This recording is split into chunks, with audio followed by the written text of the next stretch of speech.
Greetings. This is TK Trav, aka Travis Magus, here with LVX777. Awesome to be here. Good evening and welcome to all you beautiful people. Now, obviously, I don't know what you look like, so when I say beautiful, I'm not talking about your face. I'm talking about your soul, which is really the only thing that matters.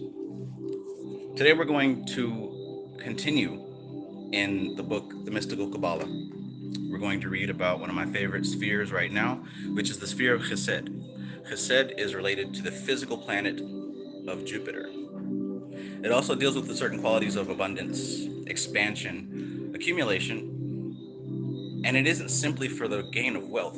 We're talking about expansion because we're moving away from matter and reaching a very subtle level, closer and closer to spirit, closer and closer to the soul. So who knows what color the sphere of Chesed is? Easy peasy. Good to see you all. For real, for real. T-Dog, peace. Mo B, peace, peace. Always a pleasure. Romanese 77, good to see you, brother.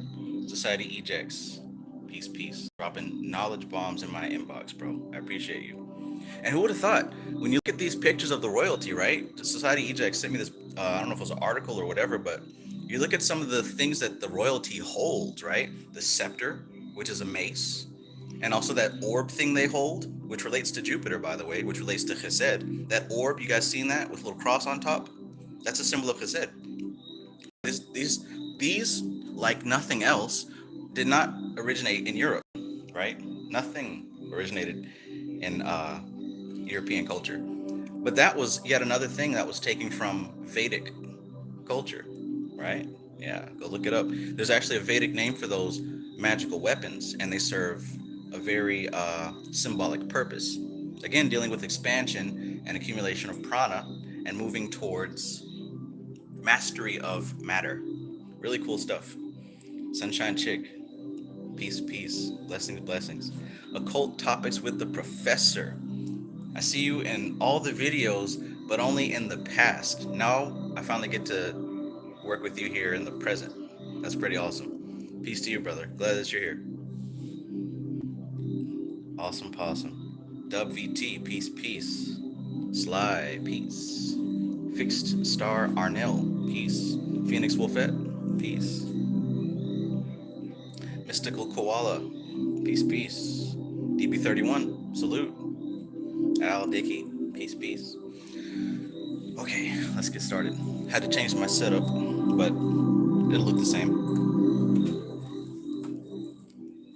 All right. Into Malkuth, the normal world. The root social matrix. The realm of ignorance.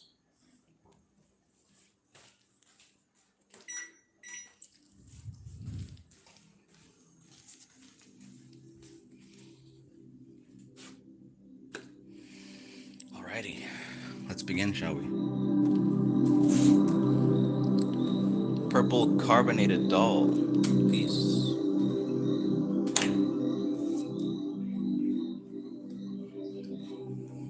Alright, so how are we gonna do this? I would have loved it if Dion Fortune wrote a chapter on Doth, but it didn't quite work out that way. Go figure.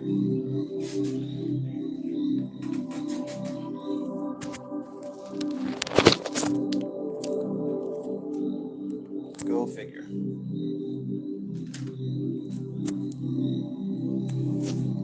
Okay. So since she did not write a chapter on Doth, I'm going to read just a snippet, like one verse, from Gareth Knight's Practical Guide to Kabbalistic Symbolism, which, by the way, if you are really interested in some more information on Doth, I highly recommend you go back over A Practical Guide to Kabbalistic Symbolism, right, by Gareth Knight. We already did the audiobook to that, but after reading what you've learned in Mystical Qabalah, it'll do nothing but great things for you to go back and read it again. And also cross-reference what was written in Ladder of Lights. He's got a chapter on Doth as well. Get that information while it's here.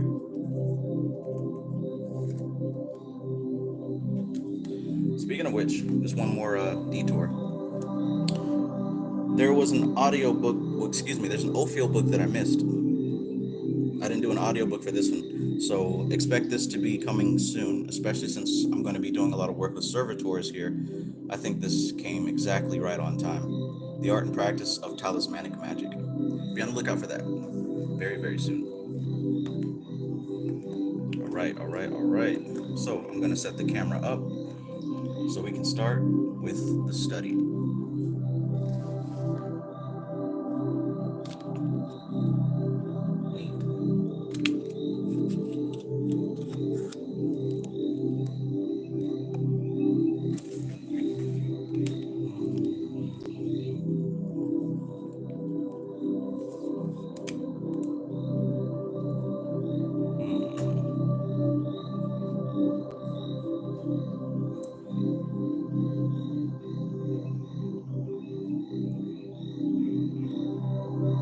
All right, that should be about right.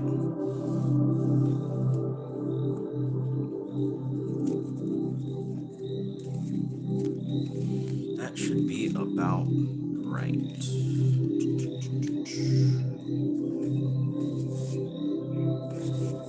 Okay, is the music too loud? Can you still hear my voice, or are we all good? Society Eject says, do you think the cosmic doctrine would be her take on Doth? Yes, I could say that. Especially considering that Doth is the perfect balance between force and form, where force is becoming form and form is trying to become force. It's that in-between state. And I very much believe that that's where she was while writing that book. All right, so like I said, I'm just going to read one verse from A Practical Guide to Kabbalistic Symbolism by Gareth Knight. And this is actually going to be verse 31. If you have the book, you can follow along. If not, then just chill.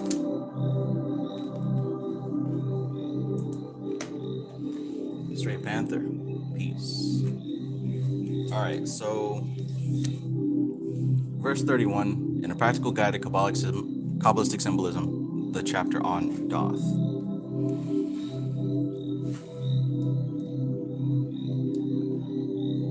Perseus was the hero who captured the Medusa's head, which changed all who saw it into stone, and is a good symbol of the dark side of Doth. He was assisted by Hermes, who also had a hand in rescuing Io from Hera, and also by Pallas Athene, the aider and abettor of Prometheus. Pallas Athene thus also has her place in considerations of Doth, although, like Isis Urania, she is also aligned with Chokmah.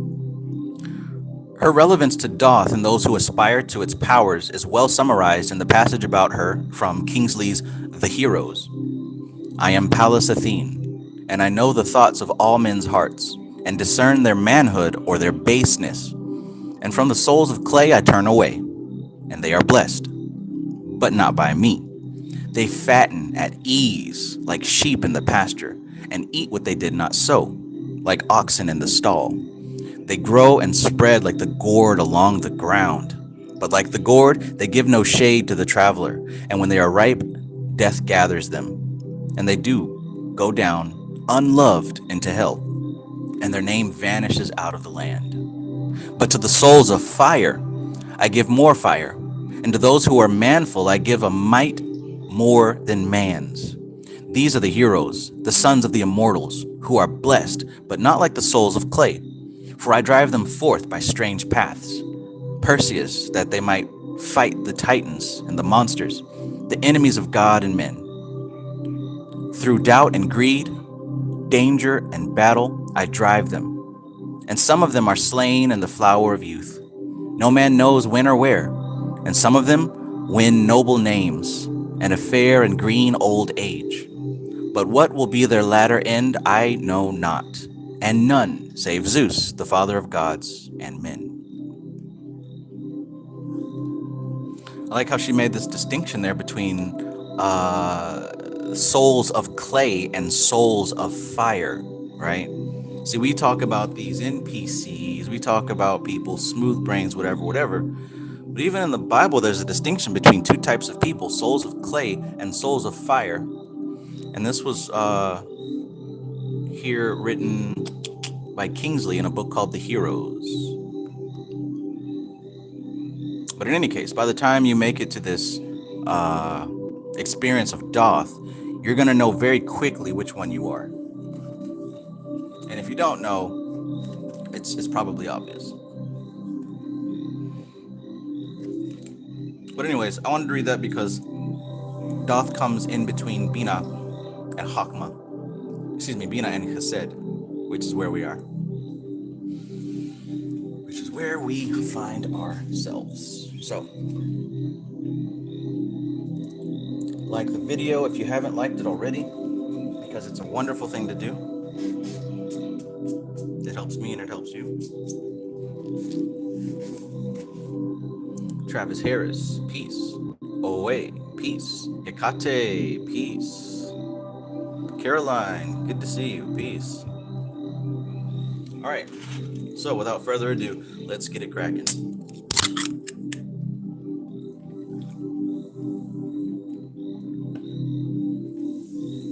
Chapter 18, Chesed, the fourth Sephiroth. By the way, you notice down here I've got these 4 tarot cards. We got the 4 of Wands. We got the 4 of Cups. We got the 4 of Swords. And we got the 4 of Pentacles. And believe it or not, as different as they may seem, they all have something very important in common. And this is part of the art of being able to read with these tarot cards, is finding the underlying message behind the surface level. Alligator the Greater, peace, my brother. Milan Maljanik, peace, peace. So the title is Chesed, mercy. Magical image, a mighty crowned and throned king. The situation on the tree is in the center of the pillar of mercy. The Yetziratic text, the 4th path is called the cohesive or receptive intelligence because it contains all the holy powers, and from it emanate all the spiritual virtues with the most exalted essences. They emanate one from another by virtue of the primordial emanation, the highest crown, Kether. And that's right? Chesed is so important. Well, they're all important, but what makes Chesed so significant is that because of its position as the first emanation across the abyss, it is the representative. It is the ambassador of the supernal triad, right? So Kether, Chokmah, Bina, and Doth, their essence is most potent in Chesed. Every following sphere is going to be diluted, but Chesed is where we're going to get the most potent force. This is why Chesed is also associated with royalty. It's also associated with wealth and abundance, right? Abutting upon the abyss, Chesed is the closest to God in the manifest dimension. Represented by the planet Jupiter.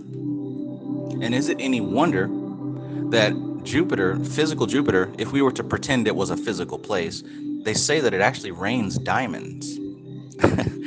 Due to the pressure and the chemicals in the atmosphere, it actually rains diamonds, which is pretty damn cool. And they're probably a whole lot bigger than this, falling from the sky.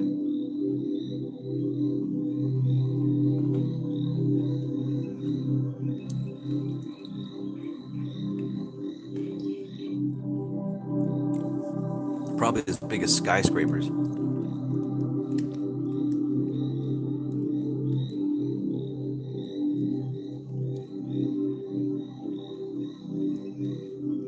Titles given to Gidula, love, majesty. So in the lesser banishing ritual of the pentagram, that's where mostly you'll hear it called Gidula. The god name, El. The archangel, Zadkiel, benevolence of God. The order of angels, the Chasmalim, the Chashmalim, brilliant ones. Mundane chakra, Zedek, Jupiter. Zedek, Zadkiel, Melchizedek. Spiritual experience, vision of love. The virtue is obedience. The vice is bigotry, hypocrisy, gluttony, tyranny. Now check that out also. We said that Chesed can be related to royalty, wealth, abundance, rich folk, right? Now check this out. The virtue of this energy is obedience. And who or what do you think a rich person, a wealthy person, or even a royal person, who or what do you think they're obedient to? Because living in that vibration of wealth is definitely going to keep them in a very good place. Now look at the vice of wealth and royalty and abundance and expansion. The vice is bigotry, hypocrisy, gluttony, tyranny. We have plenty of examples of this. But don't be blind. You've also got plenty of examples of this here. It all depends on what you choose to focus on. Correspondence in the microcosm is the left arm. Yo, left, left, left, right, left, get on up. Symbols, the solid figure, the tetrahedron, the pyramid, the equal-armed cross, the orb, the wand, the scepter, the crook. Now, like I said before this video, or before we open up the book, if you look at a lot of these old sculptures, paintings, and pictures of royal families, what are you going to see? They're holding these objects, right? You see the crook, you see the scepter, right? The crook, you can look at, if you don't know, you can look at the pharaohs or the sarcophaguses, right? And you'll see their arms are crossed and they're holding a flail and a crook, right? The flail is the stick with the flaps on it. The crook is the one that's kind of shaped like a question mark, right? Back in the day, they used to use those to herd the flocks of sheep, just in case one of them or two of them started wandering off. They could use that curved staff, hook it around their neck, and bring them back. The scepter, right? The wand, the orb. I talked about that. That's that ball that the royal people sometimes hold with a little cross on top. You have also seen it in some of the pictures of the Vedic goddesses and gods, right? And again, the eagle-armed cross, the pyramid, tetrahedron. All right, so the tarot cards, and we talked about this just a little bit. The Four of Wands represents perfected work, right? The Four of Cups represents pleasure, right? The Four of Swords represents rest from strife. I remember before thinking this was a violent card. I thought he was dead. But actually, this is rest. That's why he's got his hands up in a praying position. You guys remember being younger and like your mom or dad would come to wake you up, but it's like you'd be in the bed, but you were awake, but you didn't want to get up. So it's like, I remember raising my arm or leg or something, like I'm not asleep, but clearly I'm still laying there. But I thought that maybe if I raised my arm or my leg, that would prove that I'm not asleep. I'm up. In any case, the Four of Pentacles represents earthly power. Notice this. He's got the energy of earthly abundance on lock. He's got both his feet on top. He's got his hands locked, and he's got it on the crown, right? He's got this stuff wrapped up in his presence. That's the upside, remember? But there's a downside to this. He can't move. He can't go anywhere. He can't do anything, and he can't think about anything else. So although he's got a firm grasp on this, it also limits him. That's what makes these cards so wonderful, is that they're open-ended. None of these cards mean just one thing. So this one, according to the unfortunate, represents earthly power, and that's true. But also look at what earthly power does. Even though it gives wide influence, it also limits. That's called balance.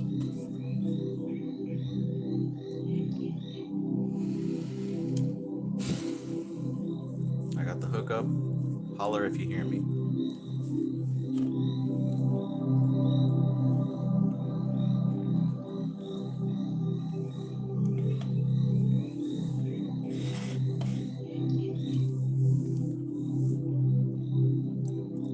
Number 1. Whoops, almost forgot. Color in Atziluth is deep violet. The color in Bria, blue. That's the one we know. Color in Yetzirah, deep purple. The color in Asaya, deep azure, flecked with yellow. Number 1. Between the 3 supernals and the next pair of balancing Sephiroth upon the tree, there is a great gulf, which is called by mystics the Abyss. Uh-oh. So between the three supernals and between the next pair of balancing Sephiroth upon the tree, there's a great gulf, which is called by mystics the Abyss. The next six Sephiroth, Chesed, Gibra, Tifreth, Netzach, Hod, and Yesod, constitute what Kabbalah's call the microprosopus, the lesser countenance. Adam Kadmon, the king. The queen, the bride of the king, is Malkuth, the physical plane. And you'll hear this in Christian terminology, how we talk about the body of Christ and the bride of Christ, which is the church. When they're talking about the church or the bride of Christ, they're literally talking about Malkuth, the physical plane. They're not talking about First African Baptist up the street. They're not talking about First Pentecostal. They're not talking about the church of greater presence or whatever. They're talking about the entire physical plane, Asaya. That's what the church is referring to when it, that's what the Bible's referring to when it talks about the church.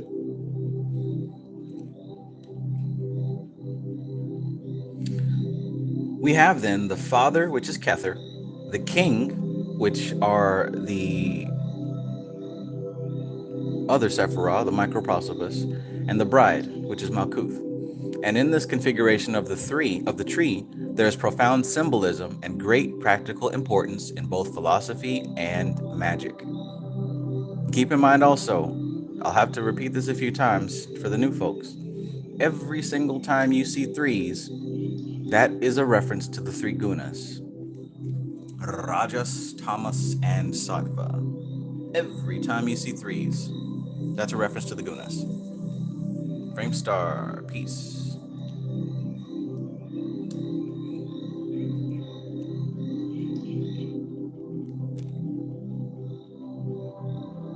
Number two, the abyss, the gulf fixed between macroprosopus and microprosopus, marks the demarcation in the nature of being, in the type of existence prevailing upon the two levels.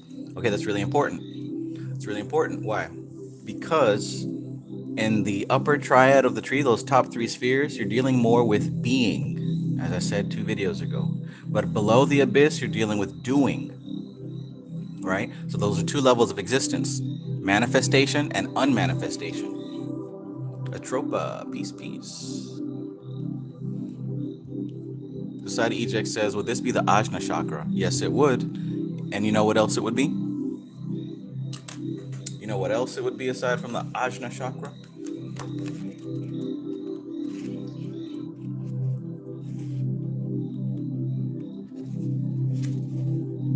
It would also be this.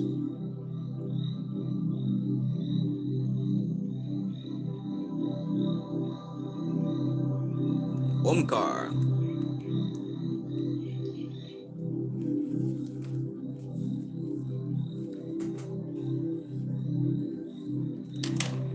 Whoops.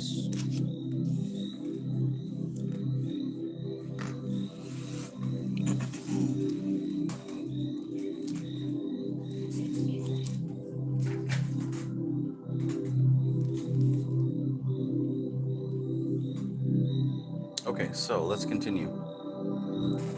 So we just talked about the king, the queen, and the bride, right? The king, the queen, and the bride.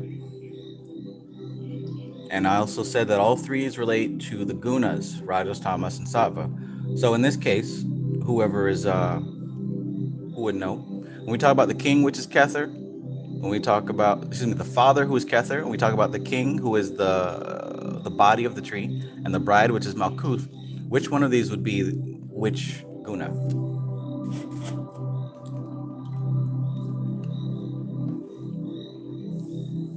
I think that's a fairly easy question.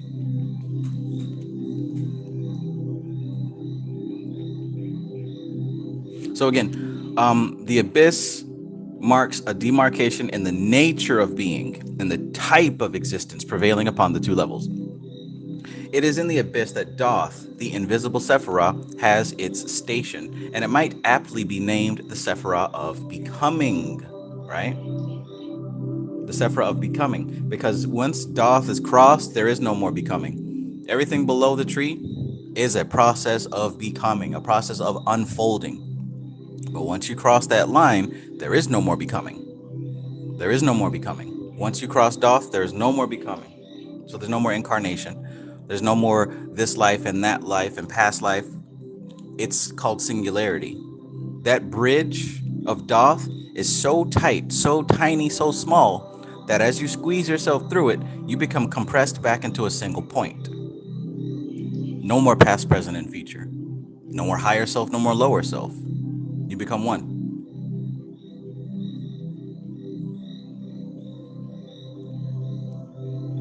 So it is in the abyss that Doth, the invisible Sephiroth, has its station, and it might aptly be named the Sephiroth of Becoming. It is also called understanding, which might be further interpreted as perception, apprehension, consciousness.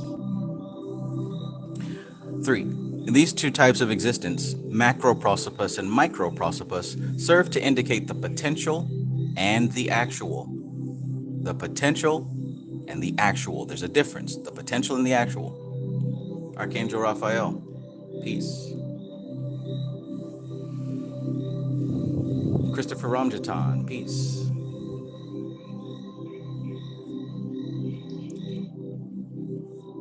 Christopher says, I've been seeing 33 about 50 times every day for months. Right now there's 33 likes. That's awesome. So what's the metaphor behind that? What is that metaphor? I need you to go into your library database and figure out what is the metaphor for seeing 33 so many times.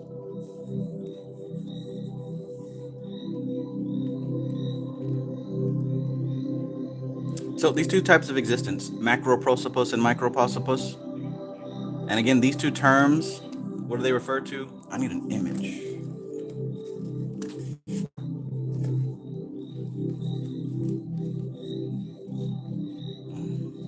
There we go. Let's see, somewhere in this book, there's a picture, all right? So when she talks about the macroprosopus and the microprosopus, again, this up here, these three are the macroprosopus with a higher countenance, the Father, all right? Here, like, see these six right here? This is the microprosopus. This is Adam Kadmon. This is the potential man.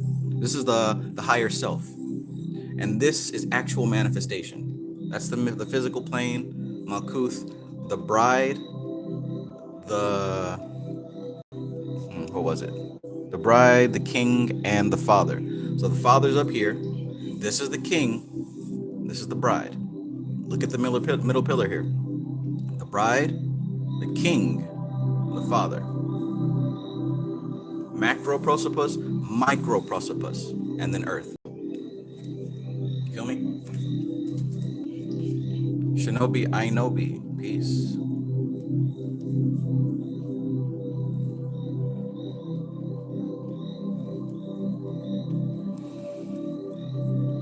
So the two types of existence, macroprosopus and microprosopus, serve to indicate the potential and the actual.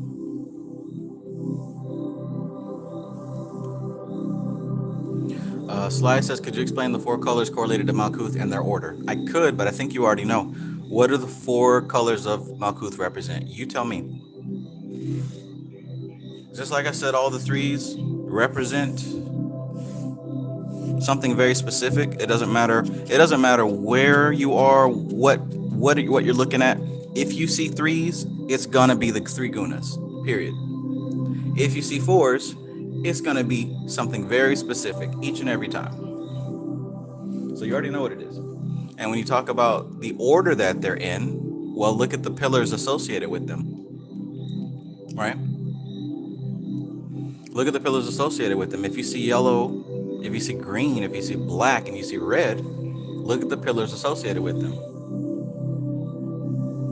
What sphere is yellow? What sphere is red? What sphere is green? What is black? And what direction is black facing? You know the answers to this stuff. That's why you asked the question.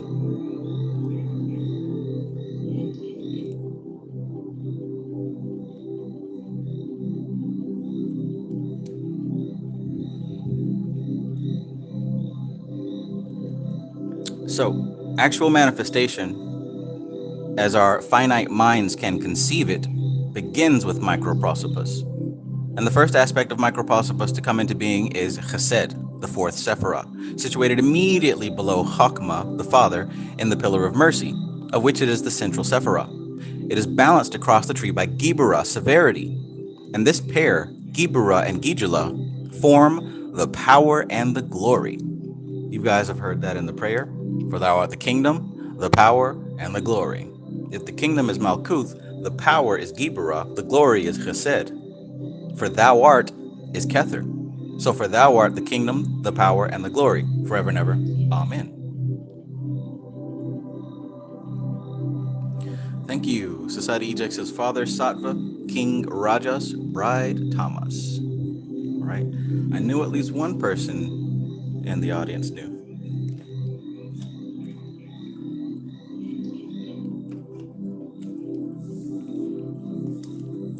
So she says here that this pair, Gibura and Gijula, form the power and the glory of the final invocation of the Lord's Prayer, the kingdom being, of course, Malkuth.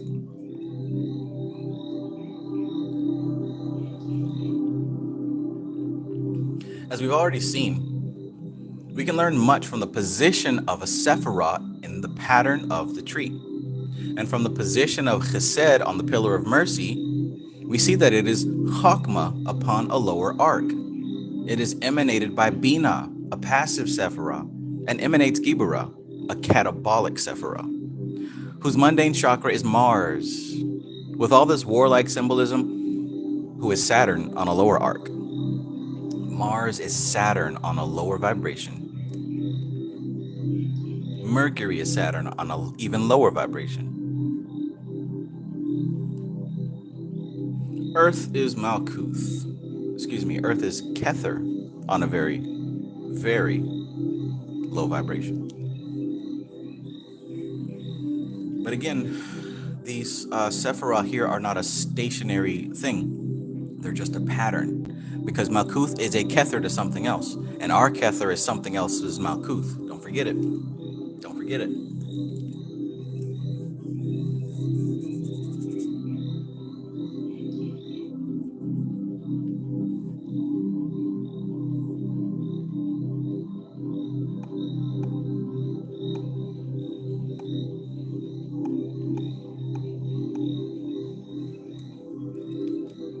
Number 5, from these things we can learn a great deal about Chesed. It is the loving Father, the protector and preserver. And once again, being the preserver, notice that it is in the middle of the right pillar. So not only do the upper triad and the 3 pillars represent Rajas, Tattvas, and Sattva, Rajas, Tamas, and Sattva, but also the 3 Sephiroths on either pillar. One is going to be Rajasic, Sattvic, and Tamasic.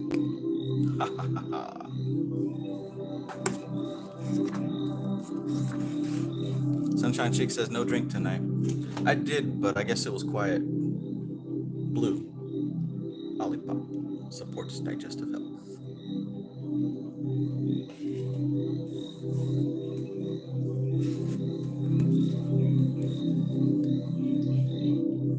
Yeah, the pop was kind of unremarkable. But to illustrate what I just said, we've got the Tamasic left-hand path, the Rajasic right-hand path, and the Sattvic middle pillar. But also understand, we've got at least 2 more groups of 3s. Well, 3 more groups of 3s. We got these 3 relationships here. We got these 3 triangles. And then we've got 3 spheres on these pillars. So that means, and also here, ultimately you've got 4. So that would also relate to the 4 elements, right? Earth, water, fire, air. Or you could say earth, water, fire, air, ether. But in this case, we could say Rajasic, Sattvic, Tamasic. Rajasic. Let me make sure.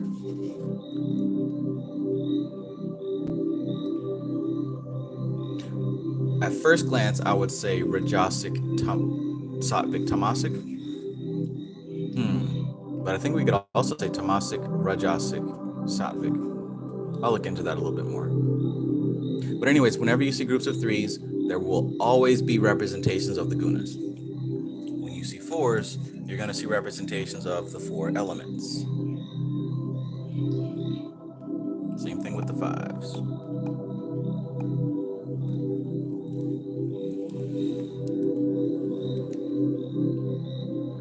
So from these things, we can learn a great deal about Chesed. It is the loving father, the protector, and preserver, just as Chokmah is the all-begetter. It continues the work of Chokmah, organizing and preserving that which the All-Father has begotten. It balances with mercy the severity of Gibra. It is anabolic or upbuilding, in contradistinction to the catabolism or the downbreaking of Gibra. So Chesed builds up, Gibra breaks down. Chesed is Rajasic, Gibra is Tamasic. Number 6, these two aspects are very well expressed in the magical images assigned to these two Sephiroth. These magical images are both kings. That of Chesed is a king on his throne, and that of Gibra is a king in his chariot. In other words, the rulers of the kingdom in peace and in war. The one a lawgiver, the other a warrior. 7. The analogy of physiology gives us a clear understanding of the significance of these two Sephiroth. Metabolism consists of anabolism, or the ingesting and assimilating of food, and its building up into tissue, right? Chesed. And catabolism, or the breaking down of tissue in act of work and the output of energy, Gibra. The byproducts of catabolism are the fatigue poisons which have to be eliminated from the blood by rest. The life process is an everlasting upbuilding and downbreaking, and Gibra and Gijala, which is another name for Chesed, represent the two processes in the macrocosm. So the same way that your body uses energy to build itself up, and then it also breaks things down at the output of energy, just like your individual physical body does this, the cosmic body does this as well. The universe does this as well. It's the same way that you have functions and processes in your body to take care of these things, so does the universe. With all of its mighty suns and black holes and all that other stuff that they say exists out there somewhere. Number 8, Chesed being the first Sephiroth of the microprosopus, or the manifested universe, represents the formulation of the archetypal idea, the concretion of the abstract. When the abstract principle that forms the root of some new activity is formulating in our minds, we are operating in the sphere of Chesed. We'll read that again. Chesed is the first Sephiroth of the manifested universe, right? It represents the formulation of the archetypal idea, making concrete what was abstract, right? We all do this, making concrete what is abstract. When the abstract principle that forms the root of some new activity is formulating in our minds, we are operating in the sphere of Chesed. Let an example serve to make this clear. Supposing an explorer is looking out from a mountain over a newly discovered country and sees the inland plains lying behind the coastal ranges are fertile, and that a river flows through these plains and makes its way to the sea through a gap in the mountain chain. He thinks of the agricultural wealth of the plains, transport down the river, a harbor on the estuary, for he knows that the scour of the river will have made a channel by which the ships can come in. In his mind's eye, he sees the wharfs and the warehouses, the stores and the dwellings. He wonders whether the mountains contain minerals, and pictures a railway line alongside the river and branch lines up the valleys. He sees the colonists coming in, and the need for a church, a hospital, a gaol, and the ubiquitous saloon. His imagination maps out the main street of the township, and he determines to stake corner lots that he may prosper with the prosperity of the new settlement. All this he sees while virgin forests cover the coastal belt and block the mountain passes. But because he knows that the plains are fertile and that the river has come through the mountains, he sees in terms of first principles all the development that follows. While his mind is working on this, he is functioning in the sphere of Chesed, whether he knows it or not. And all those who can also function in terms of Chesed and think ahead as he does, seeing the thing that must arise from given causes long before the first line is drawn on the plan or the first brick is laid in the trench, are able to possess themselves of the valuable land where the wharfs must be built and the main street must run. Did you catch that?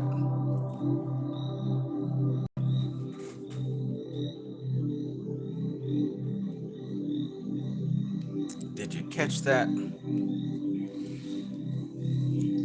Imagine being someone with the foresight, right? See, there are quite a few people who actually do reap the benefits of having foresight. There's some people who are able to analyze what is there and see what isn't there yet, right? They're able to start to conceive of plans based on something new, right? See, God already made the earth or whatever, right? The earth is already here.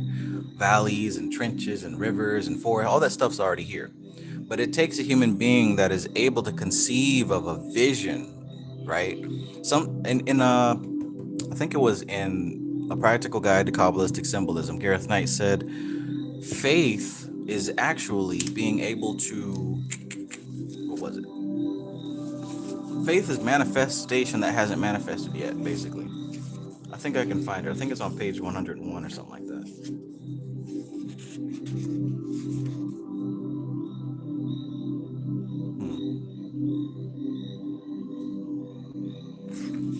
So I was looking at what he was saying about Doth.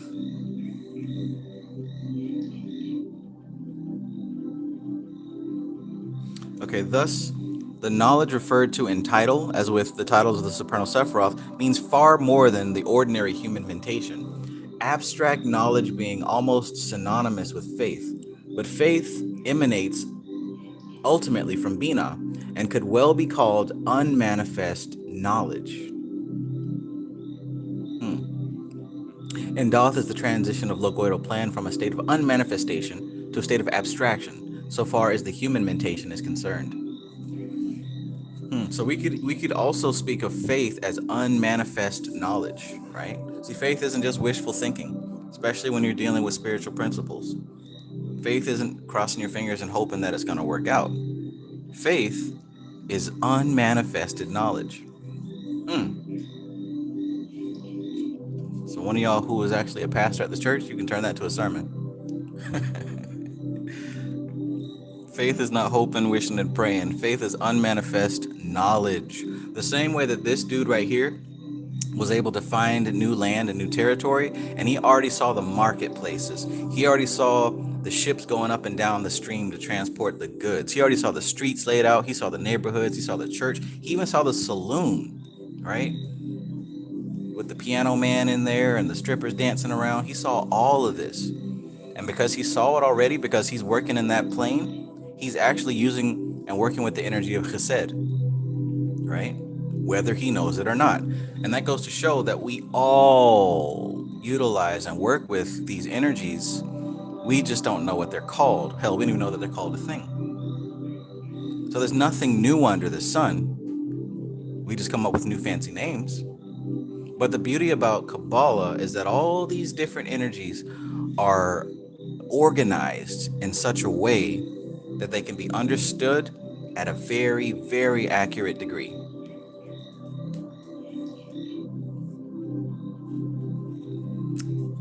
Aleph asks, would you recommend this book for someone that's new to Qabalah? Really depends.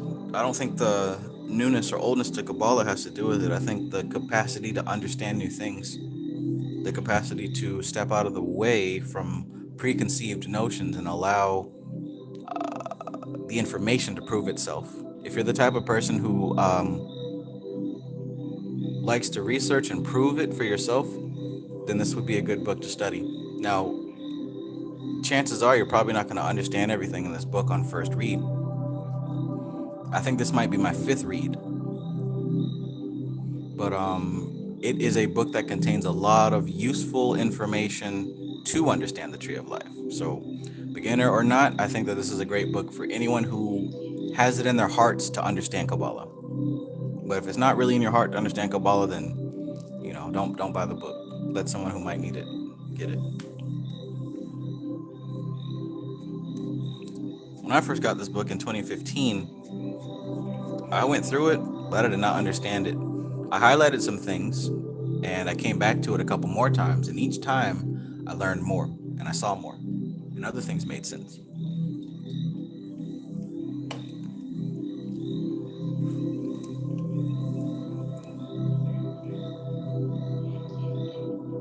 Al Dickey says Bugsy Siegel with the vision of Vegas in the desert.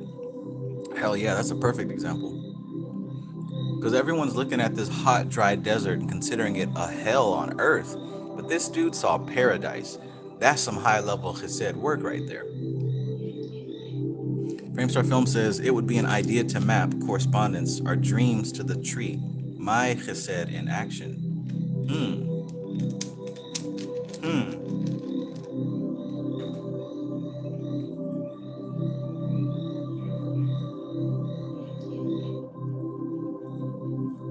Monica Lawan, peace, and welcome.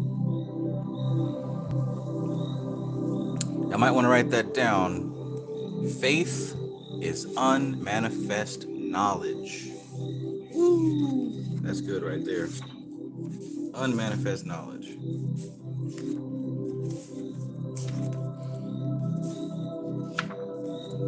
And if you want to see that for yourself, it's in A Practical Guide to Kabbalistic Symbolism. It's on chapter 9, verse number 3. Chapter 9, verse 3. Chapter 9, verse 3, Practical Guide to Kabbalistic Symbolism, the chapter on Doth. Good stuff, man. I'm telling you, go back over this stuff. None of these books, at least none of these real books, should be read just one time and put away forever. You're as you expand, you're gonna realize it at a higher level. So go back to these books. Let's continue.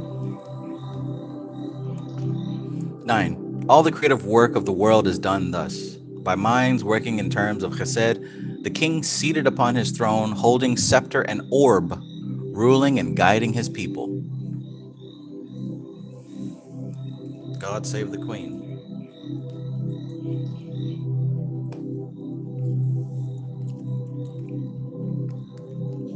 10. By contrast with this, we observe the people whose minds cannot function above the level of Malkuth. So we got all that up there. A person whose mind is functioning in Chesed. And now we're going to talk about, by contrast with this, we observe the people whose minds cannot function above the level of Malkuth. And there are many, dare I say the majority, the bride of the king. They are the folk who cannot see the wood for the trees. They think in terms of detail, lacking any synthetic principle.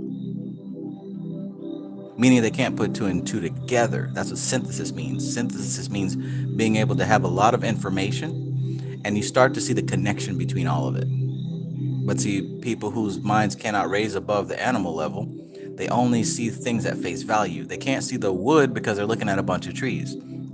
They think in terms of detail, lacking any synthetic principle. Their logic is never able to reach back to origins, but is always materialistic.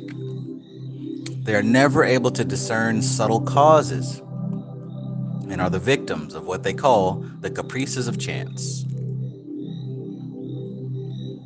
They are unable to discern subtle conditions, nor can they work out the line that primary impulses will follow, or can be made to follow when these are coming down or being brought down into manifestation. Jasmine Bond, peace, good to see you.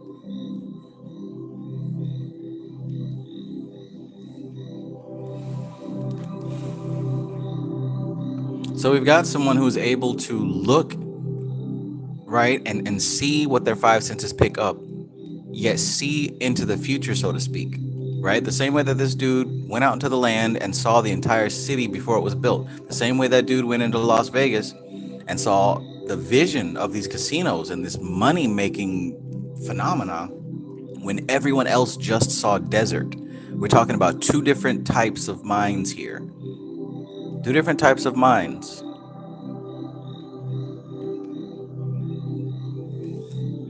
11. The occultist who does not possess the initiation of Chesed will be limited in his function to the sphere of Yesod, the plane of Maya, illusion. Check that out. Look at what she said here. How much space is in between Yesod and Chesed? How many spheres are between Yesod and Chesed? So we just talked about these people that can't rise above their animal nature. And then she mentioned the occultist who does not possess the initiation of Chesed will be limited in their function to the sphere of Yesod.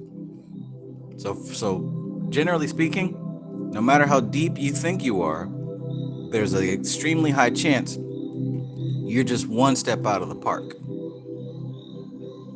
So we got 1, 2, 3, 4, 5 more levels to go. But, again, this is not a race, and this is also not who's better than who, because ultimately, this is the final step before crossing that line. Goodness gracious. And of all the people who work with spiritual stuff, I'm willing to wager that the vast majority of them are not ready to touch the abyss, because it's not a pretty or a fun thing. This is very pretty and very fun, but it's not too far away from the people that you like to make fun of. It's not too far away from the smooth brains or the muggles. It's a step ahead for sure. You're on the tree now. But what she says here is the occultist who does not possess the initiation of Chesed will be limited in his function to the sphere of Yesod, the plane of Maya, illusion. For him, the astral images reflected in the magic mirror of subconsciousness will be actualities. And I see this so frequently, right?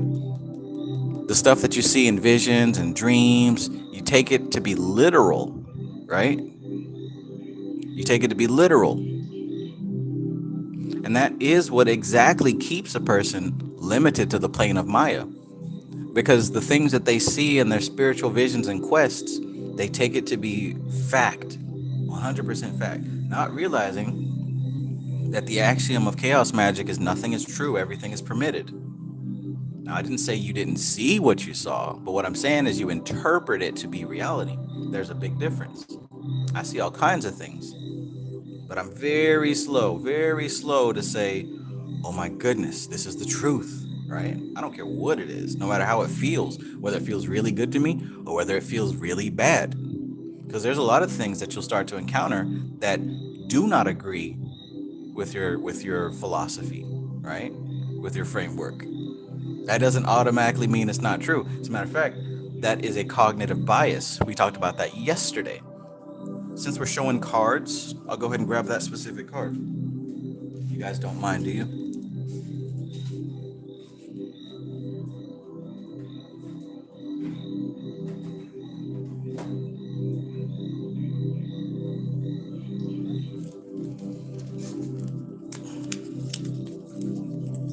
Let's see.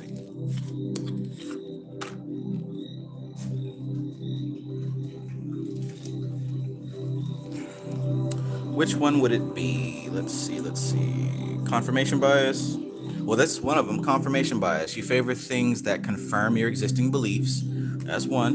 And like I said, you got to get over this stuff if you want to start working with the mental plane. And guess what sphere is attached to the mental plane? Chesed, right? So a lot of the psychology stuff is very important to understand in the higher levels of occultism. All right? But I'm looking for a specific one.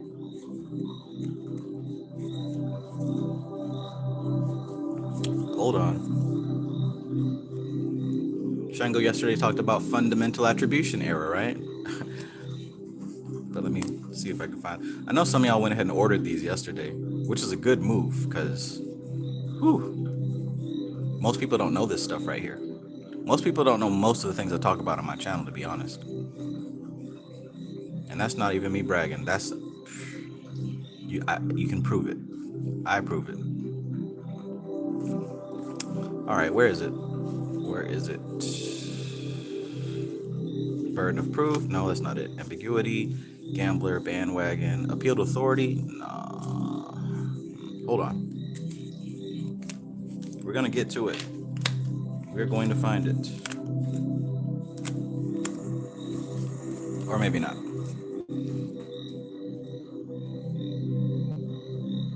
I think it was confirmation bias. I think I just went right past it. You favor things that confirm your existing beliefs. We're primed to see and agree with ideas that fit our preconceptions and to ignore and dismiss information that conflicts with them. Look what he says here, Richard Feynman. The first principle is that you must not fool yourself, and you are the easiest person to fool. Hello. So I'm going to read that one more time. The occultist who does not possess the initiation of Chesed will be limited in his function to the sphere of Yesod, the plane of Maya, illusion. For him, the astral images reflected in the magic mirror of subconsciousness will be actualities. He will make no attempt to translate them into terms of a higher plane and learn what they really represent. Look, lately when people ask me a question or they talk about something that they experienced, what do? Do I just answer somebody right away and say, oh, well, what you saw means this? I stopped doing that shit a long time ago, right? Instead, I ask, well, what does that mean? What's the metaphor? What's the symbology of that? And usually I don't get an answer because they have to stop and think about it. That's good. That's good. I know you come here for a straight answer, but that's not what you need. What you need is to learn how to think. So oftentimes when you have a dream or you have an experience with a deity or a spirit or an ancestor, it's not about this means that. No, you got to find the underlying metaphor.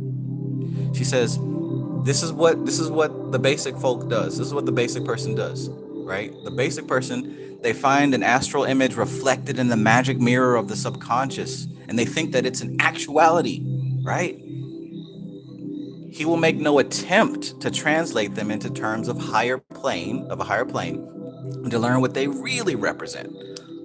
I'm not being an asshole, y'all. Like, I'm telling you straight up. And if somebody does not tell you straight up like this, they haven't made it to this level yet.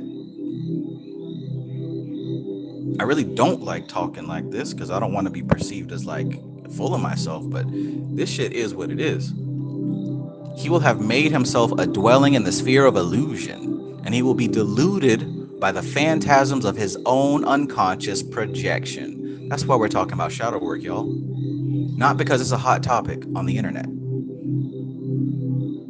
Because me and my Chesed vision, I'm looking way past little tips and tricks and how we gonna fight the archons or whatever the hell y'all talking about. You talking about how do I not come back to this plane? I'm actually working on that. But it has nothing to do with anything physical. It has everything to do with understanding reality. And to get to that level, you've got to be able to penetrate the sphere of illusion. And the only way to be able to penetrate the sphere of illusion is through non-attachment. So the stuff that you see in your fancy visions, you've got to exercise non-attachment. The nightmares, the fears, the anxiety, the depression, it doesn't matter what human experience, you have got to learn non-attachment. Because if you don't ever learn that, you never get past Yesod. Even if you get an Ankh tattooed on your right arm, even if you get the Eye of Horus tattooed on your shoulder, right? Even if you get Isis tattooed in the lower back area, that still matter, and that doesn't represent anything, especially if you don't know what that represents. All right, he will have made himself a dwelling in the sphere of illusion, and he will be deluded by the phantasm of his own unconscious projection. If he were able to function in terms of Chesed, he would perceive the underlying archetypal ideas of which these magical images are but the shadows and symbolic representations. Do you hear me? That's why in the past couple of videos I keep saying there's only 3 gods. There's only 3 goddesses. I guess that message hasn't gotten out far enough because nobody challenged me yet. But there's only 3. Every single god or goddess is a manifestation of Rajas, Tamas, and Sattva. Generator, operator, destroyer. That's why they came up with God means generator, operator, destroyer. Because every single entity or spirit is a manifestation of that. Nobody said good and evil. Generation, operation, destruction. Rajas, Tamas, and Sattva. But are you able to see that, right? Because I've even met people who will go back and forth about some deep Vedic stuff, but then they'll go back and ask me a question like, well, what about this spirit? Is it an evil spirit? Right? You just said you understand what we're talking about, but then you asked me, is it an evil spirit? There's no such thing. Now it could be Rajasic or Tamasic, depending on its relationship with you. But once you identify the function, the context, now you can work with it in such a way to where it doesn't cause you pain and suffering. Because when you look at it in terms of evil and, oh, it's attacking me and I'm cursed, you're causing suffering for yourself based on your interpretation. You got to see through that kind of stuff.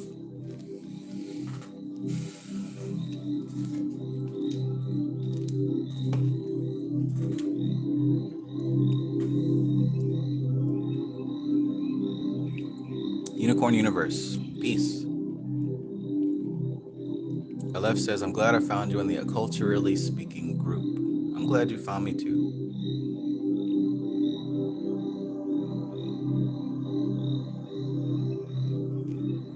Society Eject says, that makes so much sense. So they are carrying their illusions to Yesod. That's why their dreams reflect so much Malkuth. Right.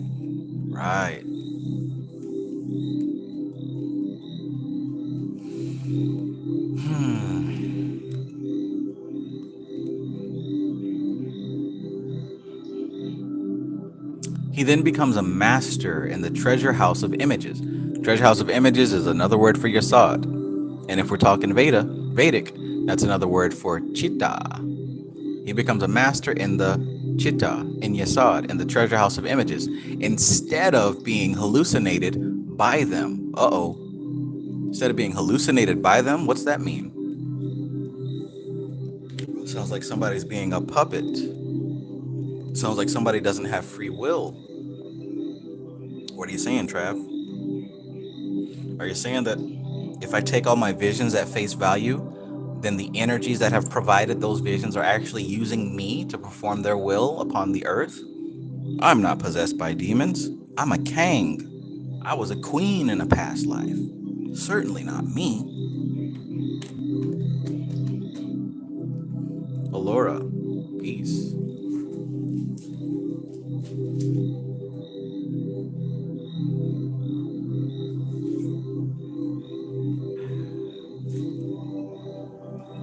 But no, I can't be controlled by some spiritual algorithm. I've got melanin. Well, I think that Malkuth has shown that y'all are the easiest to control. Isn't that what history has taught us? Well, let me stop before y'all ban me.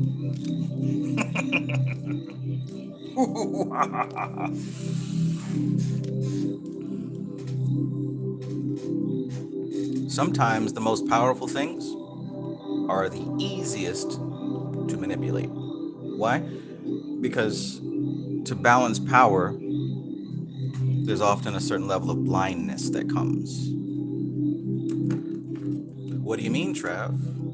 Well, didn't I describe what happens with the Four of Pentacles? Oh, sure, he's mighty. Look at how mighty that king is. Gold on his chain, right? Gold under his feet, gold in his hands, gold on his head. He's balling out of control. But he also ain't going anywhere. He's not moving. Stationary. Because his wealth controls him. Because he cannot see through it. He's only seeing surface level. So, for whatever it is that you think makes you great and powerful, whether it's your melanin, whether it's your hair color, or your education, or whatever it is, just also be on the lookout for how much that thing is controlling you. Don't cancel me now.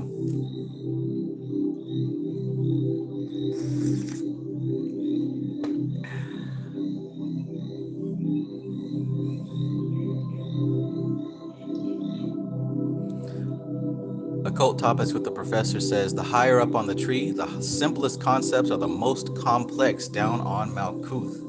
I love it. The beautiful paradox. Society Eject says, Dion is really talking that talk right now. I love it when she gets spicy. Anna Molly, welcome, welcome. Kid Red, peace. Be to God, peace. Sunshine Chick says, wrapped in illusion. Covered in thick illusion sauce. Delicious. Ace says, I was thinking about how unnecessary it is to stress about even things I seek to obtain that are useful. It's true. Because these things are putting you into an emotional state. They're literally controlling you. That is because you're only looking at it surface level. But when you start to penetrate deeper into what she says, learning what they really represent, finding the archetypal ideas behind those images. Ace says, being a dope businesswoman doesn't automatically make me 100 all set. That's a piece. You know, exactly. And I'm not trying to tear nobody down. Like, congratulations on you doing your thing. You know what I'm saying? Like, I know plenty of people who are very successful in Malkuth.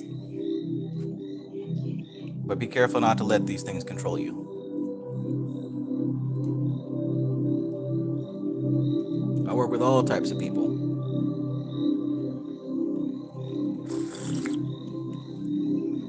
But I don't let the status blind me, right?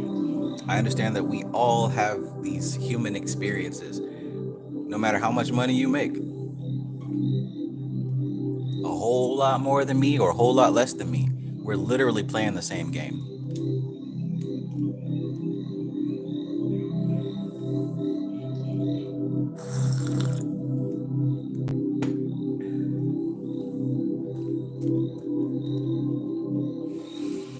All right, let's continue because there's actually more spiciness in this chapter. And if there's one thing I love to put in my mouth, spicy stuff. I bought myself a whole tube of wasabi, and I found out that you actually can't put wasabi on everything. I tried to put wasabi on my Papa John's pizza, and it was actually gross. Ugh. But see, what I'm also learning is that there's different spicy for different things. I got these Korean chili crisps, and those actually taste great on ice cream, believe it or not. Can you imagine spicy ice cream? Yeah, I might do some of that after this after this video.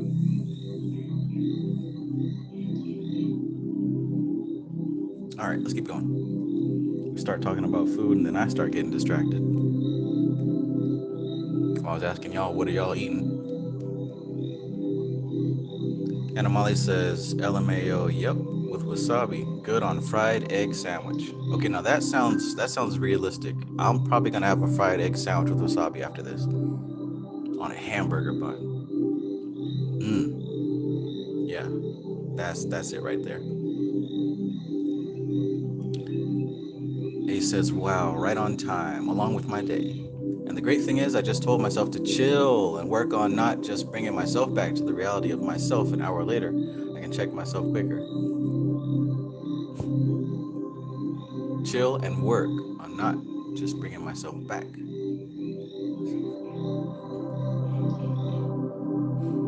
Professor says, I'm still learning not to push away the things I don't like or pull towards me the things I like. It's more about resting in that sweet spot, that negative space, and being prepared to receive.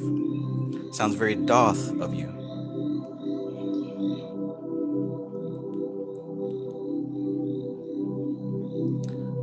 Sunshine Chick, last time I tried to pronounce that word, y'all made fun of me. So I'm just gonna say, I like it, but it's not my favorite hot sauce. I haven't found a brand that is amazing yet, I'll put it that way.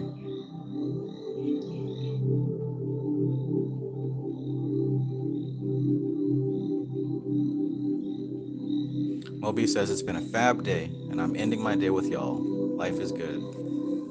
Awesome, awesome. See, I love being able to facilitate that. I do, I do. It's really cool, really cool. Oh my gosh.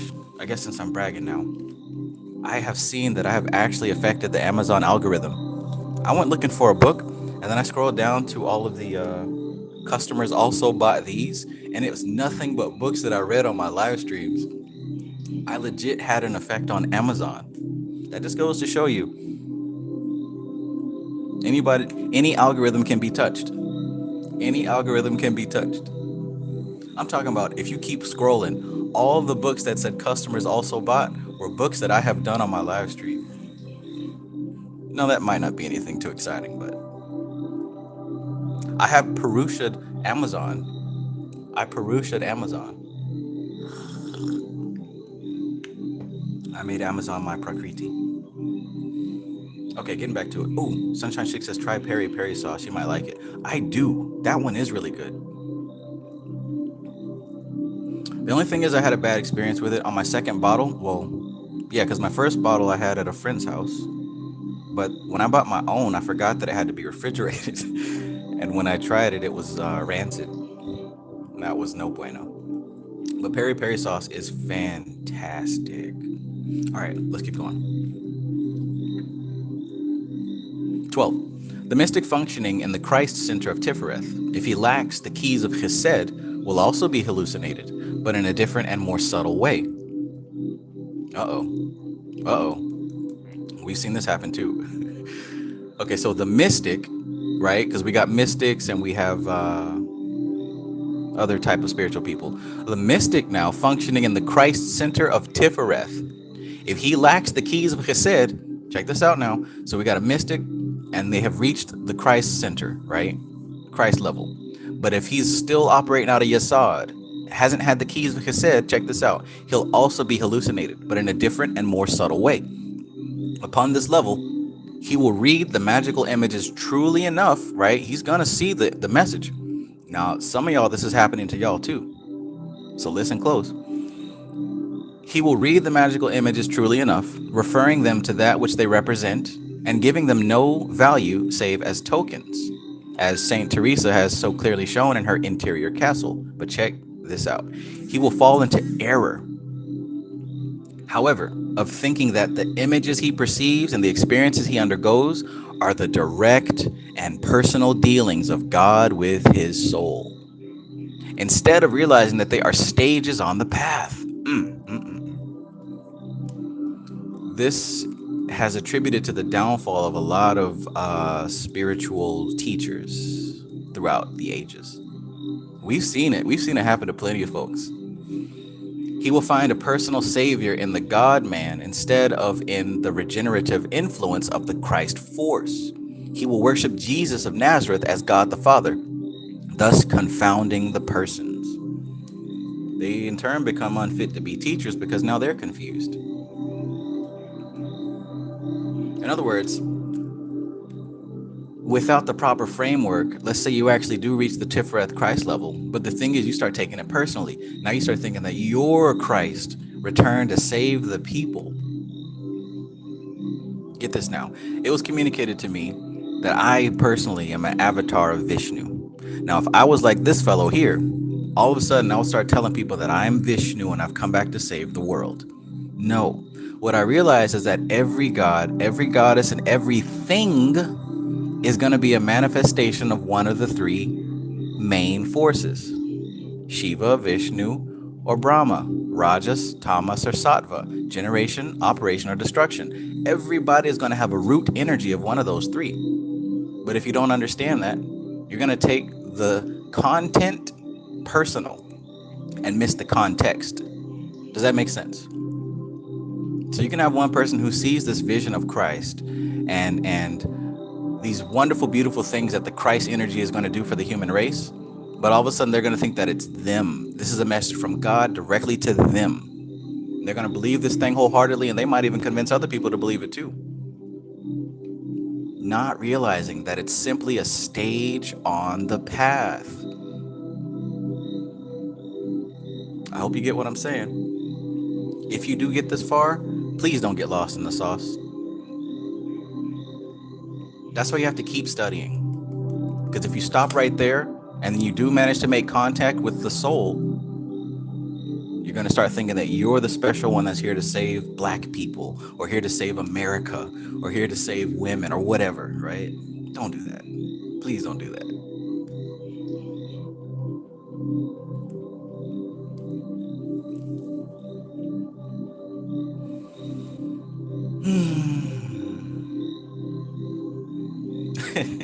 Society Eject says, oh, you see this a lot. I'm telling y'all, like, there's a method to all this madness. Like, nothing out here is happening randomly. What you're seeing is people who have reached this level, but their framework is not past Yasod. First of all, yeah, you have to be operative in Yasod to be able to reach the Christ level.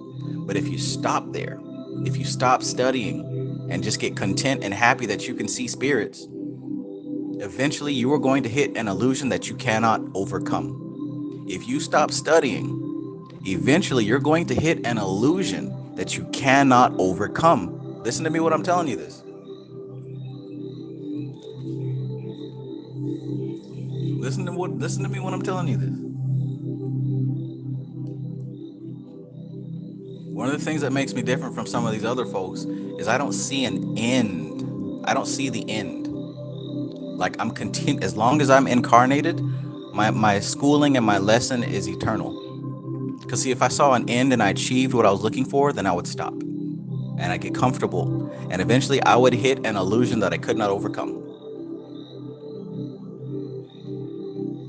Trust and believe.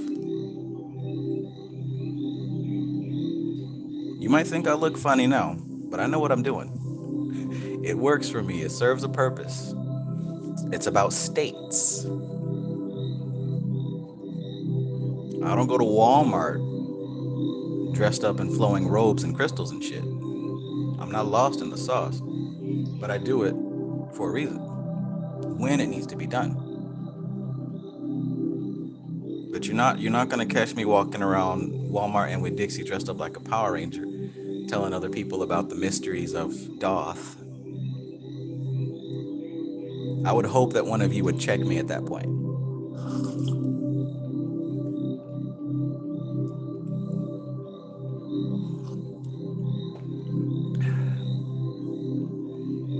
Going out here to save a lot in big lots with a damn Thanos glove on. Oh, Lord. Don't get me wrong now. If I want to do it, I'll do it. But what I'm saying is, like, I'm not so lost and confused that I have made a character for myself that has swallowed me. Like I said, if you stop studying, you're going to reach an illusion that you cannot overcome. So please, don't ever stop studying.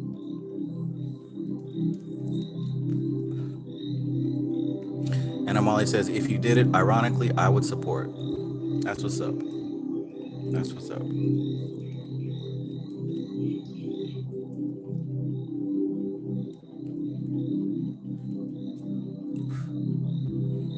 Support me, but also check me.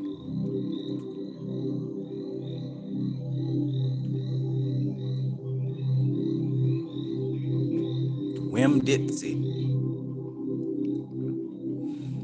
I don't want to I don't want to talk shit about people, but that kind of thing has happened very recently to some of our past YouTube teachers. You know, I hate to see it, I really do, but it's like a train wreck. You can't really look away.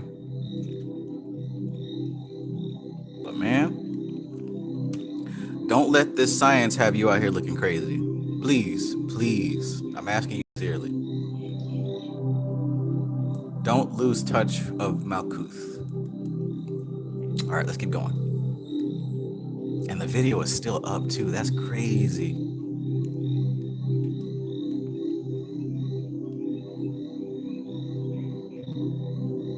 Oh, shit. Anyways.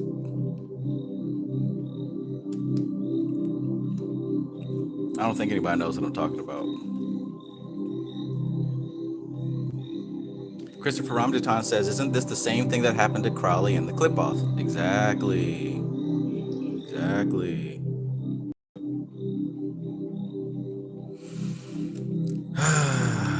All right, let's keep going. Let's keep going.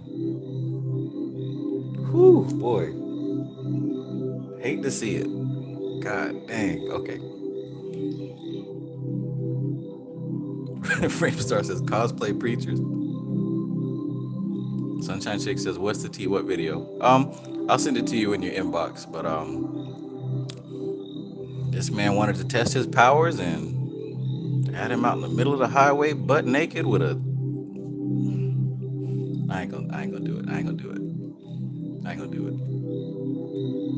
But let's just say, I think for a moment he touched Doth. Don't get me wrong. Now this is somebody who's doing it for real. But I think their experience with Doth might have had an effect. And YouTube got the nerve to still have it on the damn. Oh my gosh. Everything exposed. Let's continue, because I don't want to get stuck there. I'm not really here to make fun of people. I'm really not.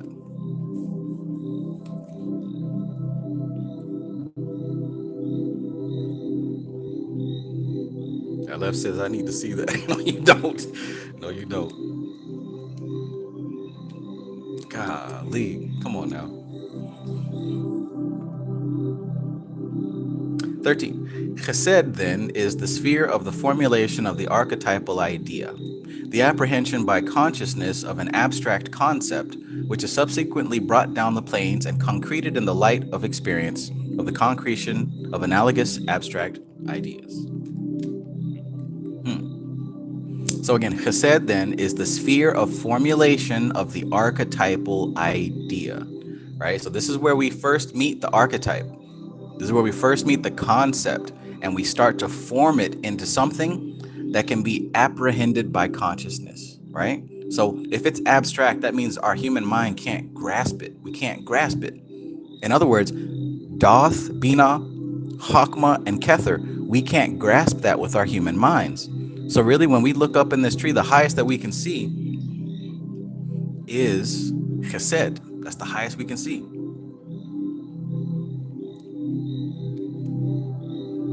That's not because Chesed is the highest level, and as this type of person would think, but that means that you've reached the limit of human consciousness. There's more beyond it.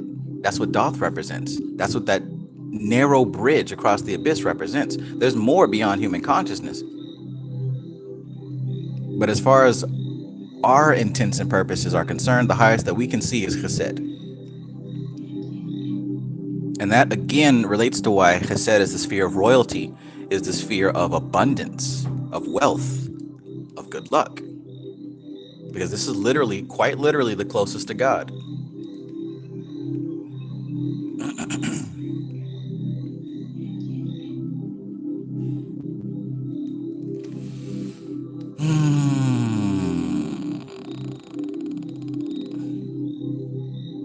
Okay, so apprehension by consciousness of an abstract concept which is subsequently brought down the planes and concreted in the light of experience of the concretion of analogous abstract ideas. Equally, in its macrocosmic aspect, it represents a corresponding phase in the process of creation. And I'll say this also. When you're looking at the tree, again, none of this stuff is absolute, because there's different angles to perceive the tree through. First of all, there's the macrocosm, there's the microcosm, and then there's the human terrestrial experience. And you can use the tree to look at all those three experiences, and you're going to see different content. See, the tree of life is a context, but the content depends on what angle you're looking at it. Just for like a real base example, macrocosmically, the tree of life, you're going to be looking at how it functions as far as cosmic principles, right? Breaking down, building up, harmony, masculinity, femininity, the 7 hermetic principles and stuff like that. Microcosmically, we can see this as being applied to psychology, right? Different aspects of the mind. And then really brought down to the terrestrial Malkuth level, you can look at the tree literally as human functions. That's why Chesed represents the right arm, and Gibra represents the left arm, and Ketha represents the head, and Yesod represents the sex organs.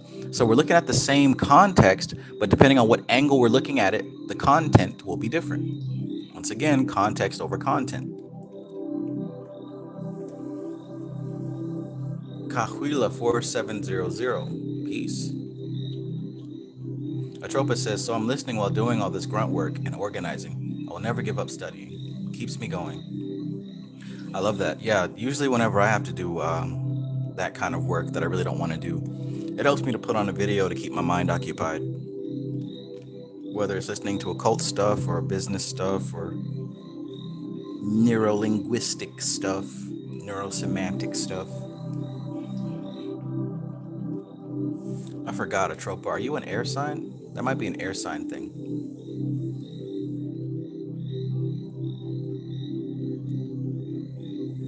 Equally, in its macrocosmic aspect, it represents a corresponding phase in the process of creation. Materialistic science believes that the only abstract concepts are those formulated by the mind of man. And look at that right there.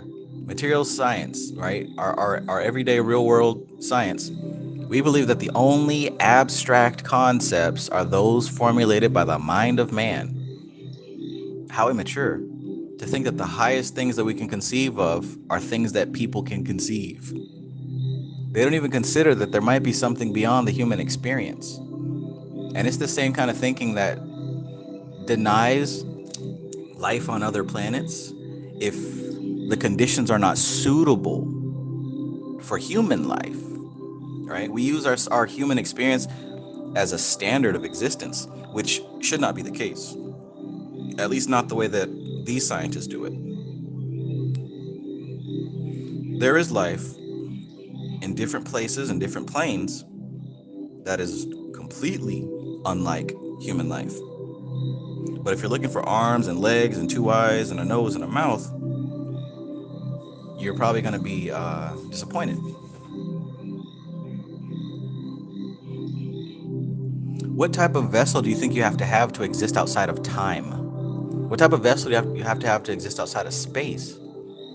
Right? You can't have a human body to exist outside of time and space, because a human body by default, it has to break down, it has to be fed, and you can't find food outside of time and space. As a matter of fact, you can't eat outside of time and space, because eating is the thing that depends on time and space. So what kind of a vessel do you think a consciousness would have to have outside of time and space? See, these scientific folks can't think of that, because they're literally bound by the rules that they've created.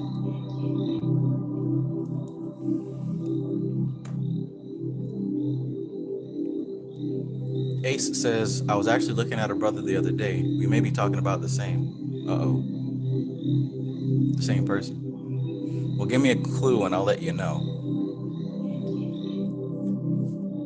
Hecate says, I am back. Hello, everyone. Hello, Hecate.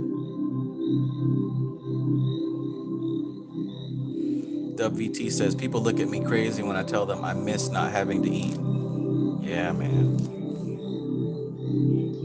Sounds like you're reaching that point where you can't have these conversations with certain people, because their level of understanding has a very well-defined limit.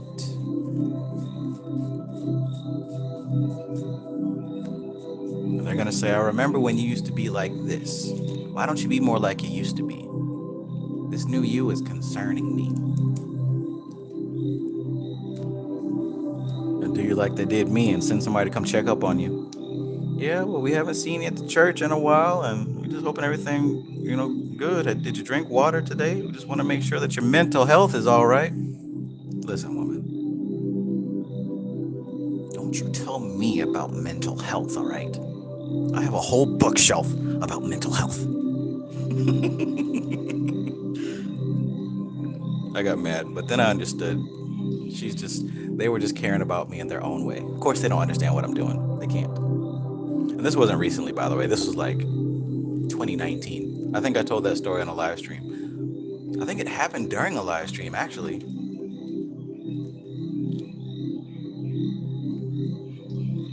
We just wanted to make sure everything was all right. The church is behind you. The church is pulling for you. The church is pulling for you. But no, it was all out of love. Just understand, certain people don't have the same words and concepts to communicate the same way that you do. But you don't want to make it worse by talking to people about this kind of stuff when they don't have the capacity to even grasp none of it. That's you're asking for trouble when you do that. But don't take it from me. Learn that fact out yourself.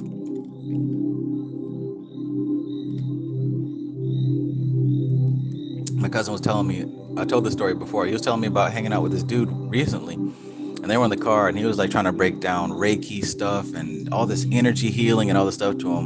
And the dude listened to everything he said, and he's like, "Look, man, I hear what you're saying, but I ain't trying to hear none of that shit right now."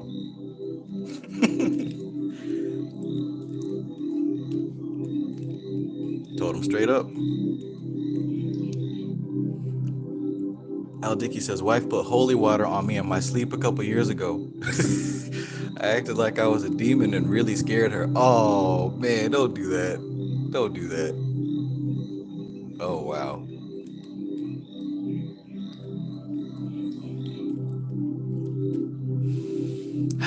Okay, all right. Esoteric science. All right, so materialistic science believes that the only abstract concepts are those formulated by the mind of man. Esoteric science teaches that the divine mind formulated archetypal ideas in order that substance might take form, and that without such archetypal ideas, substance was formless and void, primordial slime awaiting the breath of life to organize into crystal and cell. Now, she does talk about this in the Cosmic Doctrine. Matter of fact, that's what the whole Cosmic Doctrine is about. But I will warn you, it is not an easy read. That's coming from me. I'm reading the Cosmic Doctrine in bites, and chicken nugget sized bites. Chick-fil-A chicken nugget sized bites. The latest researches in physics have revealed that every substance, without exception, has a crystalline structure. And the lines of tension that the psychic perceives as etheric stresses have been revealed by the X-rays. Ooh.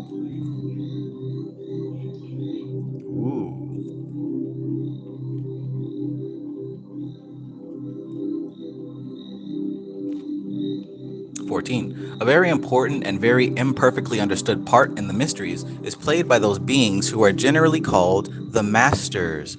Oh yeah, so yeah, this is the part that I've really been working with on my rituals with Chesed. This is one of my favorite parts about Chesed. Chesed is known as the realm of the Ascended Masters, right? So there is information here that you will not get anywhere else. And in a way, well, I'm not going to say that.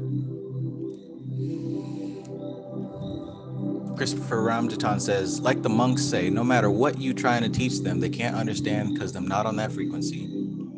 Big facts. WVT says, oh yeah, I lost frame a while ago and said some BS in a comment. A person replied later and said, look up spiritual awakening. Something snapped in me and I learned my lesson for the final time. I like that, final time.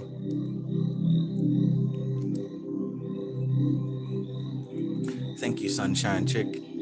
If you guys are here viewing this video and you like what you're hearing, right? It's a lot of y'all in here, and there's not enough likes that line up with the amount of people here. Go ahead and hit that like button. It's free. It don't cost you a thing. You got your phone right there. You might as well go ahead and tap it. Because number one, it's a nice thing to do. Feels good for both me and you. But also, it helps the YouTube algorithm sort my videos in a category that says people actually enjoy watching these videos.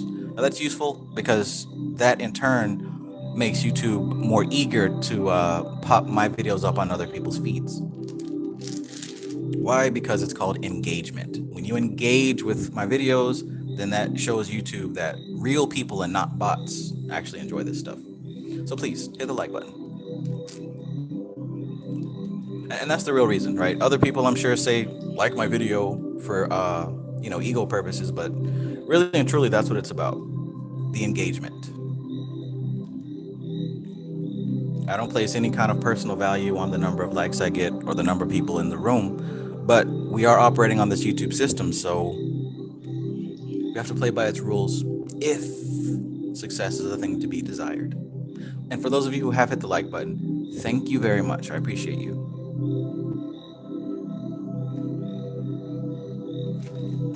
So different schools define the term differently, right? We're going to talk about these ascended masters. I put a little sun here because this is so good.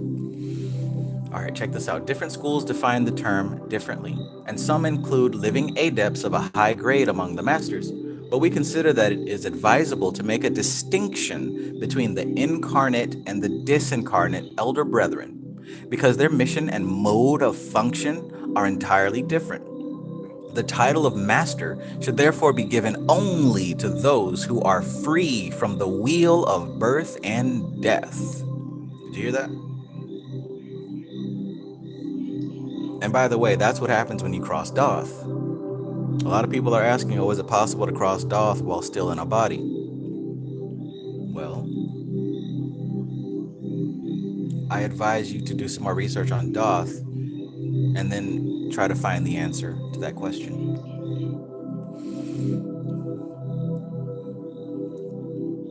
But the unfortunate says, the title of master should therefore be given only to those who are free from the wheel of birth and death. Let me highlight that. So every time you see somebody calling themselves a master teacher of the spiritual science, pay attention to how attached or unattached they are.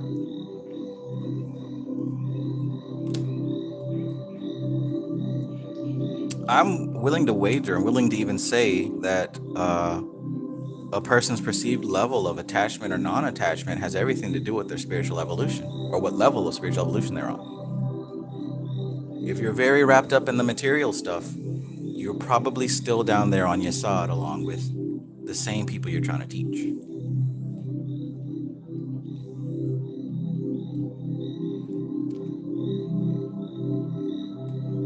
The title of master should therefore be given only to those who are free from the wheel of birth and death. In the terminology of the Western esoteric tradition, the grade of Adeptus Exemptus is assigned to Chesed. The term exemptus or exempt, indicating that freedom from karma, which liberates from the wheel. All right?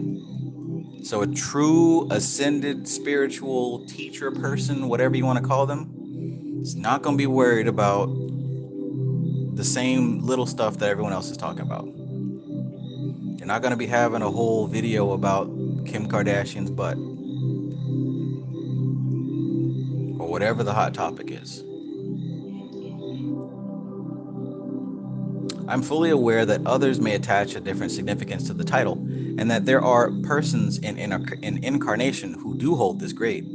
To these I reply that such persons, if the grade be a functioning one and not a mere empty honor, are karma-free and will not reincarnate.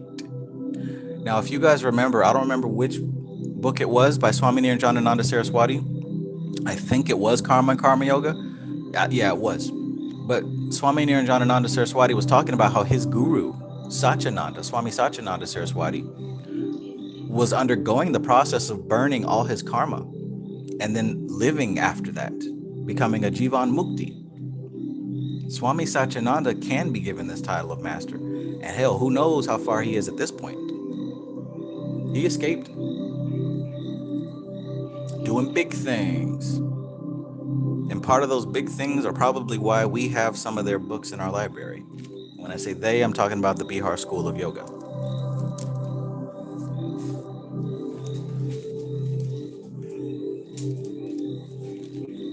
Shout out to the big guru, Swami Satyananda Saraswati.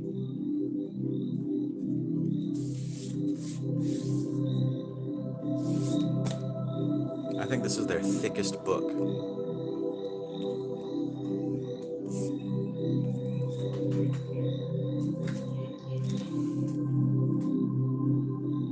And that's the thick with the 2 C's, by the way.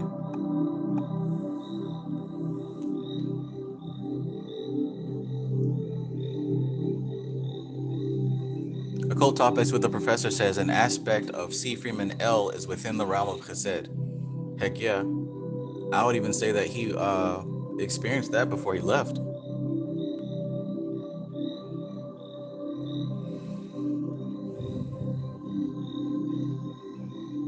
Ace says, I had to realize recently that I have been causing a lot of trouble by making efforts to communicate thoroughly, but every single time it turned into a fight. Now I'm practicing just observing, not being surprised by their behavior, and just shutting the fuck up and letting them have it.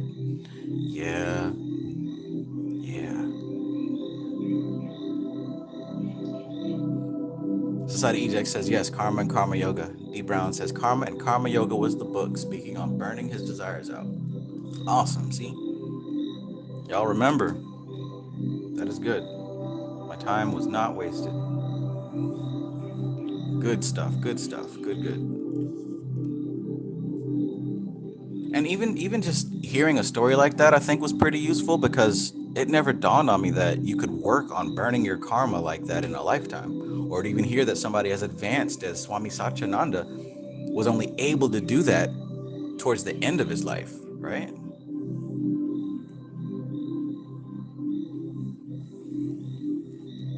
Oh, Ace says thumbs should start to fall off when people don't thumbs up videos they like.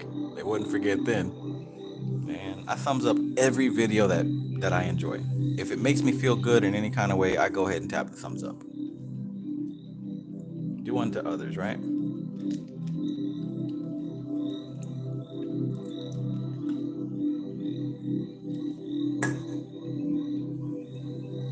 All right, let's keep going because I really want to talk about this verse right here.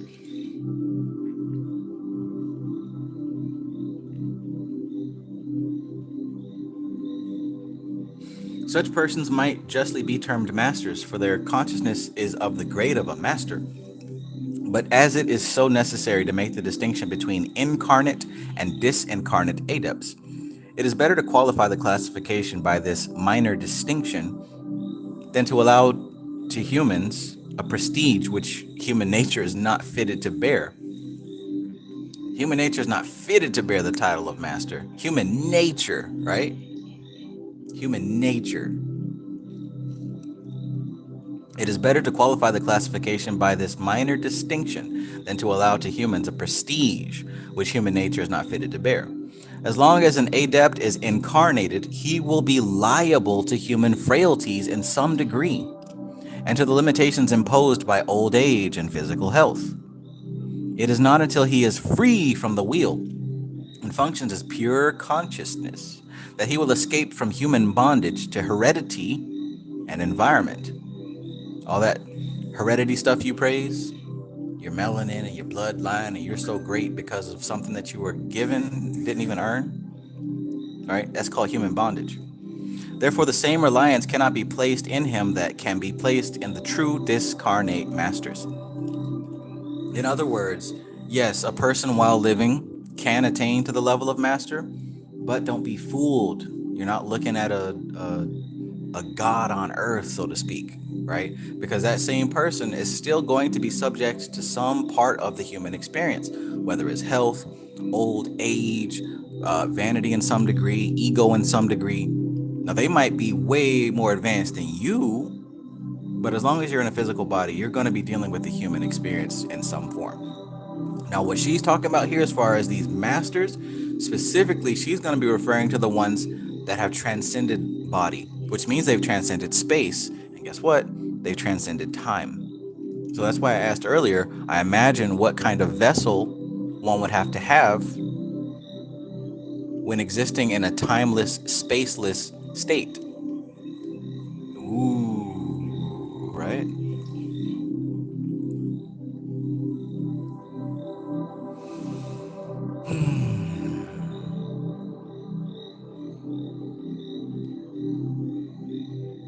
Al Dickey says, didn't he say pay attention? He wasn't going to repeat himself because he was burning his karma? Yes, exactly. Right. That's the same story, yeah. And I'm glad that we went through those books first because they truly did set up a great foundation for this book. Really did.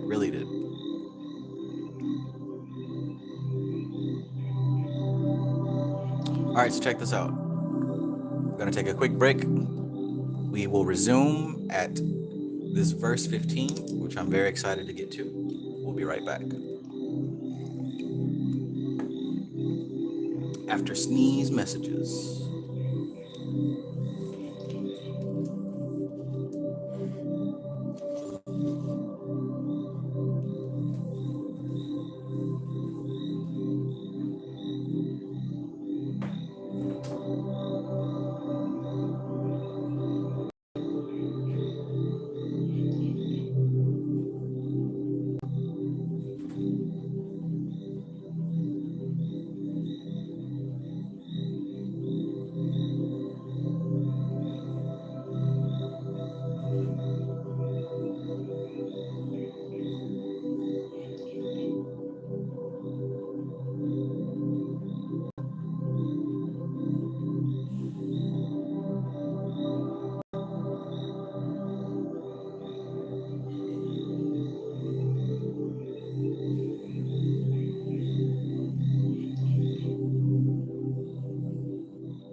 Today's fragrance is brought to you by Orange Creamsicle.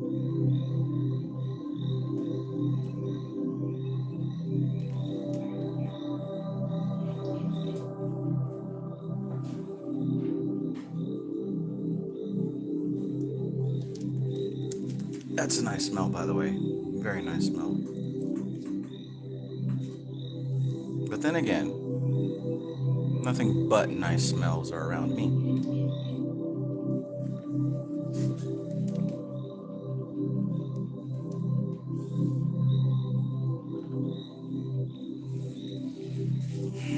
If you had the Dragon Balls, what 3 wishes would you make?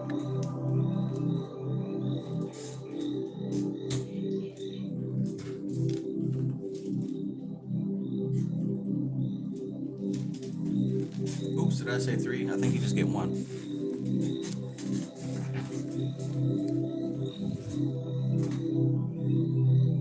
In Fortnite, when Dragon Ball was the hype, there's actually a side quest where you can collect all the Dragon Balls, and then you got to put them together and summon Shenron to make a wish. And what's cool is, like, you're supposed to really make a wish. So that's what I did.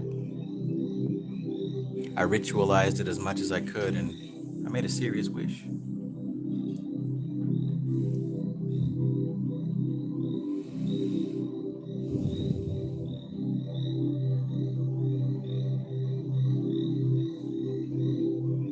Archangel Raphael says, without any desires, can one still be ambitious?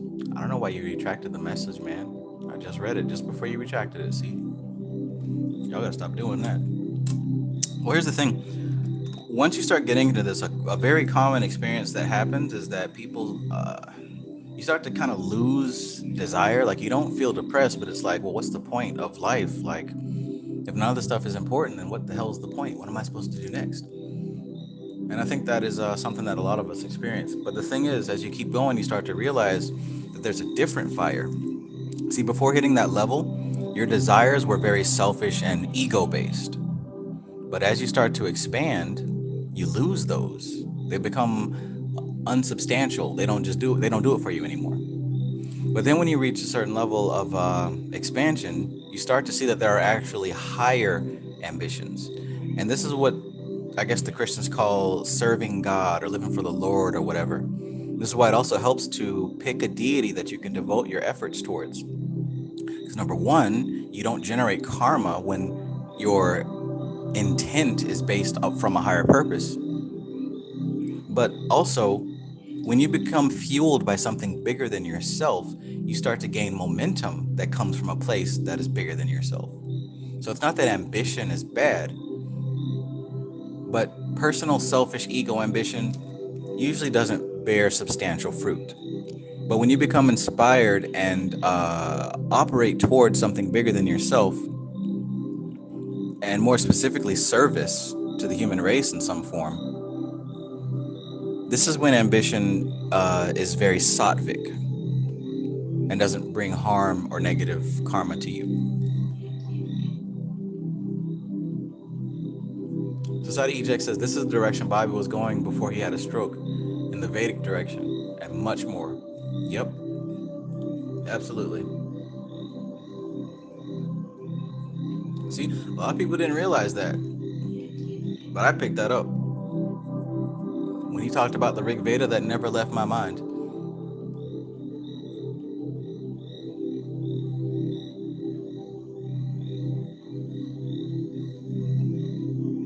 Daniel Samuel, peace. Ichigo says, my first wish would be for the wishes to reset back to 3 when they reach one more wish left. See, that's why the Dragon Balls hide from folks like that.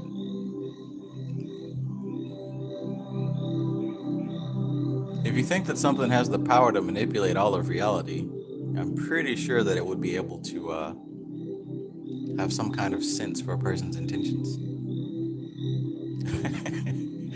But I'm not a dragon, so I don't know. Dragons and unicorns are 2 different type of entities.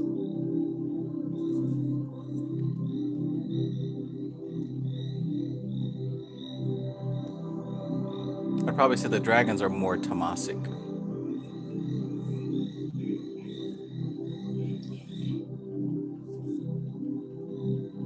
Unicorns are sattvic. Phoenixes are rajasic.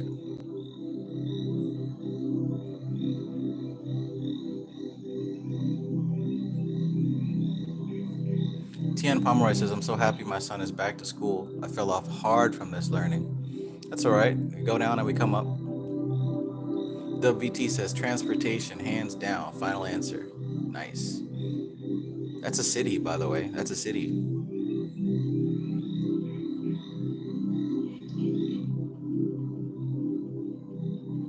Society Eject says, I'm still thinking about the question you asked. If we should die tonight, I'll be ready to cross Doth. Yeah, man.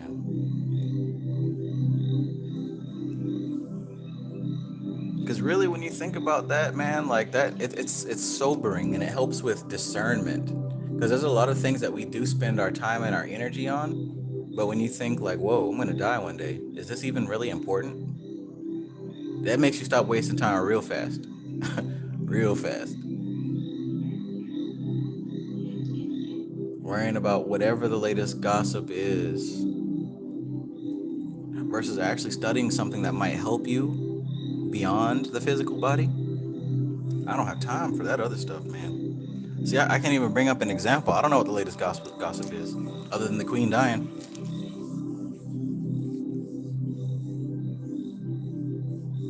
Archangel Raphael says, it's cuz, G, I kind of answered it myself in my head, but thank you nonetheless. Your answer was different from mine, for sure. Right on, right on. Right on. No harms, no fouls. Okay, 15. A very important part of the work of the masters is the concretion of the abstract ideas conceived by the Logoital Consciousness. So what is the Logoital Consciousness? The Logos, right? The Logos. What does that mean? Well, if you look back into the Christian perspective, the Logos is the Word. And what do they say about the Word in the Bible? The Word was first. The Word was God. And then the Word was made flesh. Now, when we talk about the Word, who has an idea of what that word might have been? The Vedics had an interpretation of the word, of this logoidal consciousness, the infinite vibration.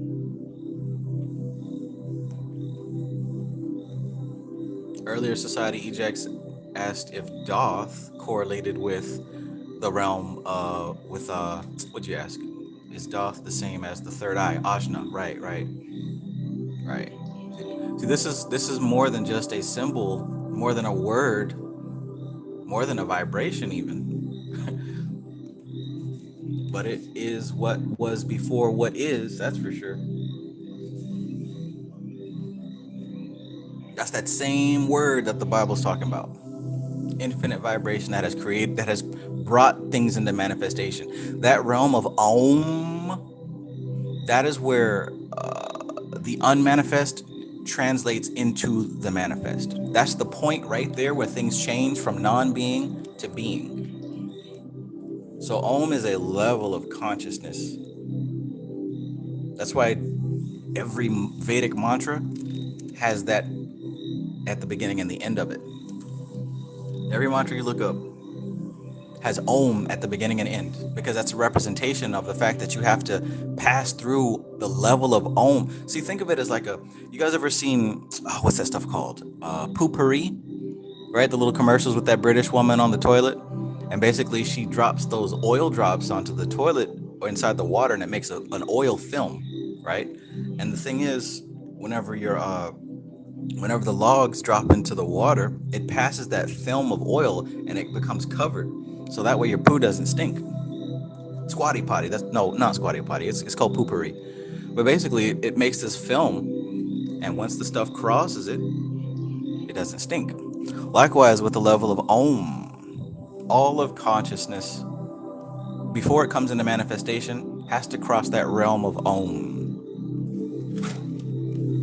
Poopery. See the film on top of the toilet water? Whatever the Most High drops down in this level of across the abyss, it becomes covered and it becomes to take shape. That's what Om represents.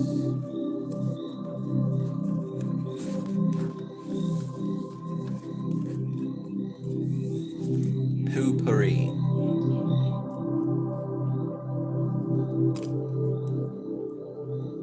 So now when if you ever see those commercials again, it'll make you think of Doth, hopefully.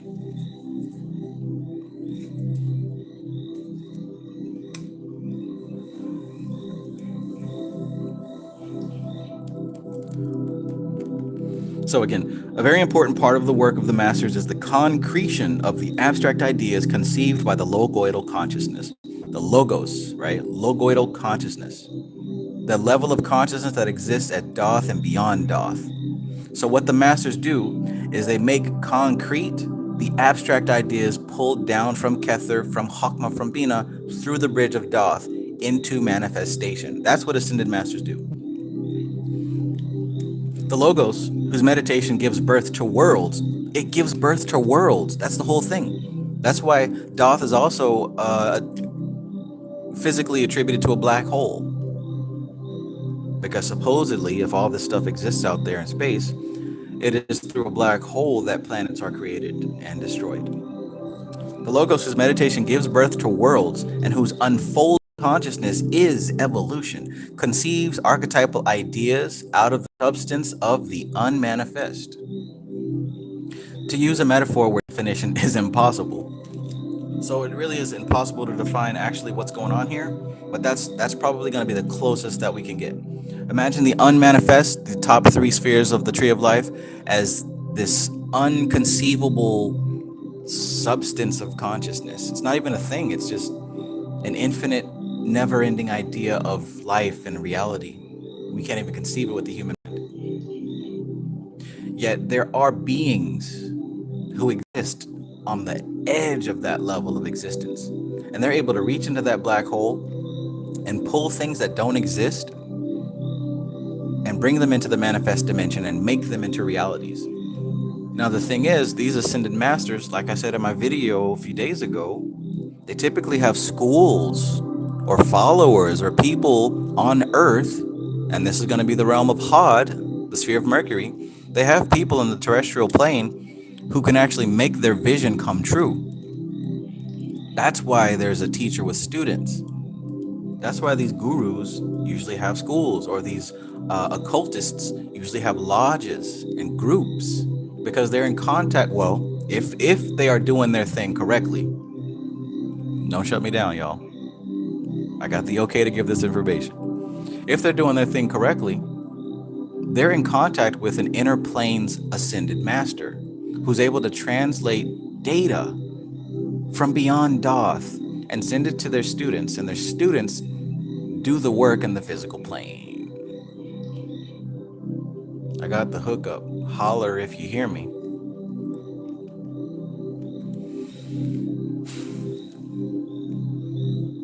To use a metaphor where definition is impossible, these ideas remain within the cosmic consciousness of the Logos, like a seed within a flower. Look, when you see Logos, you can think of Om. These ideas remain within the cosmic consciousness of the Logos, like the seed within the flower, because there is no soil therein for their germination, right? Right? The Logoital Consciousness, Om, as pure being, cannot upon its own plane provide the formative aspect necessary for manifestation. Look, Om represents the seed state. And guess what kind of mantras come out of there? Bij mantras. If y'all have been following me all year and listening to the stuff that I've been teaching, this should start to make sense. The seed realm, Om, the Bij mantras, right? These are all seeds and they all exist in that level called Om. But the thing is, they don't have any soil to germinate. They don't have any soil to become plants.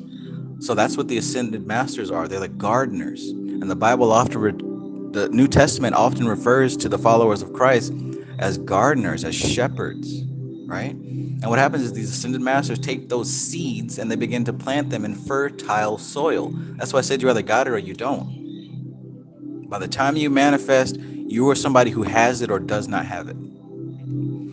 And chances are you're not on this video if you don't have it, because you would already be bored, right? You would already found something to complain about. Oh, this nigga got unicorns, I'm out, right? You'd have already found something that would have turned you off.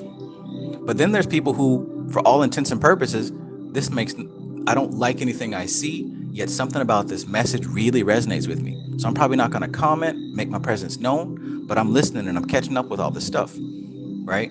There's some of us who have that seed already.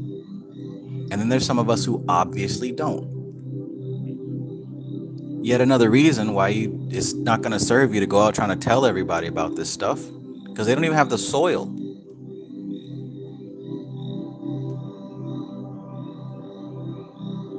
Archangel Raphael says, what or whom created God? Is this an unanswerable question? If you're looking at it from that angle, yes. But who said that God was created? The God that I know of and learn of and read about is not created. Creation is a product of God. Creation is everything underneath Doth. God is not created, so nobody created God. God is not created at all. God is not manifest. We are the manifest God. But outside of the manifest dimension, because see, that's the thing. Just like what we're learning about in this book, there's the macro prosopis, the micro prosopis, and Earth. The Father, the King, and the Bride. The bride is the manifest dimension. The king is the archetypal dimension. And then the father is what does not exist. We talked about this in the Vedic books. There's Purusha and Prakriti. 2 levels of Prakriti. There's perfect Prakriti, and then there is manifest Prakriti. Those are the 3 levels. If you look in the book Samkhya Darshan,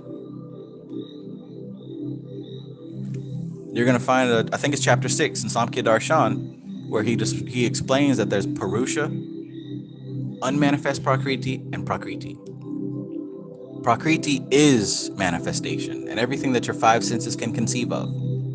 But just like what you said a few verses ago, only like these basic human scientists, they don't think past that. They think that everything can only be explained in terms of human consciousness. But there are actually concepts and existences beyond what the human being can conceive of, and that's where you're going to actually find what we call God. What God is in totality is way too much to even be manifest. That's why we have time and space, because what God is so massive, it takes time and space to even express a fraction of what God is.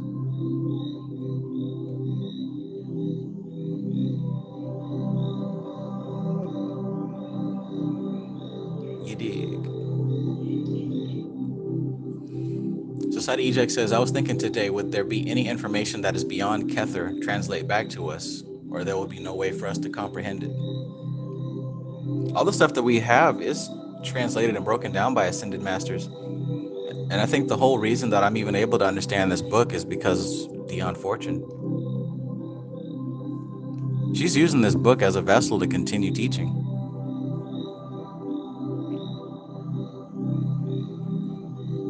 For sure.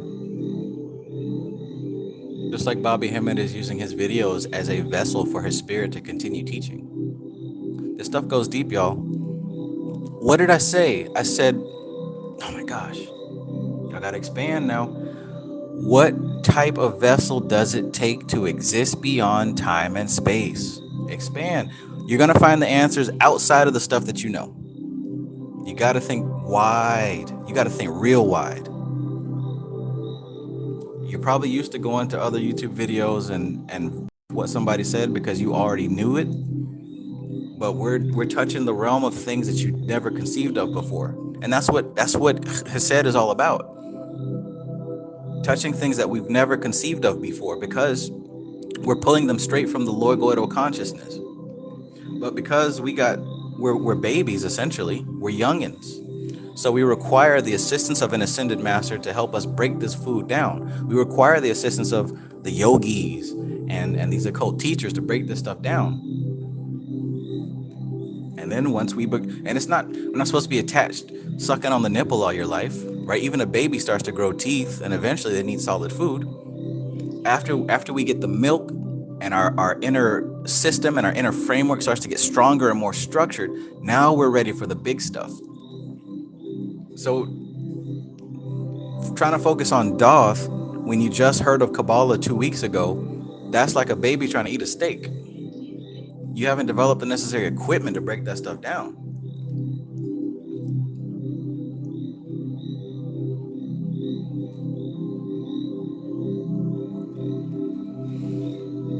Thank you, Society Ejects. Chapter 6 in Samkhya Darshan, Theory of Manifestation. If y'all have Samkhya Darshan, the book, check out Chapter 6. That whole book is amazing.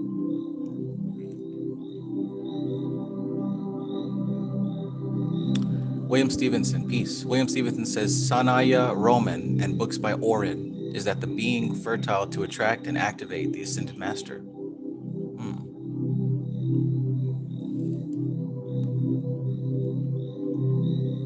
I wonder what kind of body it would have to take, what kind of vessel it would have to take to exist beyond space and time. Because it ain't this physical body.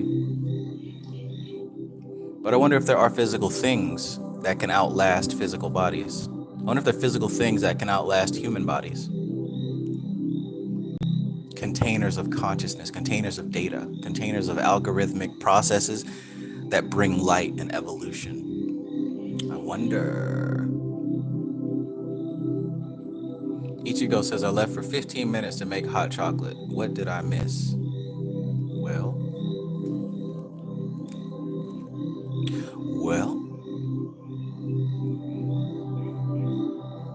Monica Lawan says, an uncontained body or pure soul, light. Okay.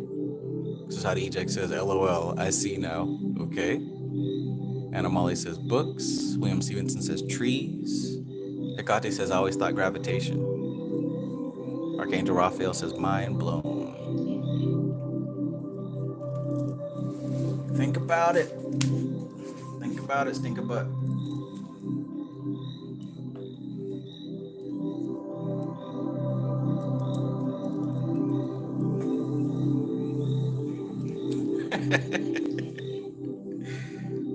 Goodness gracious. Society Ejects.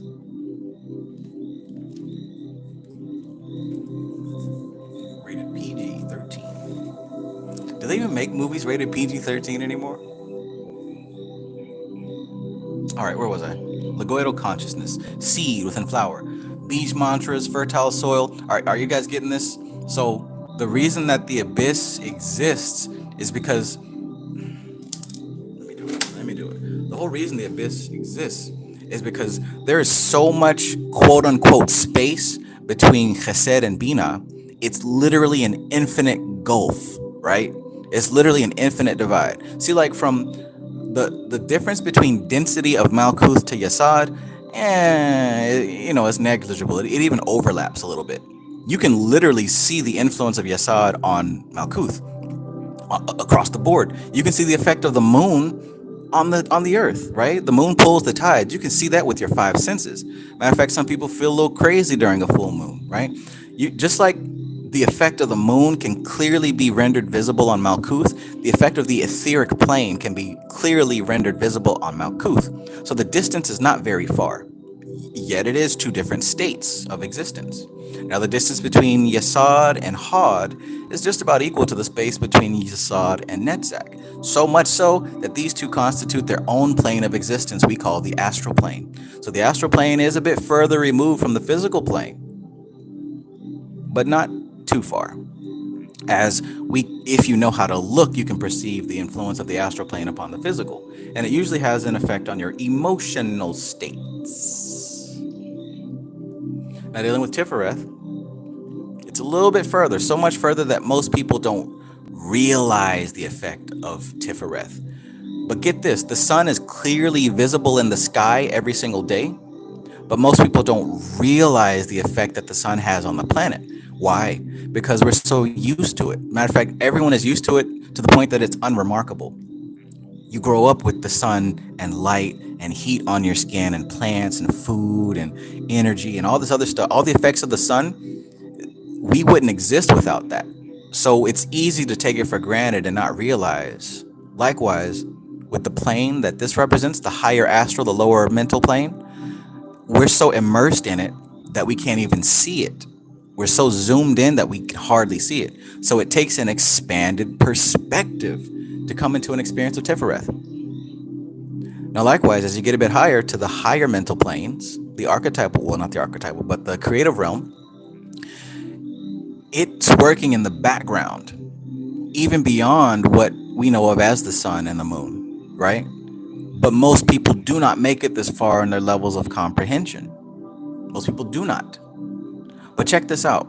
The level between all this and this is so vast. It's as vast as infinite space. Look, we can't even build a vehicle powerful enough to travel across space and get to another location in a reasonable amount of time. We can't even build a vehicle to cross the abyss and to come across something, anything that we can touch and bring home. We might be able to get there, but we can't get back. And we might be able to get there, but it's going to take damn near 60 years, right? So we don't even have the physical technology, right? The human race at its current state that we know of publicly, at least, doesn't even have the capacity to cross the physical void of the abyss. So what makes you think that we have the capacity to do it mentally or spiritually? Now, some people do. That's why we have the occult. That's why we have books like this to break the stuff down. But just to illustrate here, the space between Chesed and Bina is so great. They might as well just illustrate it as a bottomless pit, the abyss that you get lost in if you don't know the path, the way. Imagine shooting a rocket into space. You got to be extremely precise because even a very tiny fraction of a miscalculation will send you into the nothingness of forever. Right? That's how tight and small the bridge across the abyss is. Do you get what I'm saying here? Do you get what I'm saying here? That's how deep this chasm is. So to have someone like an ascended master, this is somebody who's able to look into the abyss and see the other side. They didn't get lost. They know the way. They know the way. And because they're able to peer into the abyss and see what's on the other side, they're able to send it back. But here's the thing. Once you reach that level, you don't have a physical body and you don't have the same experience as everyone else. You've expanded so far that in a way, you're not functioning in the same faculty on Malkuth. Are y'all getting this? Because this is extremely advanced information. Once you reach this level, you've expanded so far that you can barely function here like you used to. So this is why the Ascended Masters have groups and orders and clans and cliques and cults and all that stuff, because they can send that information back to individuals who can then take that information and make it manifest on Earth. As a matter of fact, there's no other way. See, these people grab the seeds from the Akashic record, But the trade-off is they're not able to physically plant those seeds. So they need a channel. That's the secret path between Chesed and Had.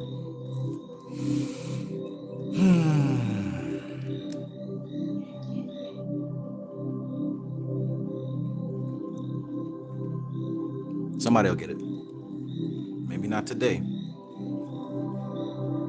But just understand that this gap represents a space and a time. It's not just spatially deep, it's also time-wise deep. Can you imagine being expanded to the point where you have to look deep into the past and deep into the future, right? Not just space, not just not knowing which way to go, but what time to go.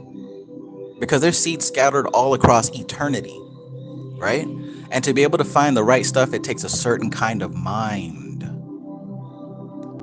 If you, just as you are, were to be cast into that abyss, you would not come out. Because you don't know where to go or when to go. You don't know where to go or when to go. That's why we require teachers. So all this talk about, I'm God and I'm every da-da-da-da-da. I mean, say that if you want. But even I'm not foolish enough to say all that. I'm barely just now learning how to navigate, right? But you're going to cut yourself off if you presume that you know more than you know. And by the way, there's actually a logical fallacy for presuming that you know more than you know. I'll pull it out. Y'all got me with these cards out now, so I'm going to keep pulling them out. And of course, I don't make any money off of this stuff. I'm just pulling it out because it's been very useful for me. And I know it can be useful for you if you care. Ironically, I actually heard about this concept from, what's his name? Here in my garage. What's Garage Man name? Somebody let me know in the chat. I know some of y'all are marketers. Ty Lopez, that's it. Yeah, Ty Lopez, he would talk about this. He's like, you cannot be a proper salesman if you don't understand these things. But here's the thing right here. It's called the Dunning-Kruger effect. This was the first one that I learned of. It says the more you know, the less confident you're likely to be. And conversely, the less you know, the more confident that you act. And you'll see this with people who watch 2 Bobby Hemmett videos and all of a sudden they're a spiritual expert, right? All of a sudden they're teaching now, they're making videos. But here's the Dunning-Kruger effect. The more you know, the less confident you're likely to be. Because experts know just how much they don't know, they tend to underestimate their ability. But it's easy to be overconfident when you have only a simple idea of how things are. Be skeptical of very confident opinions that lack expert understanding. Man, that's what I'm saying. Like, this is why I keep saying stuff, y'all, not just because I feel all big and bold. The more I learn, the more I see that most of these people don't know what the hell they're talking about. Most of these people don't know what the hell they're talking about. They can say the words, but they don't understand. That's due to the Dunning-Kruger effect. What that means is, like, you'll watch, I don't know, 3 or 4 videos on the Qabalah, and all of a sudden you're a Qabalah expert and you're teaching everybody about Qabalah. Because the thing is, when you start learning a little bit about something, you get overconfident because you're excited and you think you understand it. But the thing is, when you keep going, the more you know, the less confident you're likely to be. Because you realize what you don't know. You realize that gap of the abyss is deeper than you realized. Sure, it looks pretty small right here on the picture, but what she tells you in this book is, even though we know how wide it is, you have no idea how deep it is. When you fall down there, you are not coming back. That abyss is so deep it turns into another dimension, and it's called the clip-off. You dig it? You dig it? Somebody digs it. I don't know. But if I learned this information like, I don't know, 7 years ago, this would have saved me a lot of time and a lot of money.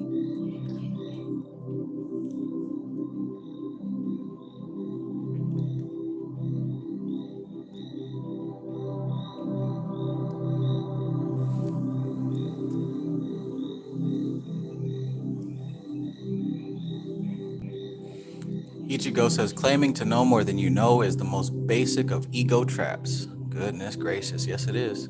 If you know everything, why study? Why read that book? I already know everything, so what's the point? Yeah. Yeah, exactly. I would never say some dumb shit like that.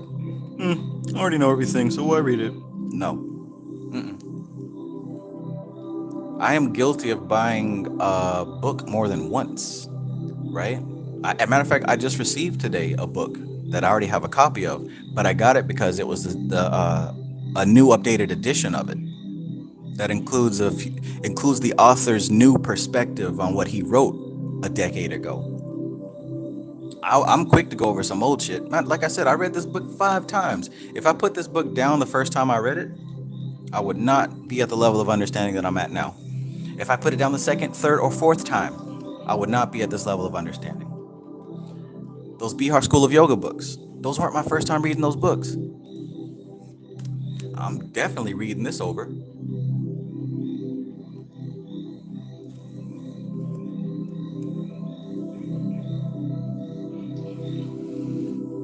Archangel Raphael says, "Bro, You're dropping life altering information. This is beautiful."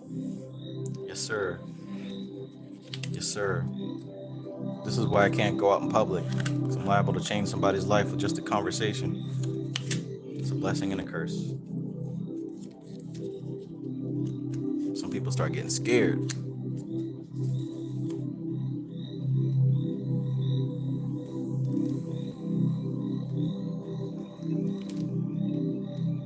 This one girl came over and she kept asking if we were in a cult.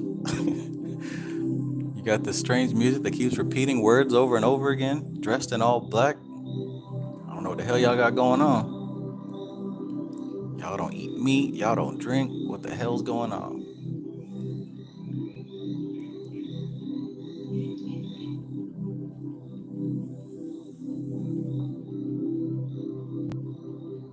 Ichigo says, I watched some guy who taught something pretty accurately out of the book, but in general conversation, the guy actually didn't know what he was talking about, it seemed.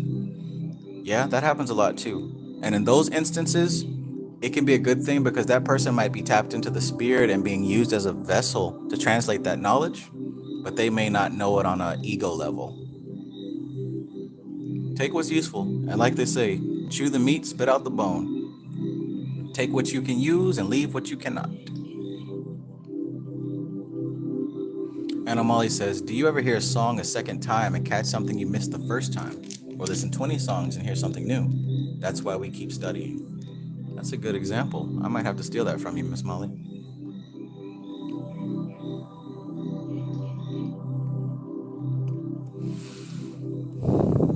Ray Blackstorm, peace, peace. The Holy Dragon says, so are you stepping onto the clip off? If you fall off a doth, you're stepping on the clip off, that's for sure. Ichigo says, every time I watch any show or anything that has philosophical value, I always see more in it. Remember what Shrek said, onions have layers, ogres have layers, so does everything else. Hell yeah. Society Eject says, exactly, the more I study, I realize I don't know a goddamn thing. And Dion on verse 11 kicked my ass. Yeah, that too, my friend, that too. The more that I study, the more I realize that I don't know shit. But even more so, I realize how these other folks don't know shit.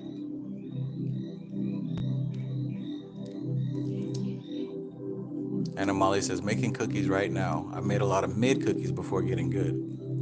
Yeah.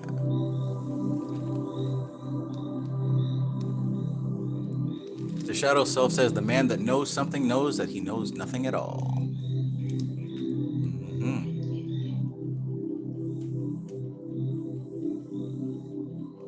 Hecate says, I know a philosophy guy who studies spirituality but doesn't recognize that he doesn't practice spirituality. All around the world. Dang, my battery died. Louise. The Holy Dragon says, got the new brother. I do not have the new Brother Panic book. I do not. Do you have the new Brother Panic book?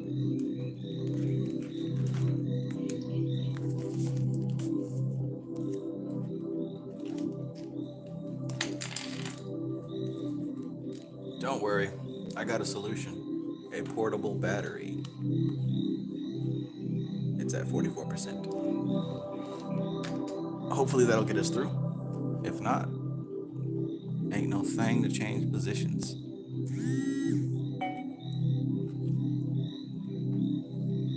Ain't no thing to change positions.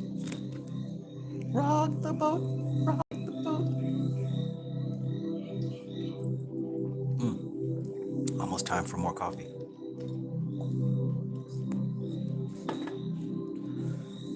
All right, let's keep going. So the Logoital consciousness, as pure being, cannot upon its own plane provide the formative aspect necessary for manifestation. It is taught in the esoteric traditions that the masters, disincarnate consciousness, disciplined by form, but now formless.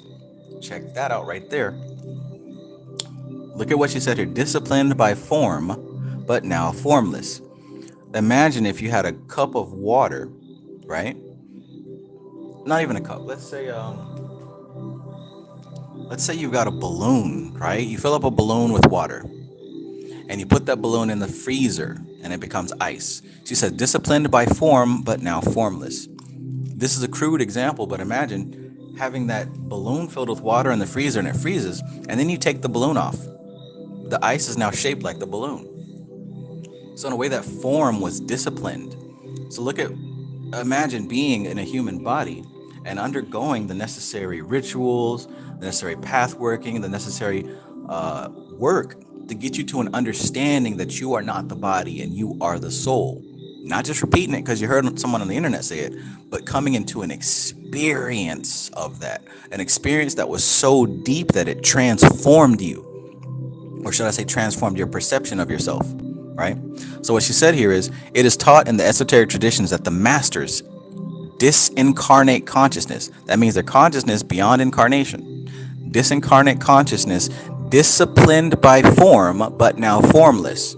So in their experience of form, they were disciplined to the point that they're formless, but they still exist, right? Everybody doesn't become a ghost, y'all. Some people just get recycled. It takes a lot of discipline to become something that exists outside of the human body. So in their meditations upon the Godhead, are able to perceive telepathically these archetypal ideas in the mind of God, and by realizing the practical application of them to the planes of form and the line this development will follow, produce concrete images in their own consciousness which serve to bring the abstract archetypal ideas down to the first planes of form, called by Kabbalists Bria. Bria. Did you catch that? Seriously, did you understand what she said there? Not just the words, but what she's describing here. So she's talking about the Logoital consciousness as a pure being, right? So that that level of Logoital consciousness, the upper triad, it cannot create on its own plane. Remember, you got the four worlds of Atziluth, Bria, Yetzirah, and Asaya. And we've talked before about how Atziluth, it doesn't create. It is all potential. Creation happens after Atziluth. Right? After Atziluth. The seeds are dispersed, but it isn't until the lower planes that those seeds actually become the plants that they can be. So these higher planes are planes of unmanifest potential, right? If you zoom out, it's just consciousness and matter, Purusha and Prakriti. But when you zoom in, you'll see that there's actually layers, like Shrek, or like an onion. And you got the four realms. I got a picture of it. I just got this book today, and I'll be doing an audiobook of it later, but you got the four worlds, right? From Atziluth to Bria to Yetzirah to Malkuth. And notice, look at this diagram. And this higher plane here has its influence and pressure on the next plane. So that at the core of the next plane is the plane above it. And when this moves, right? Yet, the combined influence of this plane puts pressure on the next plane. So within the core of this plane, you've got the original seed, you got the layer that it had to pass through, right, Pupari, and you have the total influence of what it's now become.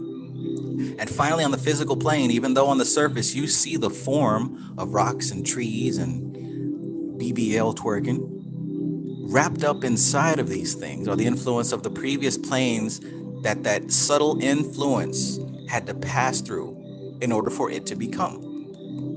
Just like Dion Fortune said, these people who have not graduated from the level of Yesod, they only see the surface level of a thing, but they never penetrate into the seed or the core of what these things represent. You see this? This is a perfect diagram put together by none other than Ophiel.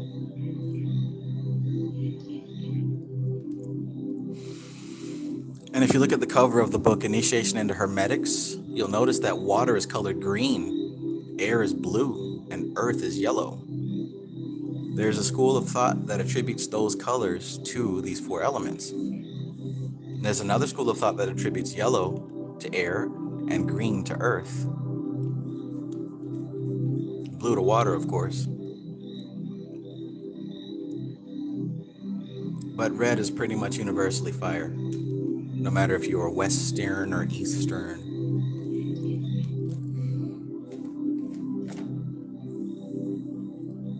But say what she's saying here is, on the higher plane there, right? Even though the seed of potential exists here, there's not any creation going on. It stays as a seed of potential. It has to travel down the planes to become the trees and the rocks. But up here, it's just a vague, super vague concept of something that could possibly one day become a rock or a mountain. I like how lightning is also listed as fire, liquid fire.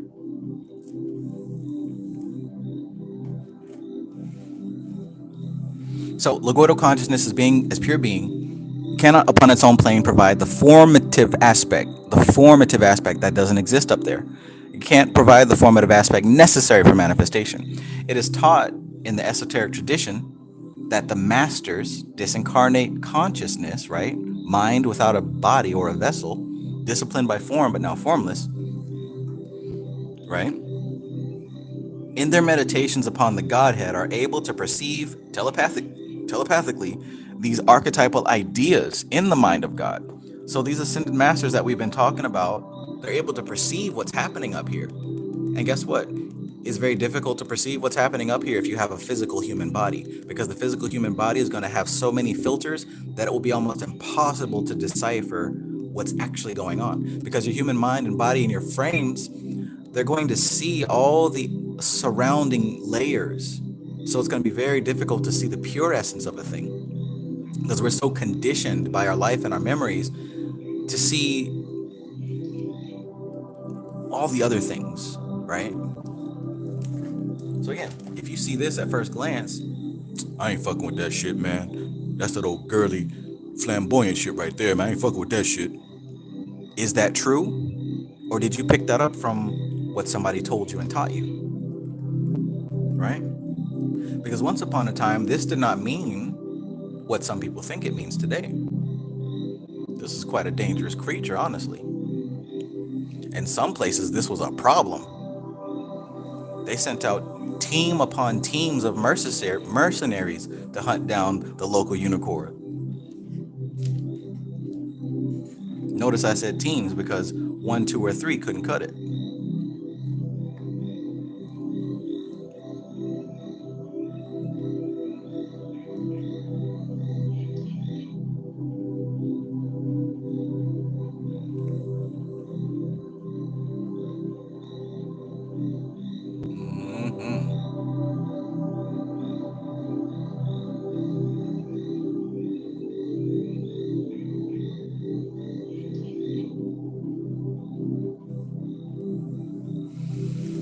Okay. WT says square, watermark, triangle, circles, top with shooting meditation. Exactly, my friend. Exactly.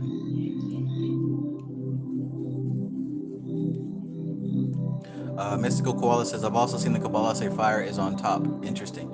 You're exactly right. And that's what I mean in my distinction. In the West, you'll often see that the top plane is fire, followed by air, followed by water. Excuse me, fire, water, air, earth.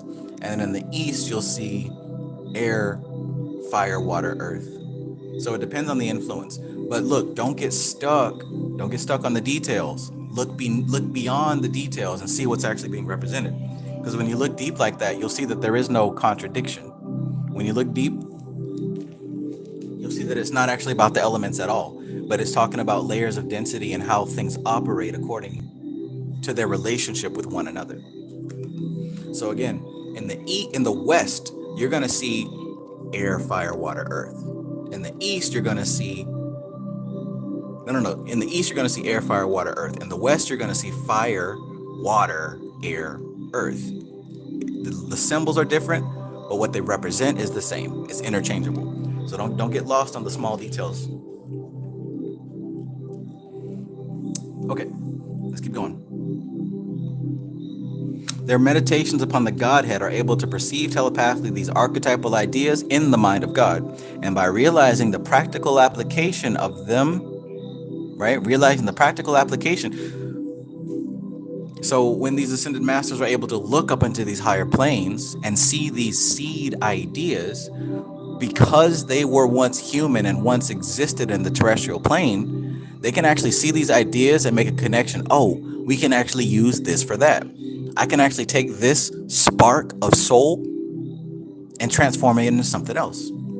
The same way that prospector was able to look at that raw land and see businesses and see a town being created, see the churches and see the bar and the strip club. He could see all that just by looking at the land. The same way that the dude was able to go into the desert and see Las Vegas on and popping, right? That's the sign of an ascended master. Now, I'm not saying he was an ascended master, but I'm saying that was the function of the sphere of Chesed, being able to see what's not there. This has a lot to do with faith, and faith can be defined, like we said, faith can be defined as unmanifested knowledge. That's what faith is.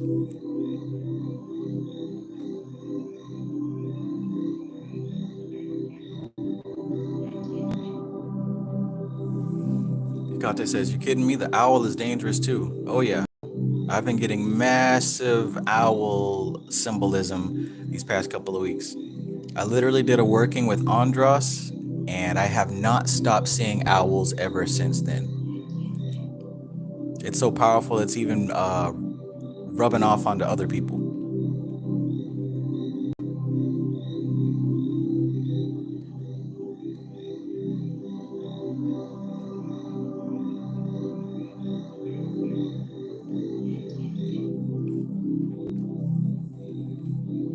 And Amali says, "Wow, me too, in the owl for the last 6 weeks." Yeah, it's probably been about 6 weeks since I did my ritual. I think it's been about 6 weeks or so. Society Eject says, "Realizing the practical application of archetypal ideas in the mind of God." Right, right. So imagine, like we said before, when we talk about the mantras and those yantras, these weren't just regular ass people putting shapes together. These were people who were disciplined by form, but now formless. A lot of those gurus and swamis of the past, they have transcended the human experience and worked on themselves so much that they were able to do what? They were able to meditate upon the Godhead and perceive telepathically the archetypal ideas in the mind of God, right? And by realizing the practical application of them to the planes of form and the lines of development that will follow, right? They produced concrete images, yantras, mantras. That's why you have, man, I'm about to put too much. Produce concrete images in their own consciousness, which serve to bring the abstract archetypal ideas down to the first of the planes of form. So this is why you got books and books and books full of ancient mantras, not just regular mantras, but all these different mantras and yantras that you'll see is because somebody meditated deep enough to be able to see certain seed vibrations and say, you know what? I think that this vibration can control anyone using a piece of fruit. Let me go ahead and get that and produce something out of it, right?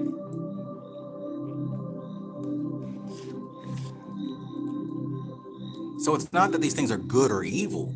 We're talking about things that someone has been able to rise up to the point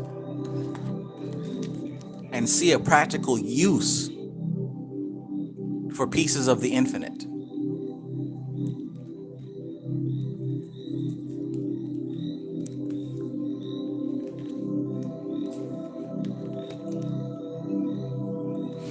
All right, let's keep going. Bacon, lettuce, tomato.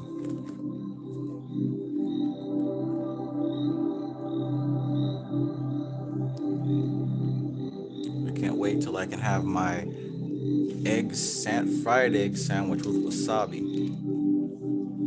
And I might put some impossible meat patty on there too. Impossible meat.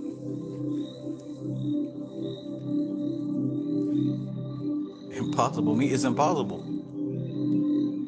Face the thing which should not be. Number 16. This, then, is the work that the masters perform in their special sphere, the sphere of organizing, upbuilding, constructive chesed on the pillar of mercy. The work of the dark masters. The work of the dark masters, who are quite different from the black adepts, is performed in the corresponding sphere of Gibura on the pillar of severity, which will be considered in due course. So check that out. Just like Chesed is in a place that's close enough to the divine that it can pull down constructive vibrations, on the other side of the tree, Gibura is very close to Bina, and you have certain ascended black masters who are able to bring down vibrations of destruction, because both are necessary. If you've got an ascended master who can bring down vibrations of building things up, you best believe you've got an ascended master who can bring down things that can tear shit apart. It's called balance. And likewise, you have those who are able to, I guess you could say in the sphere of Tifereth, there's a very real opportunity to rise up to Doth and pull down information that is neither constructive or destructive, but neutral. I like it. I love it. I want some more of it.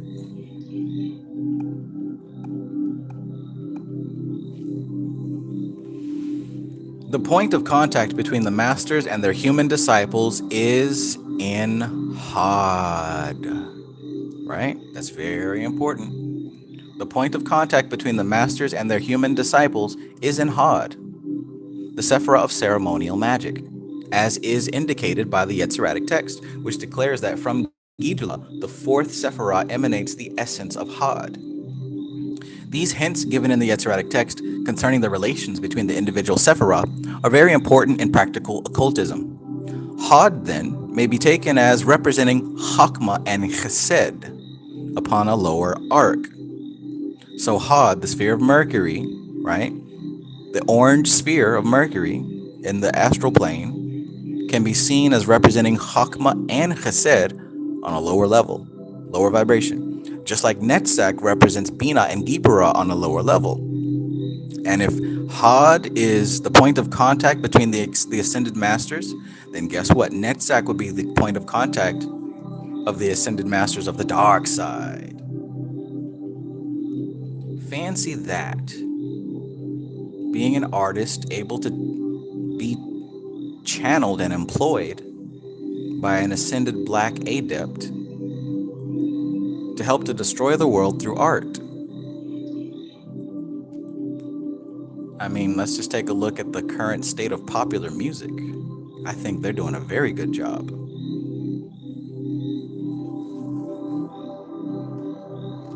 Very good job. Now here's the thing. A lot of people are like, oh, these rappers, they're occultists and they're wrapped in the Illuminati. They don't know what the hell they're doing. They don't know what the hell they're doing. They're either too focused on money, too focused on gang life, or too drugged up to know what the hell they're doing. But that doesn't mean that they cannot be used as pawns and chess pieces. And you might see the influence. But don't fool yourself. These folks don't know what the hell they're doing. They're in the right place at the right time. Your favorite rapper is more than likely not an occultist.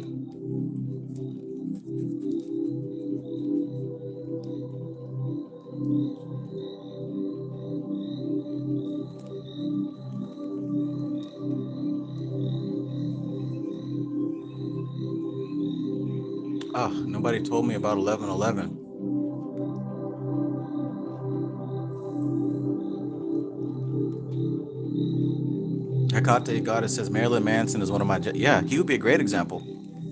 Listening to his music lately, like now that I'm more, now that I know more things, I definitely hear the destructive influence in his music. Like it wasn't just the Christian saying that he's a bad person. No, he legit has a lot of. There's even in one of my favorite songs, there's a subliminal message that says, kill yourself, kill your mom and dad. Gonna kill you all, gonna kill you all, gonna kill you all." There's a lot of stuff like that in his music.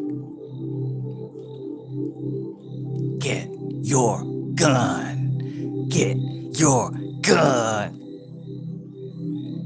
What was one of them? It was like, who said date rape isn't kind?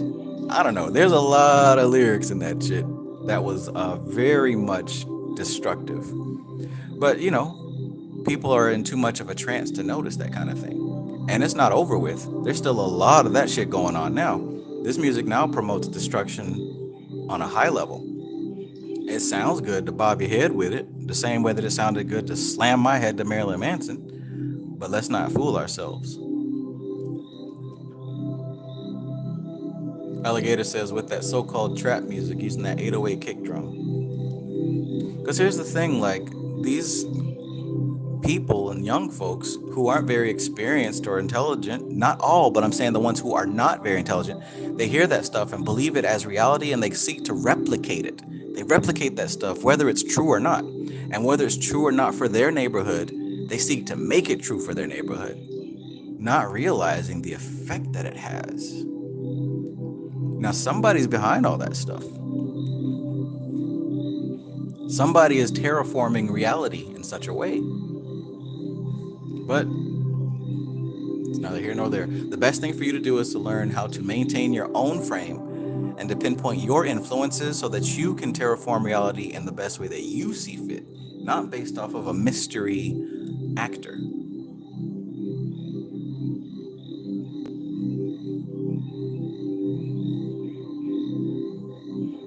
What's up, y'all? Micah? Peace.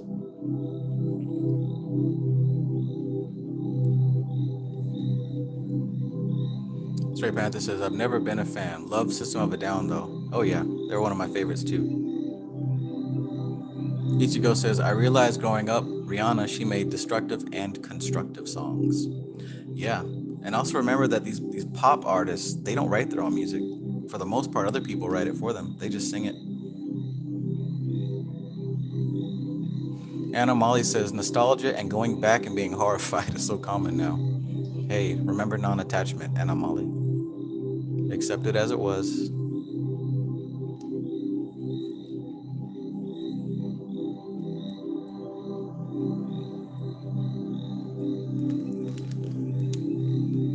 Straight Panther says, AKA gang life in the suburbs. Right. See, when you start bringing that type of shit where it don't belong, yes, it can be destructive on the environment, but more than likely it's going to be destructive to you. Because you have other people in that suburbs who do not want that kind of lifestyle in their neighborhood. So they're going to make sure that you get your ass up out of there. For what? Because you listened to a song and you tried to imitate the artist who you don't even know if is even really like that. Because these artists are actors too. See, getting caught up in the realm of illusion.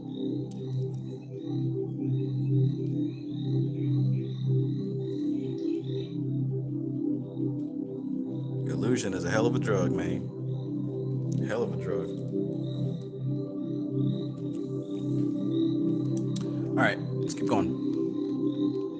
The main thing, the whole reason I went off on that tangent is because, like she says, the point of contact between the masters and their human disciples is in Hod, right? So these ascended masters that we've been talking about, who are able to raise their vibration to the point of seeing into the eye of God and saying, wow, this could be useful back in time and space, back on Earth. Let me get that and send it to my disciples, right? That is where the importance of being an occult student comes into play. Because here's the problem, just like what she said a couple verses ago, specifically in that verse where she talked about Tifereth and verse 12. The problem is, as an occultist, you think, I'm God, right? You listening to Bobby Him and Brother Panic, now you talking about I'm God. if you're unable to see outside influence, you're going to start receiving some of these messages from the ascended masters, and you're going to start thinking that it's coming from you. So since you're going to think that these messages are coming from you, you're not going to see the bigger purpose or the bigger picture. Therefore, you're not going to carry out the incentive very well, because you think it's your idea. Oh, I am Jesus Christ incarnate. I got to save the world, right? So you're going to receive that message, and it's going to damage you because your ego's in the way. Now, remember what I asked in the beginning. Why would the virtue of chesed be obedience? Right? Now, who feels very uncomfortable with that word? Who heard obedience and kind of shifted in their seat? I ain't being obedient to nobody. I'm God, right? If you have an issue with that word, I invite you to analyze why you might have an issue with that word. Because it might be difficult to come to a realization that you are not the end all be all or even the limit of consciousness, that there are things, forces, and lives that are expanded beyond you. And some of the stuff that you're receiving is coming from some of these ascended masters. Now, that doesn't mean that you've been selected as a special individual.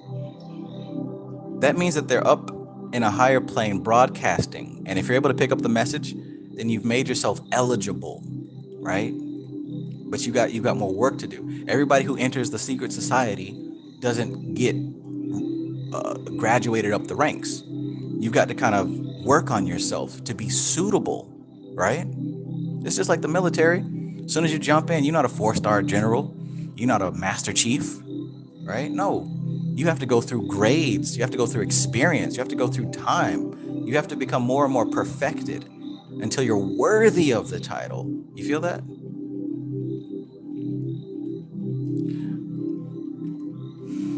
And likewise, just a note, for the ascended masters of darkness, their point of contact is in Netzach. And that's the struggle that an artist faces. Because artists kind of open themselves up and channel from a source that is kind of, indiscriminating. It's very easy to pick up on the communication of a dark side ascended master, and you really don't realize it. That's why a lot of these artists are tortured souls, because they're receiving vibrations of destruction, and it has a destructive effect on the human. Man.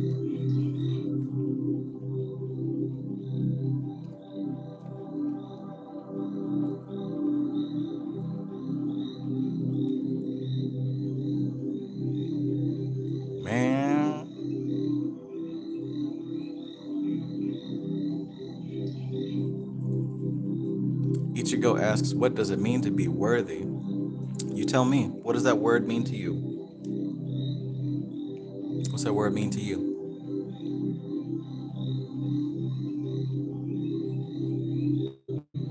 Is a 5-year-old worthy enough to drive your cousin's Lamborghini?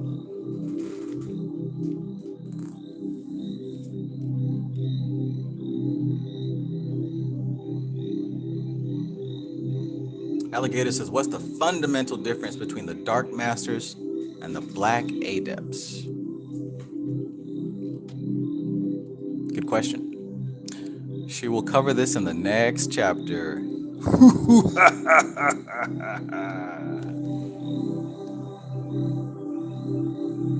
But I'll say that the fundamental difference between the Black Adepts and the Dark Masters is that one is a whole lot closer to the Malkuth Yasod level, and one is a whole lot closer to Kether.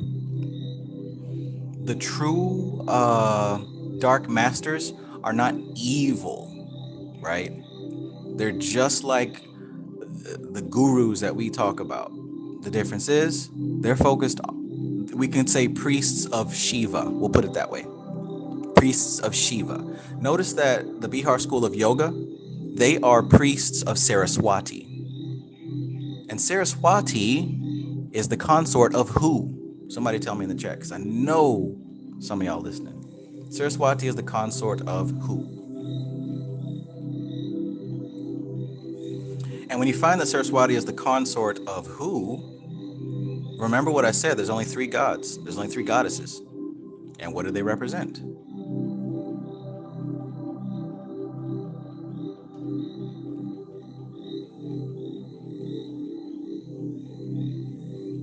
Okay, well, I don't see the answer in the chat. So the consort of Saraswati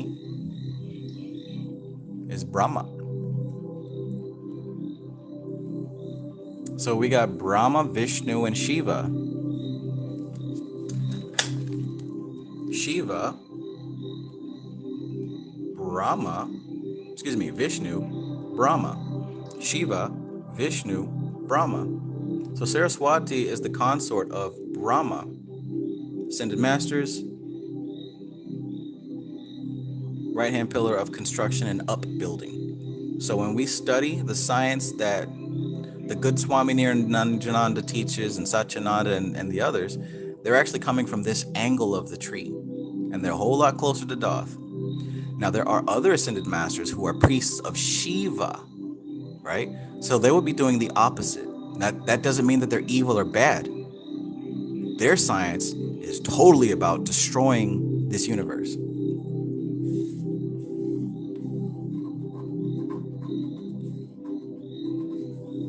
Bobby Hemmett style. Uh-oh. I wasn't supposed to say it, but I said it. I wasn't supposed to say it, but I said it. But the fundamental difference is what angle they're operating from. Generation, operation, or destruction. Where do you think Travis Magus is? Which pillar do you think Travis Magus is?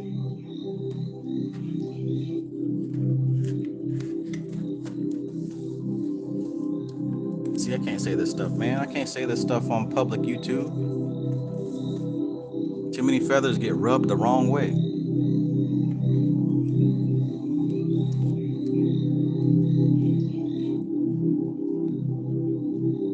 But let me know if that is some insight on your question, Alligator.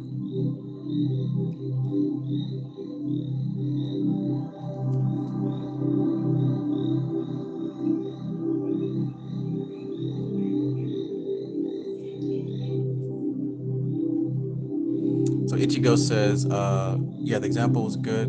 I'd say he would be worthy if he had the skill and experience and diligence and patience to drive properly and take care of the car. But if he was ignorant of all the technicalities of driving, it wouldn't be wise to let him, as he might crash and burn. So in that sense, he might not be worthy. Yeah, and not only, here's the thing about the little baby, not only would it, even if he had the experience and diligence and patience, he doesn't have the body to handle such a thing. So it's more than what's mental. There's also an evolutionary aspect as well. So worthiness is based on evolution and realization.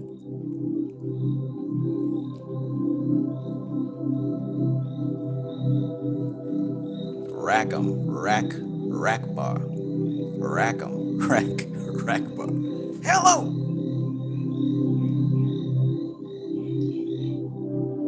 Stray Panther says, so it must be Travis Magus. We're making an omelet.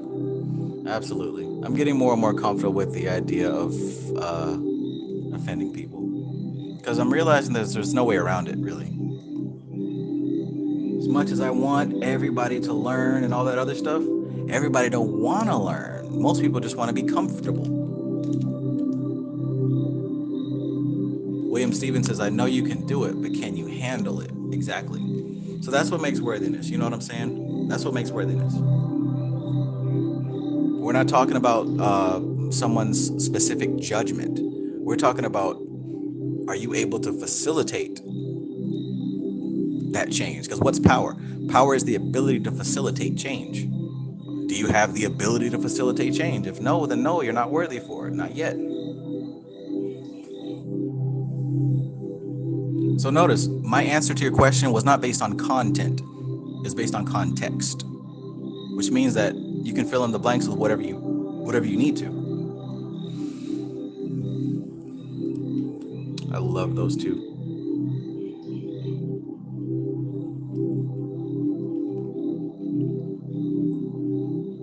So yeah, the Black Adepts are going to be priests of Shiva essentially, and the Ascended Masters are priests of Brahma basically. Now, they might not worship Shiva, but they're whatever deity that they use to channel in the Ketheric force or the Binah force, it's going to be some type of Shiva type of entity. Framestar Film says Agora, left pillar. Exactly. Exactly. All right, let's keep going.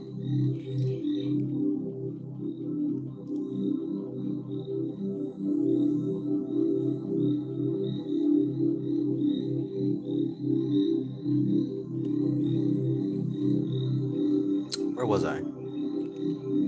Yeah, this will be explained in detail when these Sephiroth are dealt with, but it must be referred to briefly now in order to make the function of Chesed intelligible. 17. We've now reached a point in the scheme of the tree where the type of activity comes within the range of human consciousness. Wow, it's been 3 hours? That's crazy.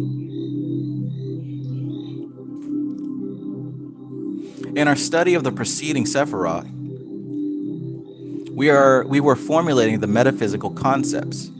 These concepts, although remote from immediate application to the life of form, are exceedingly important. For unless they are at the basis of our understanding of esoteric science, we shall fall into superstition and use magic as magicians, not as adepts. In other words, we shall be unable to transcend the bondage of the planes of form and will be hallucinated and fall under the domination of the phantoms evoked by the magical imagination, instead of using them as the beads on the abacus of our calculations, which is as if the engineer used the slide rule as if it were a foot rule. Did anybody not understand what was said here in 17?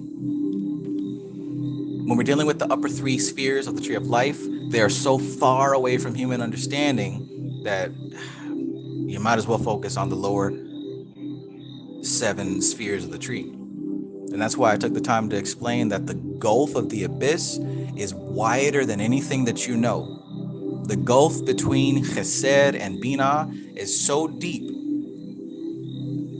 you're going to dissolve before you reach the bottom of it. You hear me? You're going to dissolve, and the parts of you that you've dissolved into will dissolve before you reach the bottom of the abyss, right? The abyss is so deep that you're going to completely become obliterated before you reach the bottom of that thing. And that's why it's there. It's almost like a cosmic porta potty, but also like a cosmic disposal. What's the thing called in your sink when you put like food down there and you turn on the blaze and it chops it all up? So the bridge across the abyss, known as Doth, is very, very, very, very, very thin. I'm talking about thin. You gotta more than tiptoe on that tightrope. Matter of fact, you can't even have a physical body to tiptoe over that tightrope. Garbage disposal, thank you.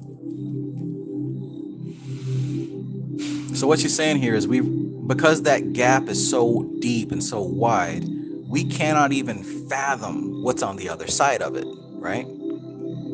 So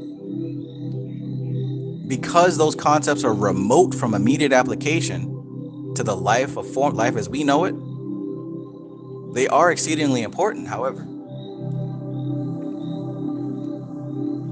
But see, we've got to understand the fundamental foundational principles of the top part of the tree. Rajas, Tamas, Sattva, father, mother, union. If we can just understand those basics and how that those serve as the foundation of everything that does exist, we're on the right track at least. Because if we don't understand that there are only 3 gods, like I've been saying, you're going to get lost in the sauce. If you think that there's a pantheon of all these different deities, now you start saying stuff like, oh, I made Oshun upset, or oh, Baphomet is angry with me, or, you know, all the other crazy little stuff you hear people say.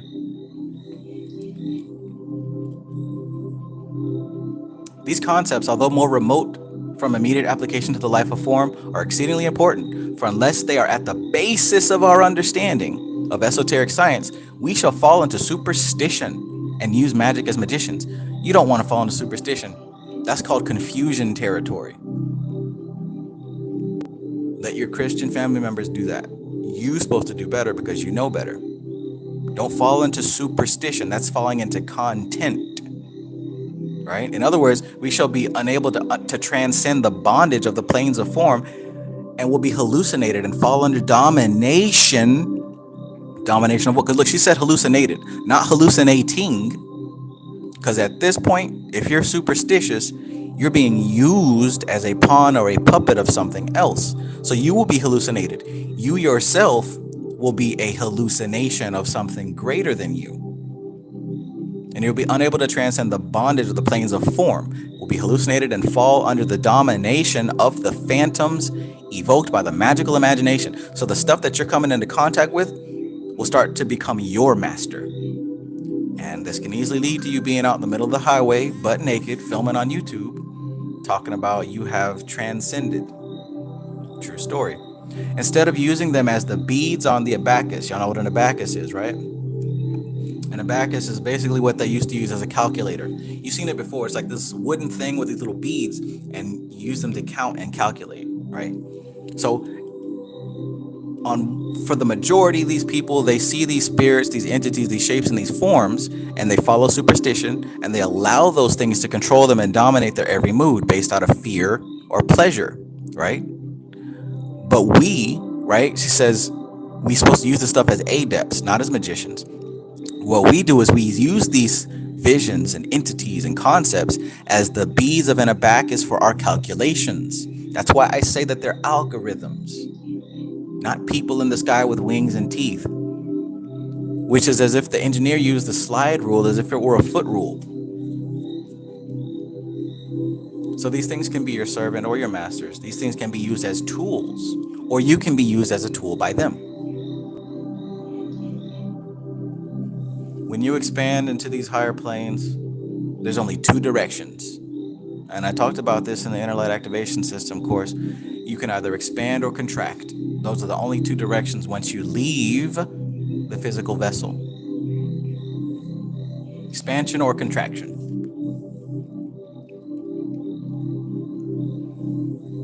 Ray Blackstorm says, I saw that highway video. Yikes. Yikes. Rest in peace. I hope that everything is going well with the good brother. I honestly do.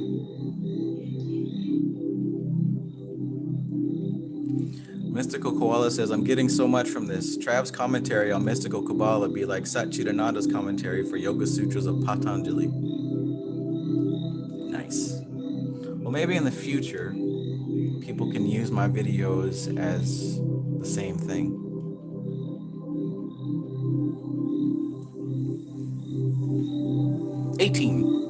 Chesed then reflects into Had through the Christ center of Tifereth, just as Geburah reflects into Netzach. So look, I didn't make that up. Right? Obviously, Chesed reflects into Had through the Christ center, just like Geburah reflects into Netzach through the Christ center. Right? We're good on that? We're solid on that?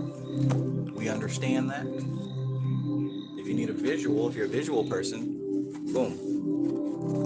Chesed reflects into Had through Tifereth. Geburah reflects into Had through Tifereth. So Tifereth is part of this triad. The Jedi, the Sith, Tifereth. Ray Blackstorm says he passed. No, he didn't pass. He didn't pass. I'm just saying, I hope that he is rested and recharged and better, basically. Because I think that getting to a point like that is due to being, I don't know. No, he not as far as I know, he's not dead. I just don't think he makes videos anymore. Matthew Watson says, what book has all the Tree of Life diagrams? This one here. And I guess I could flip to it. I just don't like unhooking this thing, but I'll do it. As you can see, this is the one with all the diagrams.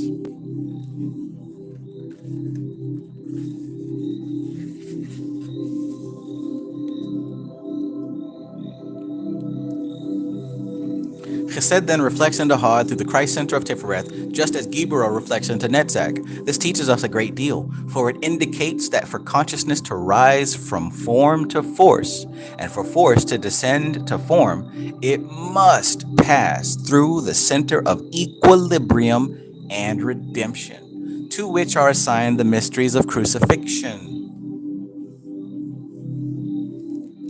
You see that? This is the same thing that's happening in Doth on a higher scale. Doth is the point between force and form. Tifereth is the point between force and form. Yesod is the point between force and form, just on different densities. I got the hookup. Holler if you hear me. So again, this teaches us a great deal. It indicates that for consciousness to rise from form, right? Your consciousness is encased in form. For it to rise from form back into force, and for force to descend into form, it must pass through the center of equilibrium and redemption. Now, that is Doth, but we can't experience Doth, so we know it as Tifereth, the Christ center, to which are assigned the mysteries of the crucifixion. Jesus died for your sins. He was crucified. He died up on the cross. Right? One day when I was lost, he died up on the cross. And I know it was the blood that saved me. Amen. One day when I was lost, he died up on the cross. And I know it was the blood that saved me. Amen.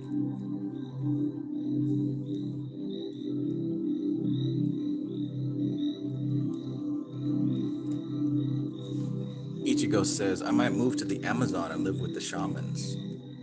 Why don't you terraform your personal environment into the Amazon? That way the shamans will come live with you.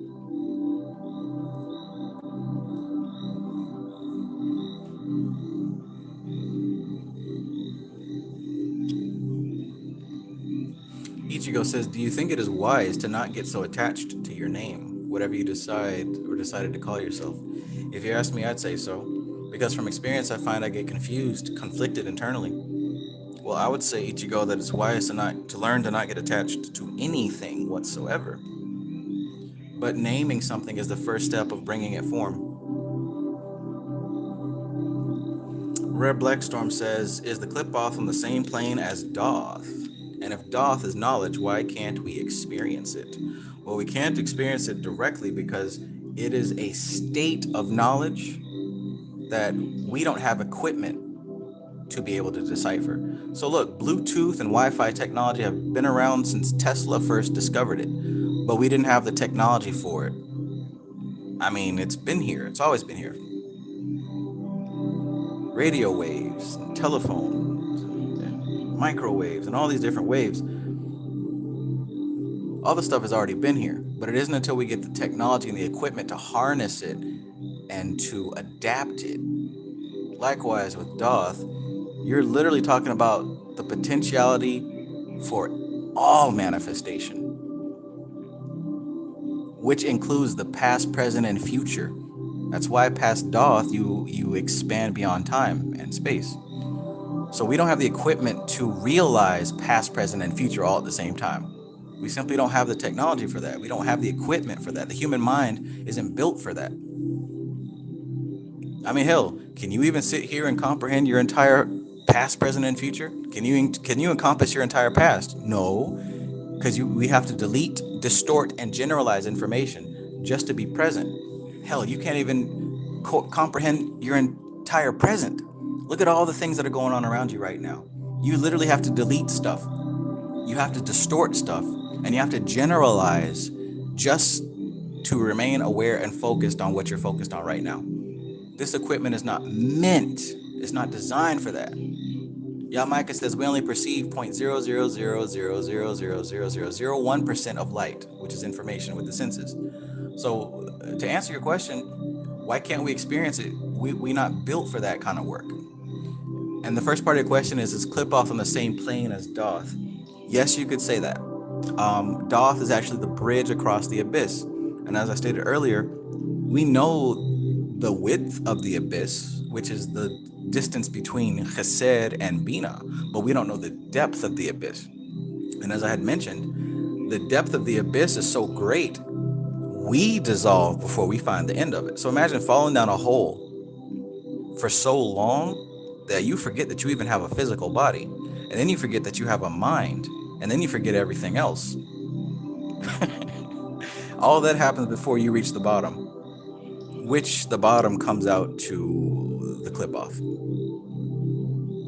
So, and that's why the abyss is thought of as the cosmic porta potty, the dumpster, where the things that no longer serve a function or purpose in the universe are cast into this bottomless pit. Now, it doesn't just disappear, it just goes to a place where it's no longer what it used to be. It becomes fertilizer for Malkuth again. So by the time you make it there, everything about yourself will go into that pit except for your soul.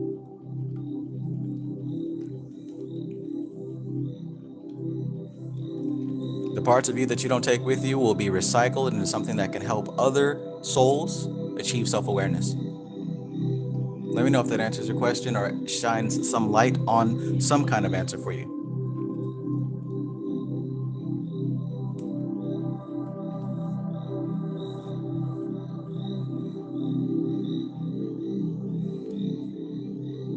Framestar Film says someone should develop a Tree of Life board game. Do not collect $200 as you pass Doth.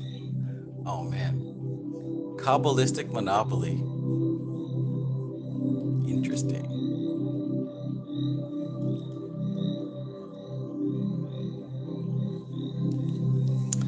One of my favorite mangas. What's it called? Amigara Fault. The Mystery of Amigara Fault or something like that. Is anybody familiar with that manga? I haven't read it in years. But I think it's called The Mystery of Amigara Fault. That manga kind of gave me a weird chill in my body. I had never thought of nothing like that. But basically, the manga is about these people.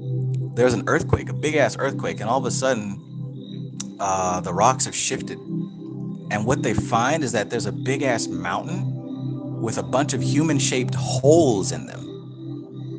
So everybody is coming to look at all these human shaped holes in this mountain. There's like news reporters and everything, and everybody's like, wow, this is so weird. There's a mountain with a bunch of human shaped holes. And then something crazy happens, y'all. Somebody looks and says, that hole is shaped like me. And then more and more people start saying, whoa, that human shaped hole is shaped like me. Then all these people start seeing these holes that are shaped like them. Now this manga is kind of crazy because what happens at the end, I invite you to go read that manga. It's not long, but it did creep me the fuck out. Just to think about that. Ugh, gross. But there's no bad guys, there's no villain, there's no evil entity. See, the enemy here is human curiosity. If you saw that there was an earthquake and there's a big ass mountain and you found all these human shaped holes and you found a hole that was shaped like you, could you resist going inside of it? I think it's called The Mystery at Amigara Fault. Amigara. It wouldn't take you long to read, but read the whole thing and try. Don't Google image it. Just find it. It's online. Don't Google image it. I don't want you to see the ending of it. I want you to actually experience what I experienced. It was a gross feeling. I loved it. I never forgot it, and I never seen nothing like that since. I'd love it if they made like a movie out of it, or like a short story. See, if y'all are listening, y'all Netflix folks or whoever, the Black Mirror and the American Horror Story, whatever, make an episode based off of that.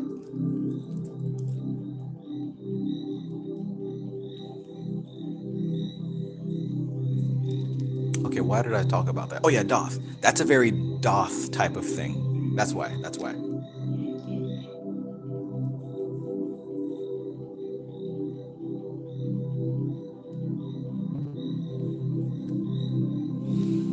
Ichigo says, I know you said you haven't been into anime or manga for a while, Trav, but if you ever get back into it, I would recommend Steins Gate, the book, visual novel. It's way more in depth than the anime, though. Steins Gate. You might have to put that in the comments. Steins Gate.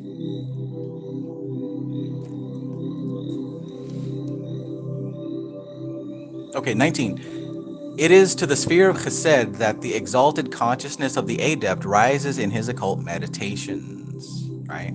That's where you go when you meditate at your highest. That's where you go when you meditate at your highest. It is to the sphere of Chesed that the exalted consciousness of the adept rises in his occult meditations. So wouldn't it make sense that if you're receiving these downloads and these breakthroughs, that there might just be someone up there that sees you entering into their plane, someone who's been there for quite a while?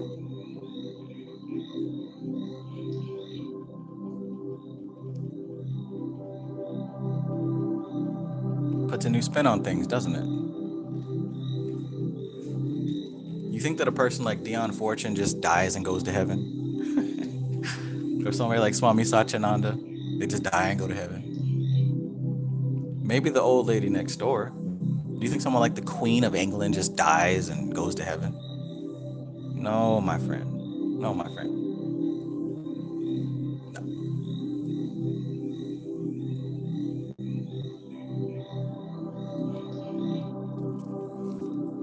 It's here that he receives the inspirations which he works out on the planes of form. So when you meditate and you get a profound ass download, it's more than likely that it was a gift from an ascended master on a higher plane.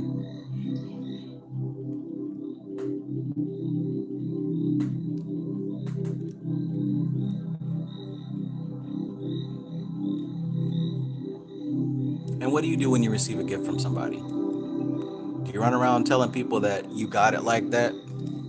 Yeah, look at me, check me out. Do you brag and boast about how awesome you are? There we go. Ichigo says the Enigma of Amigara Fault. I found it, Trav. Thanks. So there it is. Write that down. The Enigma of the Amigara Fault. Read it. Don't spoil the ending. Don't go to Google image search. Just read it. But let's continue. It is here that he meets the masters as spiritual influences contacted telepathically without any intermingling of personality. In other words, if and when you reach a level like that, you're experiencing something that is definitely and clearly not coming up out of you, not out of your ego. It's something wider, something more expanded and more experienced.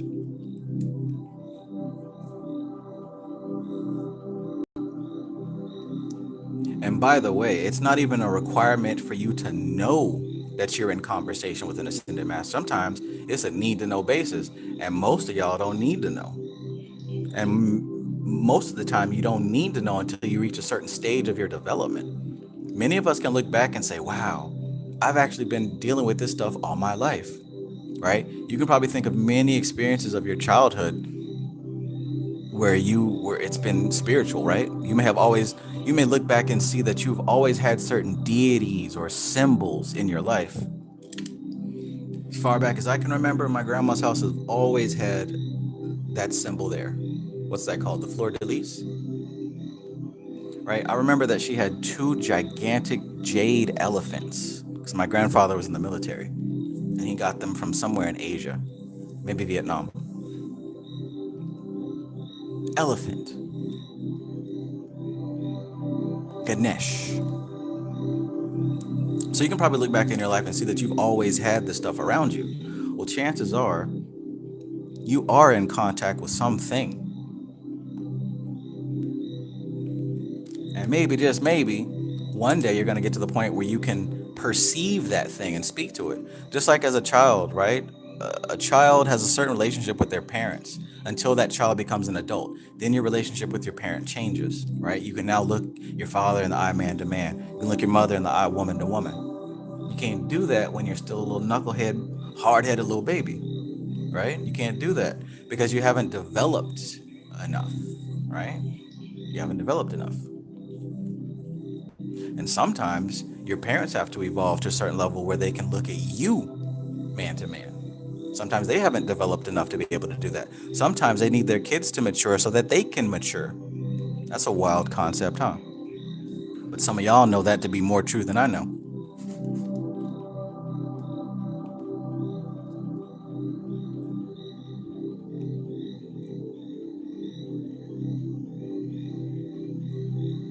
Cradle of humankind. Peace. Peace from the other side of the world.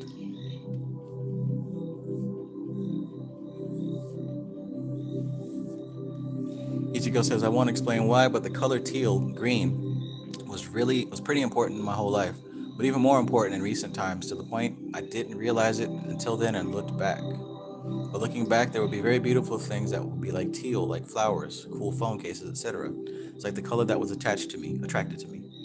Well, look, man, color also represents consciousness on a higher form. Matter of fact, more advanced Kabbalistic work, you're dealing strictly with color. Not with words and phrases and concepts, but specific colors. Like teal, blue, and purple.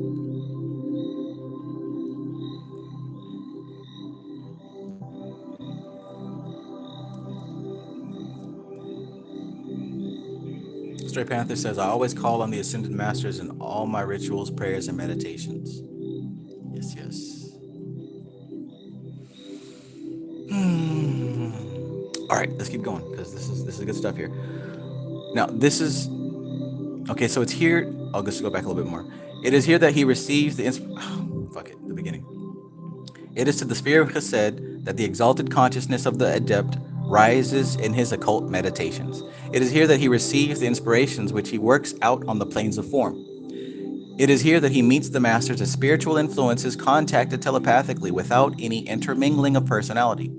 This is the true and the highest mode of contact with the masters. Contact with them as mind to mind in their own sphere of exalted consciousness.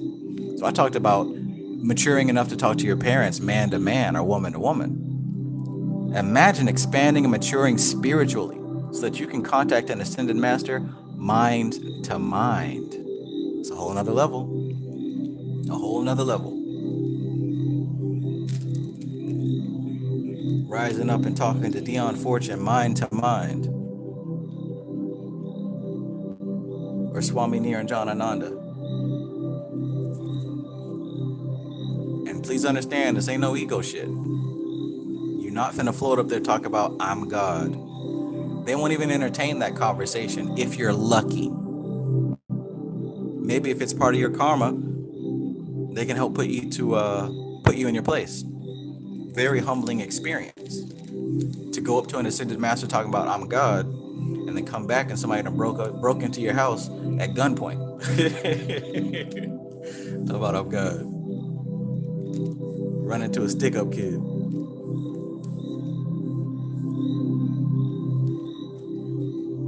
Talking about we was Kangs, and then you get that unexpected bill, that unexpected car note, that unexpected overdue payment, right? We was Kangs. Don't play that game. I'm telling y'all, get rid of this ego stuff. Understand that there is a place for everything. If anything, the tree of life should tell you, it's about relationships. There are relationships where you are the giver, but there's more relationships with the receiver. Why do I say that there's more relationships with the receiver? Well, look at where the hell you're at.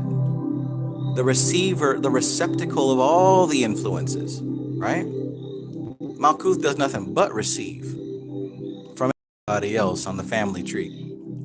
The princess, the queen, the king. The princess is not finna step up here on I'm queen. Not yet anyways. Because the throne for the princess is here. She will get there eventually. But she's not gonna get there in her current state. Little girl. Yeah, she's spoiled and she gets everything she wants. But she's not big enough to drive the car. Or drive the kingdom, I should say. You gotta pass through these levels to become worthy. Yes, you're born into the royal family. But that don't mean you get to skip over the work. All that means is you don't have to live like a monkey.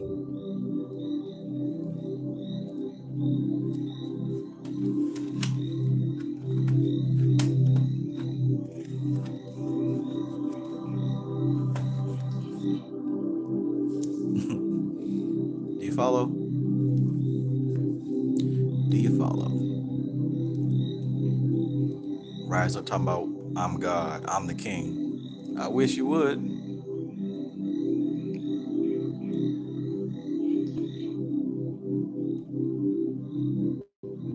Alligator says, I saw a big ass rainbow fleur de lis in the middle of Bourbon Street last night in New Orleans. That's when I hit a Savic U-turn.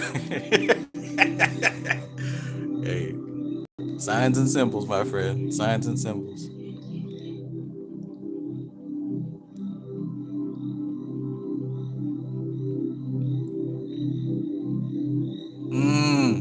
Society Eject says, LOL. They're gonna ask you if you God. Why are you still down there trying to talk to us, Goofy? Oh man.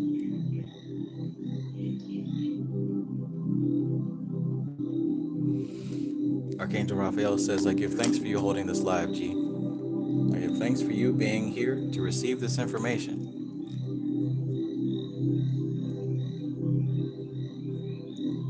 Ichigo says, yeah, Trev, thanks for streaming for so long. Great for our late boys. Yes. Archangel Raphael says, my entire life has been a synchronicity. Exactly. And once you reach a level of maturity, you can look back and see that.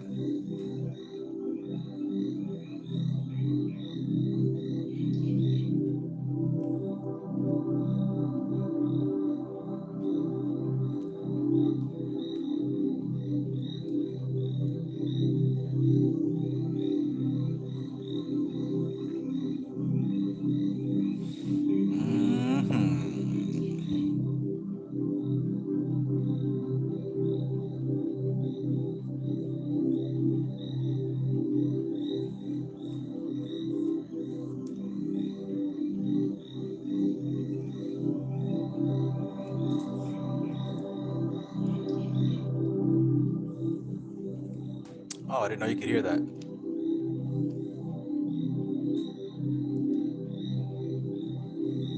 See, I like the duality. I've got my cosmic sound, but I've also got earthly sounds playing.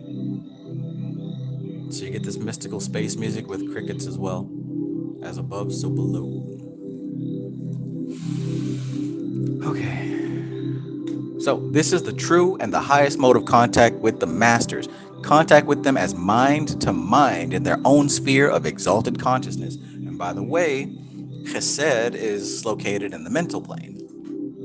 When the masters are seen clairvoyantly as robed beings, the colors of whose robes indicate their ray, they're being perceived reflected into the sphere of Yesod, which is the kingdom of phantasms and hallucinations. So by the way, you're not actually seeing them as they are, you're seeing them through the etheric plane of Yesod. It's highly, highly important to become acquainted and gain a mastery of the etheric plane. For this reason, if nothing else, so that you can know, so first of all, you can see clearly, and that you can know that what you're seeing isn't what's at face value, but only a symbol. So we are treading on precarious ground when we have to meet the masters here. It is here that the anthropomorphic form is given to the spiritual inspiration, which so misleads those psychics who cannot rise to Chesed. It is thus that the announcement of a spiritual impulse flowing out upon the world gets interpreted as the coming of a world teacher. So that used to happen a lot more than it does now, where people will say like, oh, the world teacher is about to be born, the new Christ. I remember, I think the last time this happened, there was a guy, what they name him? What they call him? There was supposedly like this great world teacher that was coming. And like there was this rich guy behind him that was like paying for everything. One of y'all might know his name. I'm trying to think of it.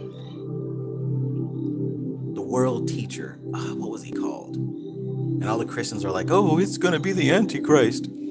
But there was some dude with a beard and he wore white robes, and there was like this old rich white guy who was behind him and telling everybody these interviews like, this guy is the second coming of the ascended master. What was his name? See, I don't even remember. But that used to happen a whole lot back in the day. I can't even remember the dude's name. See, that just goes to show.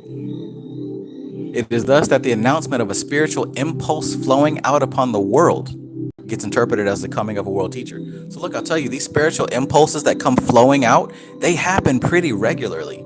And you can tell based on astrology. I think that we're right now on the tail end of a very recent flow, right? Something just poured out very recently. Of course, we know symbolized by the king, the queen passing, but every now and then we get these outpourings. And depending on your level of reception, depends on how much you get. I'm starting to see now when it happens for me because I'll suddenly start getting these massive downloads and understandings. Massive. To the point where I feel like I'm starting to talk crazy. And then other times, maybe not so much. But the whole thing is, depending on how your structure is made up, you can easily receive some of those impulses. Like, say, if one of them can be interpreted as a world teacher coming out, or basically, you'll take that spiritual impulse, and if your ego is in the way, you're going to translate it as something very basic and human. You feel me? Straight Panther says the Dalai Lama. It's not the Dalai Lama. This was one dude. It was like a here today, gone tomorrow kind of thing. I mean, he still has his foundation, I guess. I can't remember that dude's name.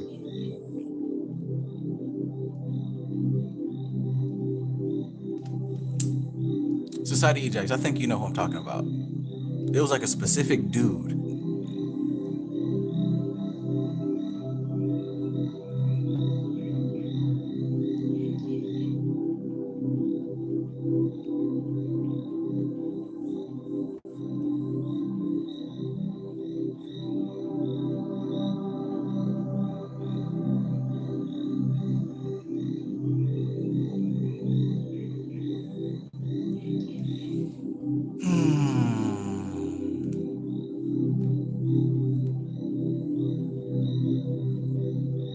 Giga Chad.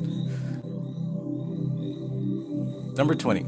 As we come down the tree into those spheres, more within the range of our comprehension than the three supernals, we find the symbols associated with each Sephiroth becoming more and more eloquent as they speak to our experience instead of causing us to reason by analogy.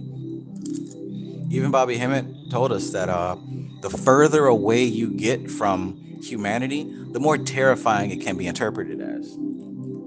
So, in the movies, when you see an entity or creature like this is actually more perfect than the human experience. Keep in mind, one thing I love about the Xenomorph and this whole series is that this isn't actually what it looks like. This isn't actually what it looks like. The thing about the Xenomorph is that it adapts to something that we can perceive. That's also why I love Galactus. Because he too doesn't look like that. He only looks like that because human beings are looking at him. So these things adapt to something that we can conceive of. But in truth, a xenomorph doesn't even have a form. It is a pure function.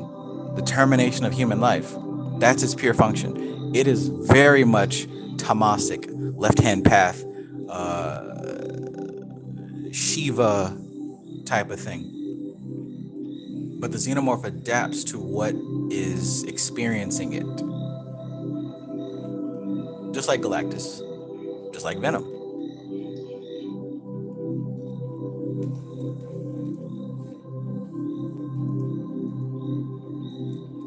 So when it reaches the human comprehension, before it reaches human comprehension, it's terrifying.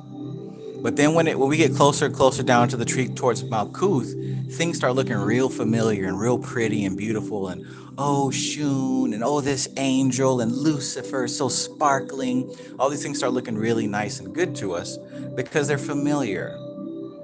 But the entities like Cthulhu and Narlat Hotep and Azathoth and all these other strange Lovecraftian entities, they look horrifying and scary because they're beyond the human experience. And humans have a tendency to be terrified of things that we don't understand. Xenophobia.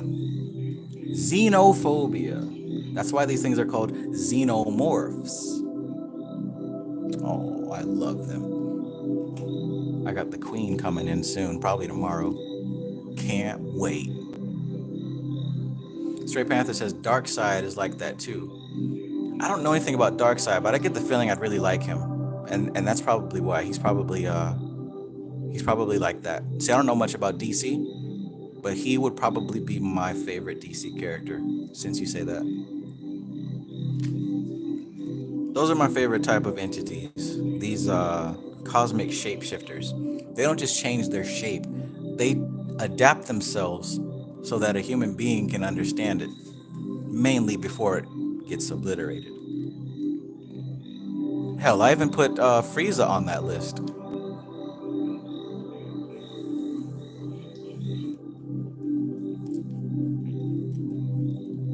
And of course, I got Mega Man on that list. I already told you my list of favorite characters. Because they represent something that is not defined or confined to form. They are a force, they are a context. They're more than what you see. But they take the form that can be comprehended by what it's facing. So as we come down the tree into those spheres, more within the range of our comprehension than the three supernals, we find the symbols associated with each Sephiroth becoming more and more eloquent as they speak to our experience instead of causing us to reason by analogy.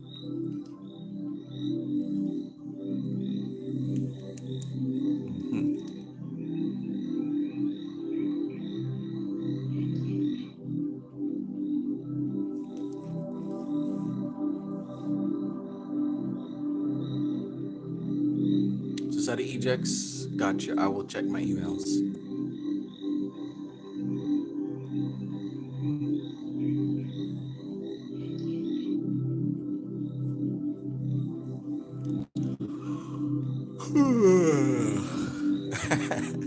Hillwood says, this isn't even my final form.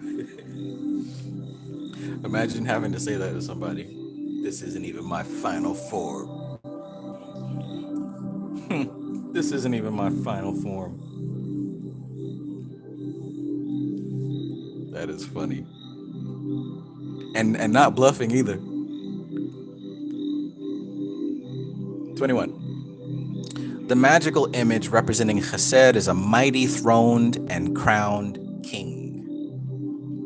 Throned because he is seated in stability in a kingdom at peace, not going forth in his chariot to war, as is suggested by the magical image of Geber.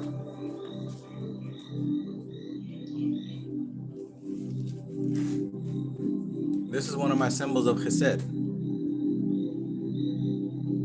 Right? This is one of my symbols of Chesed. Those of you who are familiar with the series know why. What I just said. The magical image representing Chesed is a mighty throned and crowned king. Throned and crowned.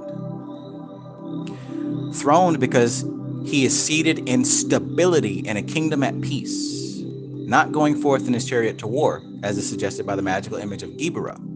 The additional titles of Chesed, majesty and love, bear out this concept of a benignant king, the father of his people. Right? The father of his people. Didn't all the warriors have to wear this cockroach armor? Right? How long did it take before Vegeta stopped wearing this armor? How long did it take for Vegeta to deprogram? He talked all that shit about Kakarot and not using his government name. Right? It's Kakarot, not Goku. Right? He talked all that shit about Kakarot. Yet Vegeta was still wearing that cockroach armor for a very long time. That's how deep that love went. The additional titles of Chesed, majesty, love, bear out this concept of the benignant king, the father of his people. And the situation of Chesed in the center of the pillar of mercy further bears out the idea of stability, an ordered and merciful law, governing for the good of the governed. The title of the angelic host associated with Chesed is the Chashmalim, the brilliant ones, enhances the idea of the royal splendor of Ghidorah, which is an alternative title frequently used for Chesed. The mundane chakra assigned to Chesed, Jupiter, the great benignity of astrology, confirms the whole chain of associations. I know the root word is benign, but I don't think I've ever seen benignant and benignity. Dr. Strange. Dr. Strange.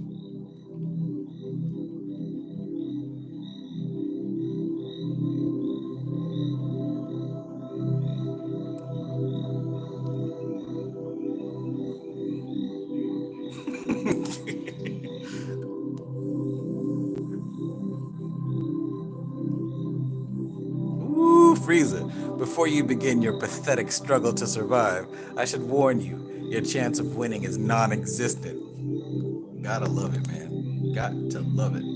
Frieza was always one of my favorites. Frieza's not playing with y'all. He's not playing. Do not be fooled. Do not be fooled. Matthew Watson says he still got the spandex. Hey, but look at how long it took for him to get rid of that cockroach armor. It took a long. Matter of fact, he ain't even fully got rid of it yet. Like you said, he still got the spandex.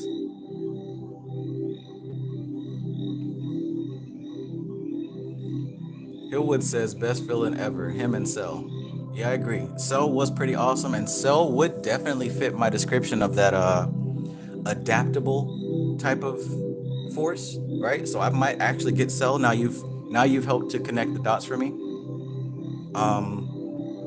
But I chose Frieza for Chesed because he was the ruler of a peaceful kingdom, right? Just like Emperor Palpatine, who I also have for my Chesed altar. They ruled the kingdoms and there was peace. Nobody dared go up against them. And if they did and they were caught, they were wiped off the face of reality. I'm talking about gone. Nobody stood up to Frieza. People were sweating and trembling. Even his own close soldiers were trembling and sweating when he came around. That's a certain level of power. So think about this. Before Goku and his friends came along, nobody was fucking with Frieza. He was blowing up planets with his finger. You understand that? Busting down whole planets. So Frieza in the early stages was definitely Chesed. Definitely.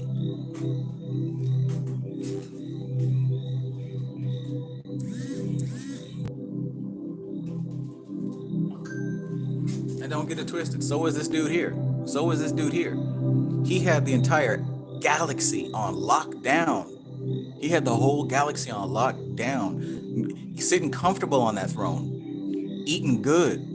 Right? And if there was any kind of heat, he just sent Darth Vader out there. See, everybody's celebrating Darth Vader and shit. But nah, even Darth Vader had to kneel before this dude. He created peace. He created a peaceful galaxy.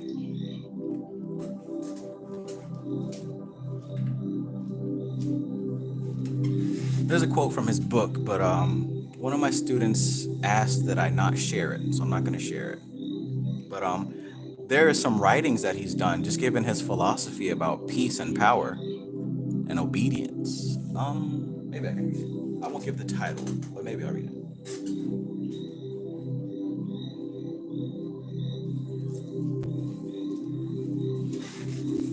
Let's see. Good old Palpatine. Excuse me, Darth Sidious. Absolute power. What was that thing that he said?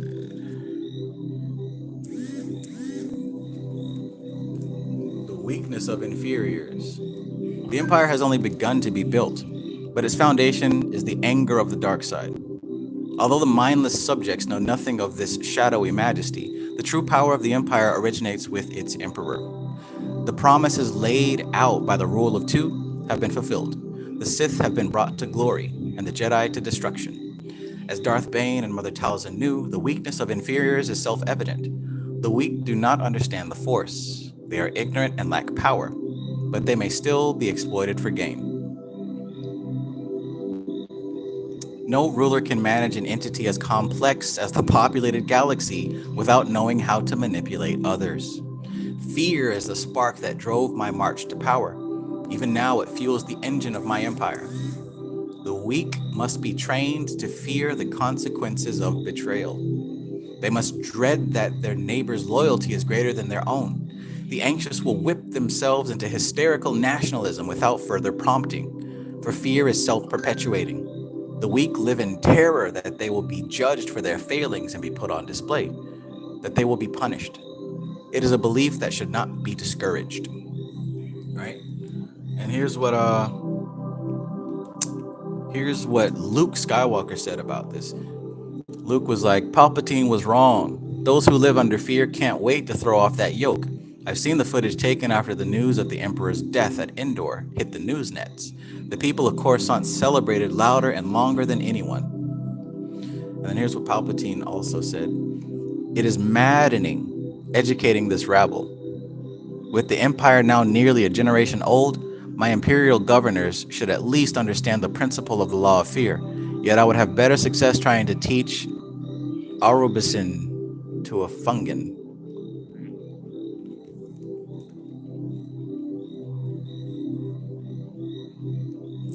He also says, Coruscant under my rule. Darth Bane beheld it in a vision, but I will see the reality. I'm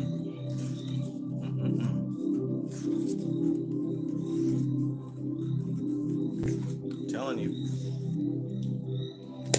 Don't think that all of your entertainment stuff is purely entertainment. Some people who are actually occultists are involved in the creation of a lot of these things. Matter of fact, some of these things wouldn't reach the level of popularity that they reached if it wasn't for the occult influence. Don't get it twisted. Don't get fooled by the surface level. Just like what she said a few chapters ago. Don't just look at the surface level of something and think that's all that.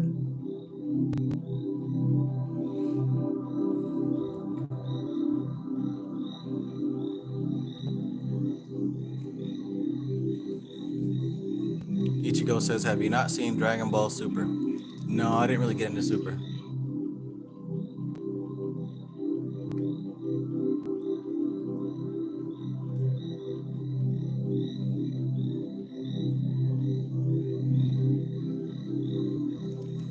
Ichigo says, but yeah, if you haven't seen Dragon Ball Super, it's 100% a worthy success for it. Check out at least a couple episodes to see if you like it. I've seen a few episodes. I do like it. I mean, I was very happy when it came out, to be honest. I watched like the first couple of episodes when it first came out, but, you know.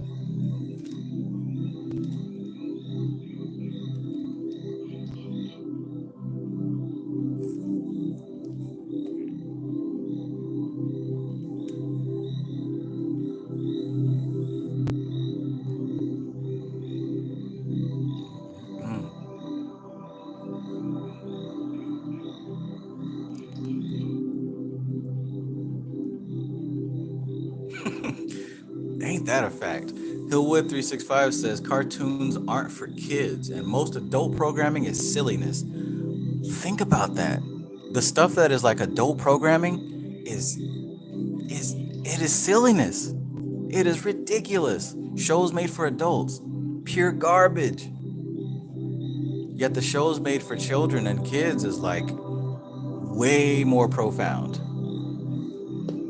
Man, that just goes to show what the powers that be know about the human population. All the potential is in the children. Most of these adults are just grown up children, past their level of learning anything.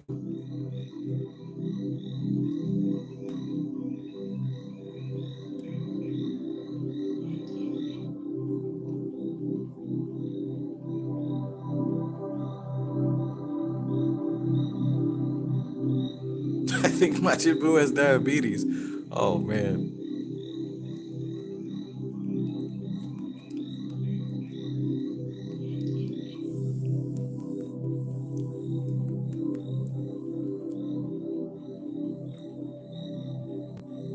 William Stevenson says Doctor Who been on for like 30 years. Ain't that the truth? That's an exception. That's an exception to the rule. Doctor Who. Yeah, that's a big exception. I haven't heard that in a long time.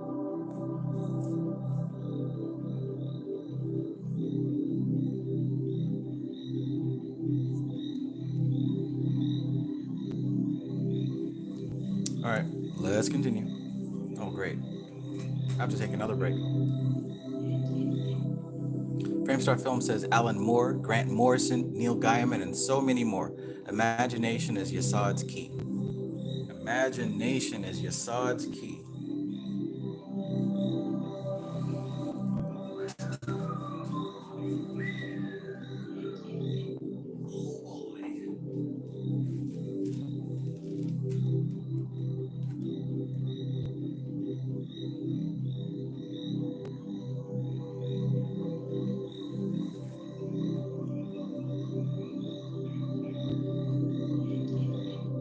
Okay, I'll be right back.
Colombian French roast. I just want a regular breakfast.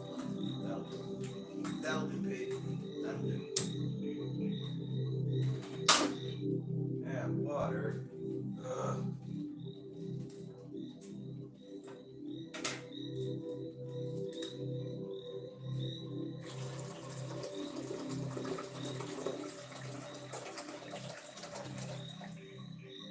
That should do it.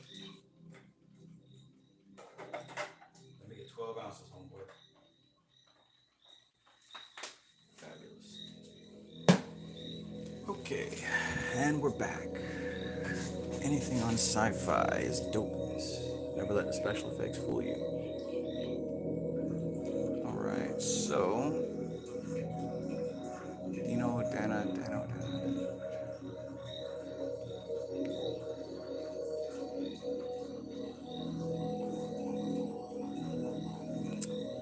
Alright.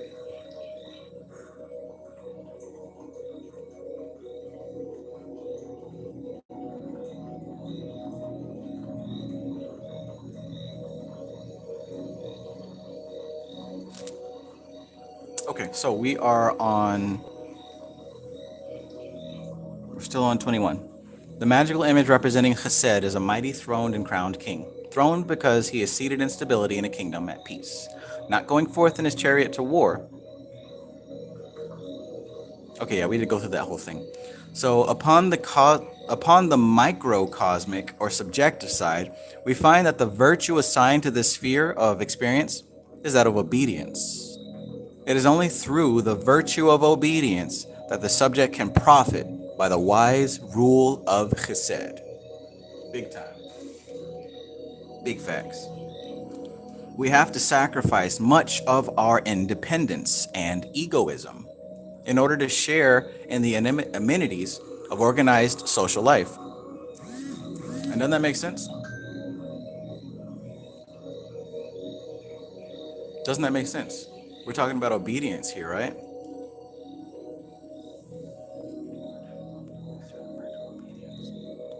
It's only through obedience that the subject can profit by the wise rule of Chesed. And she says we have to sacrifice much of our independence and egoism in order to share in the amenities of organized social life. So here's the thing, once you get to Doth, there is no independence, there is no individuality. You become a singularity.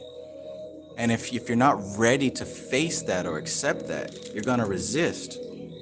And you're not going to receive what comes with it. And it's not even you. Well, It's the ego that refuses to accept that it does not exist.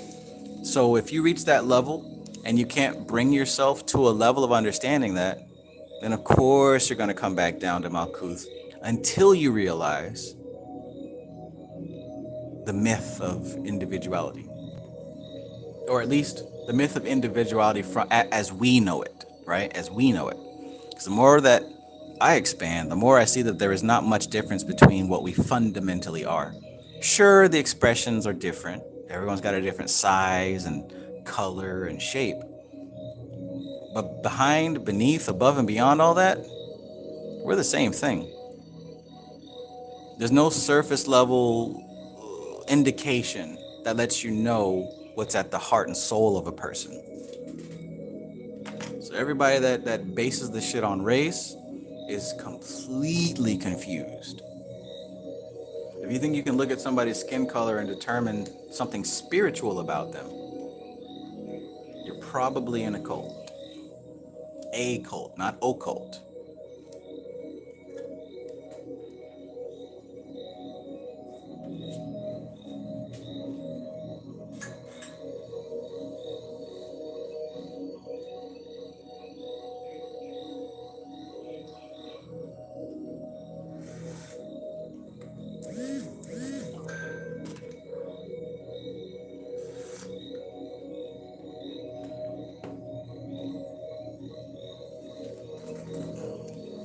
As Lee says, we was kings. Exactly. Eggs Blackley. We was kings. What was? Who was? Because you certainly were not. You was a sperm cell in your daddy's balls. What you mean? And just like Society Eject says, well, if you was a king, then where's your land and your standing army? More importantly, where's that gold at? And give me one of those bars, because I need one.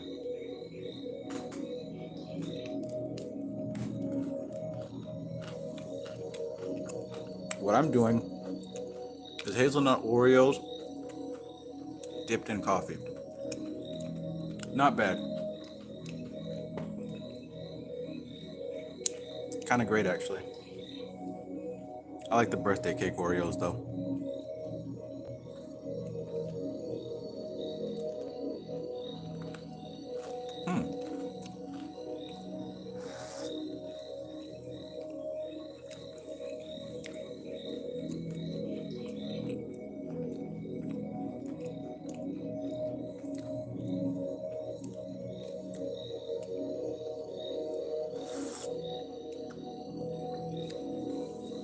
We was kings.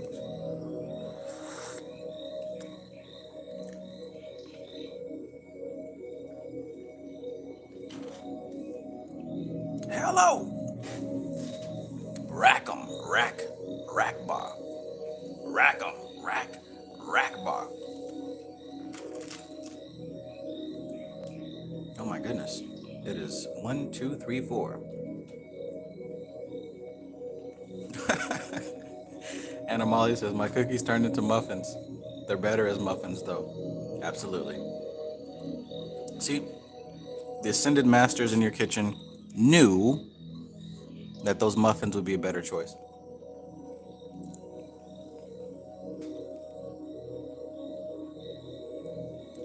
Okay, so we have to sacrifice much of our independence and egoism in order to share in the amenities of organized social life. From the sacrifice and restriction, there is no escape. In this sphere, no more than in any other, is it possible to eat one's cake and have it.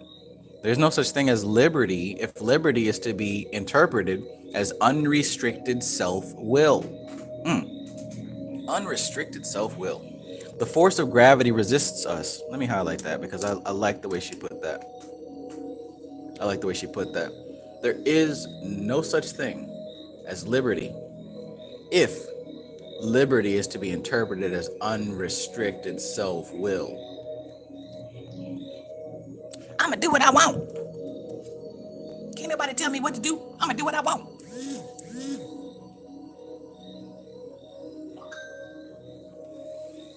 Right.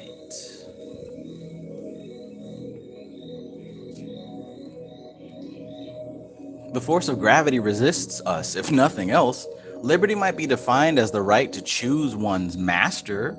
For a ruler, one must have in all organized corporate life, else there is chaos. Did you hear that? Liberty might be defined as the right to choose one's master. For a ruler, one must have in order in all organized corporate life, else there's chaos. That's just the name of this game out here, y'all. Nobody out here, man, they might not tell you who their boss is.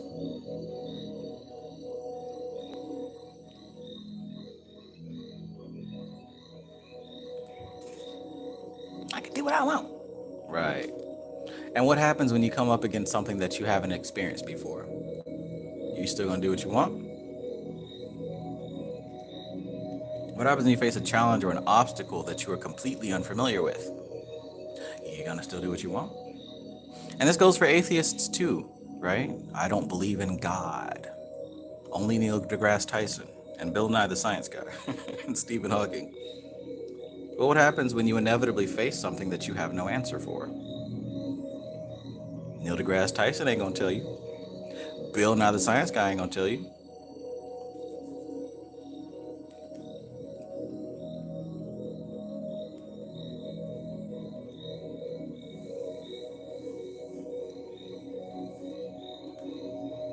Archangel Raphael says, your breakdowns of the text really help. Thanks, man.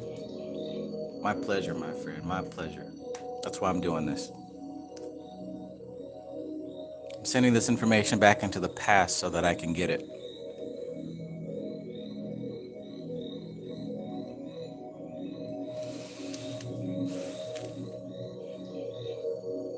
Liberty might be defined as the right to choose one's master. For a ruler, one must have in all organized corporate life, else there is chaos.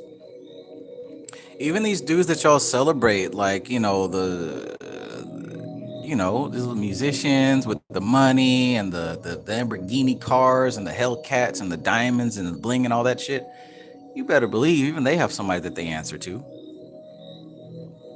And for their own safety, they never let it be known who they are, right? It's never known who they are. You think Birdman is the top dog? No, he got somebody above him. Any of these folks who are doing stuff like that and are still surviving, it's because they have somebody higher than them. Usually the ones who don't have someone to answer to eventually get caught up. That's the name of the game, and some of y'all know that better than I do. The general public might not know who's the boss, but you do. You better. You better. Oh, that's funny. But what happens if you step into a new territory and you don't know the name of the game? What happens when you enterprise somewhere and you don't understand what's going on? If you're lucky, you'll get an offer. If you're lucky, you might be considered for employment. But if they're not hiring, you might be severely unemployed.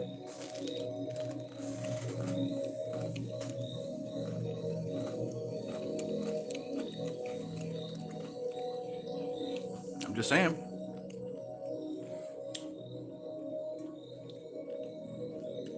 See, I wanted to say something the other night, but I didn't because it's kind of out of my league.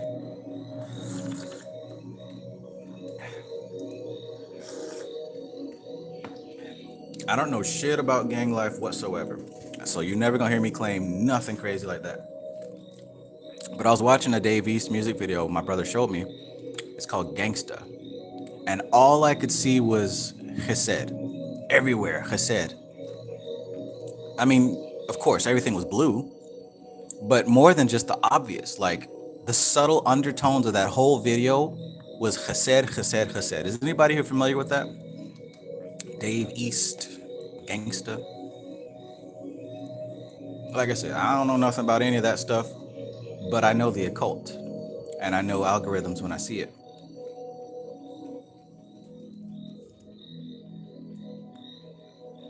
What I saw was a man who terraformed his neighborhood. The neighborhood was a reflection of his will, down to the guy on the stoop who was the lookout, down to the dude who was dressed in a suit who was his driver, right? Down to his shop, right? The dude cutting his hair. Everything was a reflection of his inner reality, which he has placed upon Malkuth. So this stuff isn't just limited to an occultist. These are natural cosmic forces at play, and they manifest in whatever form possible.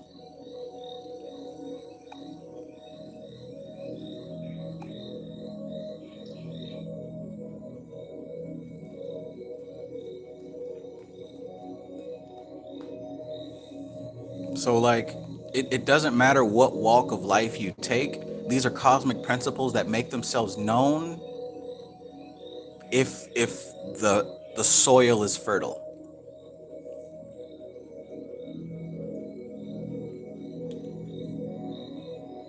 And thank you, Stray Panther. But I believe, and correct me if I'm wrong, William Stevenson. I believe he was saying that in response to my question when I asked what happens if you step into a territory trying to do something where you have no business doing it. I'm pretty sure he was answering that question. I mean, if I'm wrong, let me know.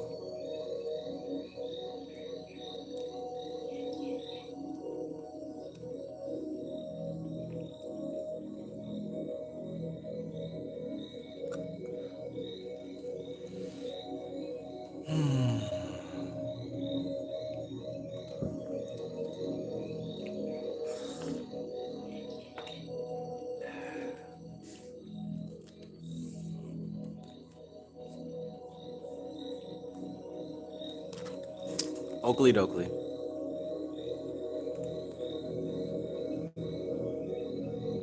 So it is effectual and inspiring leadership that is the crying need of the world at the present time.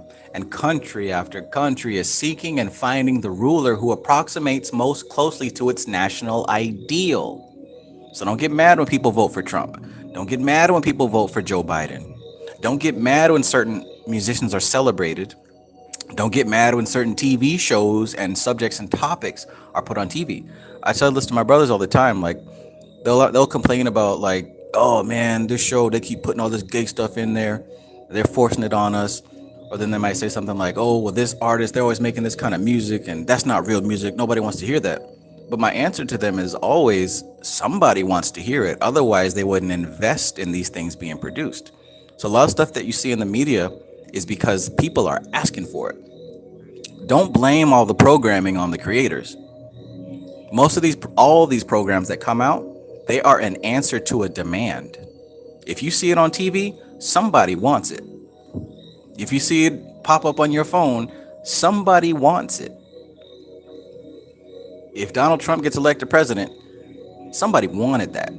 If Sleepy Sleazy Joe gets elected president, somebody wanted that. You hear what I'm saying? So don't get mad at them. Understand, it's a two-way street. So she says, country after country is seeking and finding the ruler who approximates most closely to its national ideal and is falling in as one man behind him. It is the benign, organizing, ordering Jupiter influence that is the only medicine for the world's sickness. As this comes to bear, the nations will recover their emotional poise and physical health.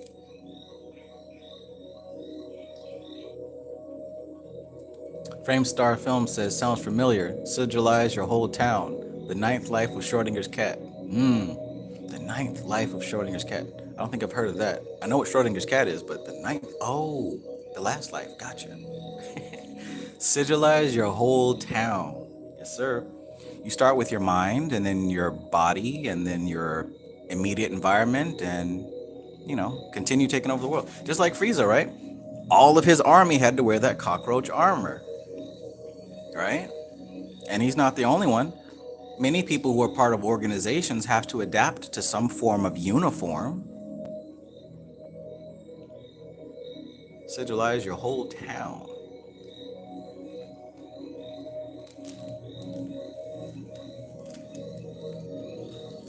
Ichigo says Japanese esotericism isn't really real in a sense. It's just what I decided to call it now. Yeah, I don't know the official name for it, but it's definitely a thing.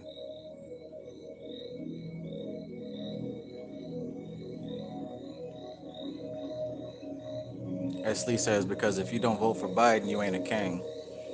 Yeah, he literally got up and said that, and apparently it worked. If you don't vote for me, then you're not black. What a statement.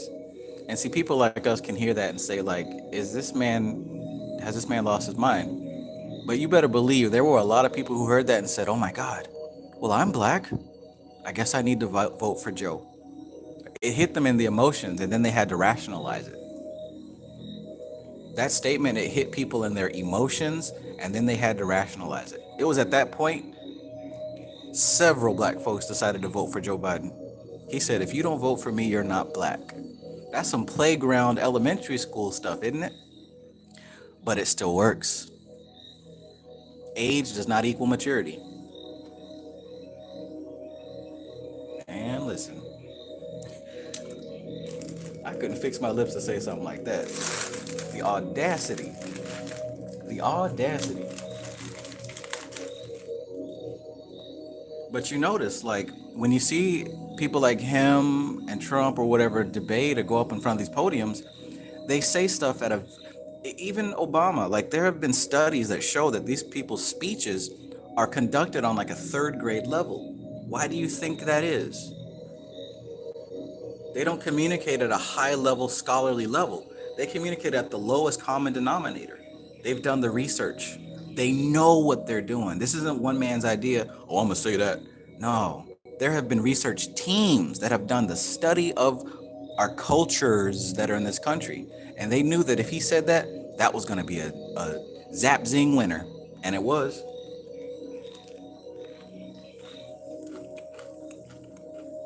They did that tactic and the whole Kamala Harris thing. All these are tactics. The days are long gone, if they ever existed, where somebody just gets up and says, I'm going to be the president, and they walk up in there and do it. No. There's a lot of research and strategy that are placed on these campaigns.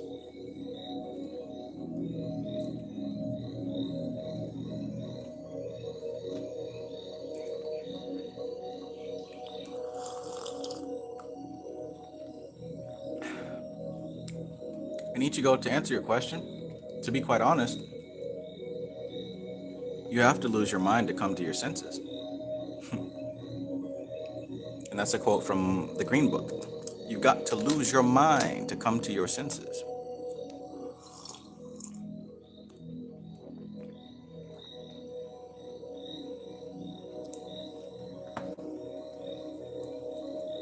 Nectar of Immortality says the ability to observe is what measures maturity. Yeah, and I would even add on to that the ability to understand what's being observed. Because observation stops at the senses, understanding goes a bit deeper. So I would say that maturity has to do with your level of contact with that deeper aspect of self.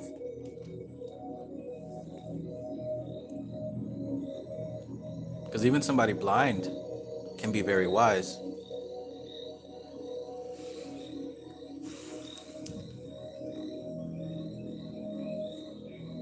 William Stevenson says it's like a school of thought. Elementary school, middle school, high school, they know the programmed responses to ego.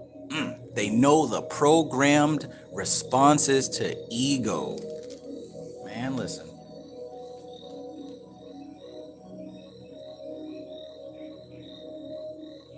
And what would happen if you knew the programmed responses to ego?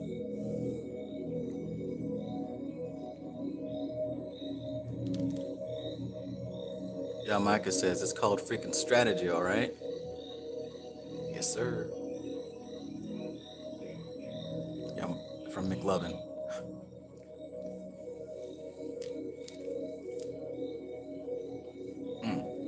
Straight Panther says, yeah, is the Joker really insane? Is the Joker really insane? Just like expanding to the sphere of Chesed, you start to get a little bit distanced from the everyday common culture, and it's very easy to be perceived as insane. All right, let's keep going because we still have a ways to go. I don't even want to look ahead.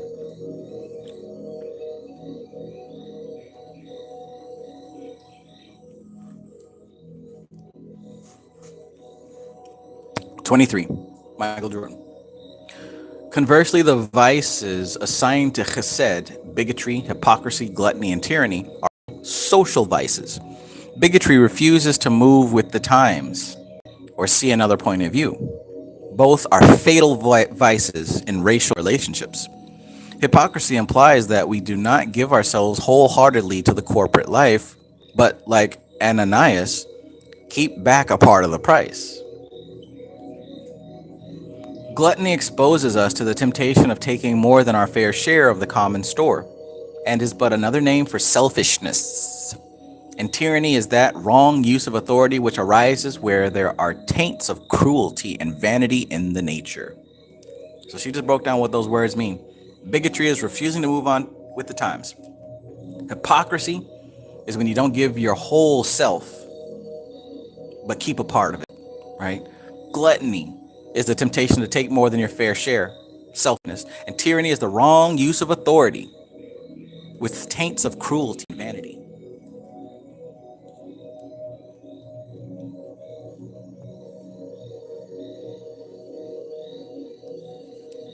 Uh-oh. Society Eject says it may be a 2 o'clock night.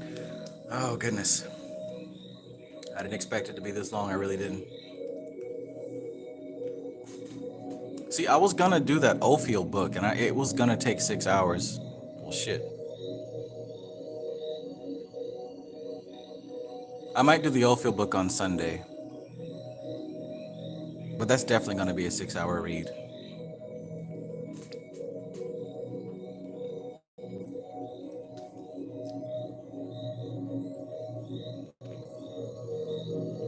24.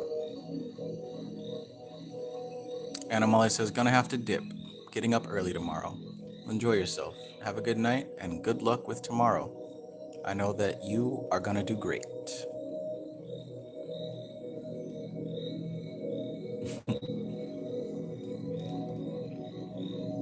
Excellent. 24. The correspondence in the microcosm is given as the left arm, which indicates a less dynamic mode of the functioning of power than that of the right hand, which grasps the sword in the magical image of Gibera.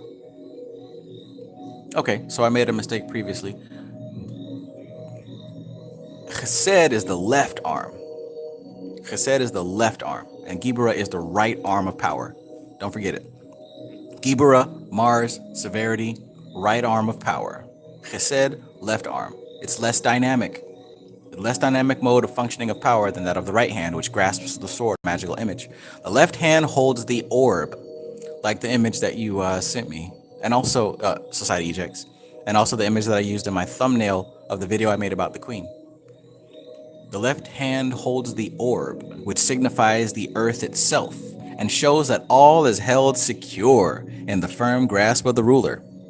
Chesed, in fact, denotes firmness rather than dynamic strength and energy. Firmness.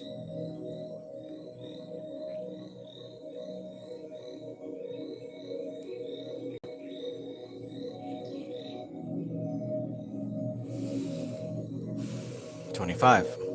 The mystical number of Chesed is said to be 4, and this is often represented as a four-sided figure, or tetrahedron.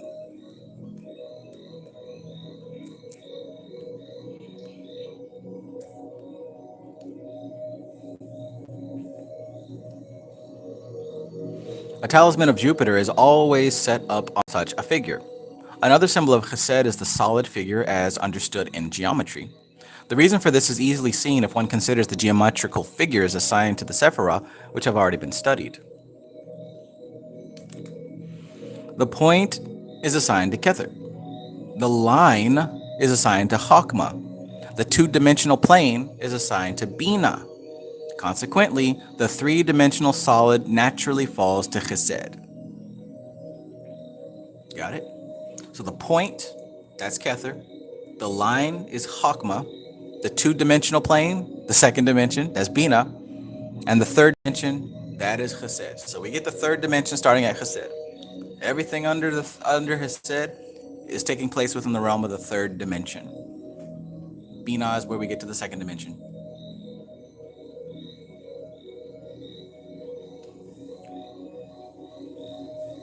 Ichigo says, I missed the Fortnite stream. I'm not into Fortnite really, but I'd watch Trav play. Oh yeah, that's right. My power cord blew out, so I'm waiting for my new power cord to come in. Haven't been on Fortnite. Yamaika says, gonna catch the missed parts tomorrow. Good night, all. Good night, Yamaika. Enjoy yourself. Have a great rest. You deserve it. That's good.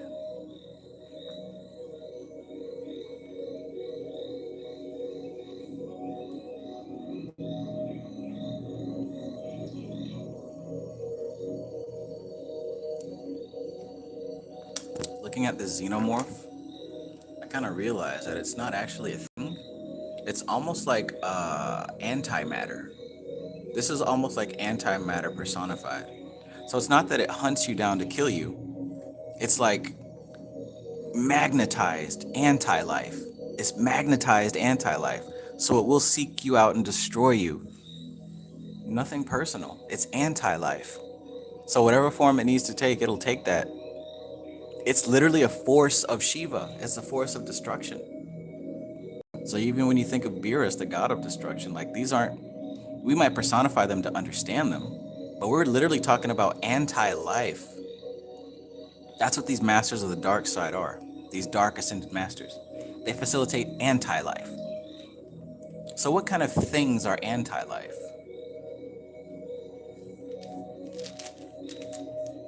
Guns, crack cocaine, certain chemical creations. Anti-life. Its purpose is to destroy life. That's what it is. This is the left-hand path. This is the pillar of severity. It's literally anti-life. Okay, you guys are talking about dark side again. So I guess I need to look into him. I have a feeling I'd really like dark side. I personally am not anti-life, but I do see the beauty in anti-life. I see the beauty when I think of this thing here. This is like a perfect organism. It is so perfect, it's not here to fuck around. It has one purpose and it sticks to its purpose. It sticks to its purpose. That's its entire life, is to serve its purpose. That's it. And it does so in the most efficient way. I mean, that's beautiful. There's literally no way to change its algorithm. Even with Terminator, right? Terminator's kind of cool. But even with Terminator, if you catch one, you can reprogram it. They tried to reprogram these xenomorphs, and all attempts fail. Because you're talking about a pure being. It is a pure being of non-being. Chaos in the flesh, man. Alligator says Gates Foundation. You know, and they might be serving that purpose. They might be serving that purpose down here. You got the Large Hadron Collider. What's the other word for that? What's the other word for that?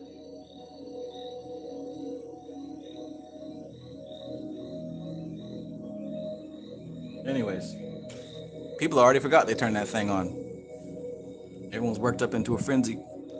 They turned it on. CERN, that's it. Thank you, Alligator. They turned on CERN. CERN is gonna get us. Y'all forgot about that a week later.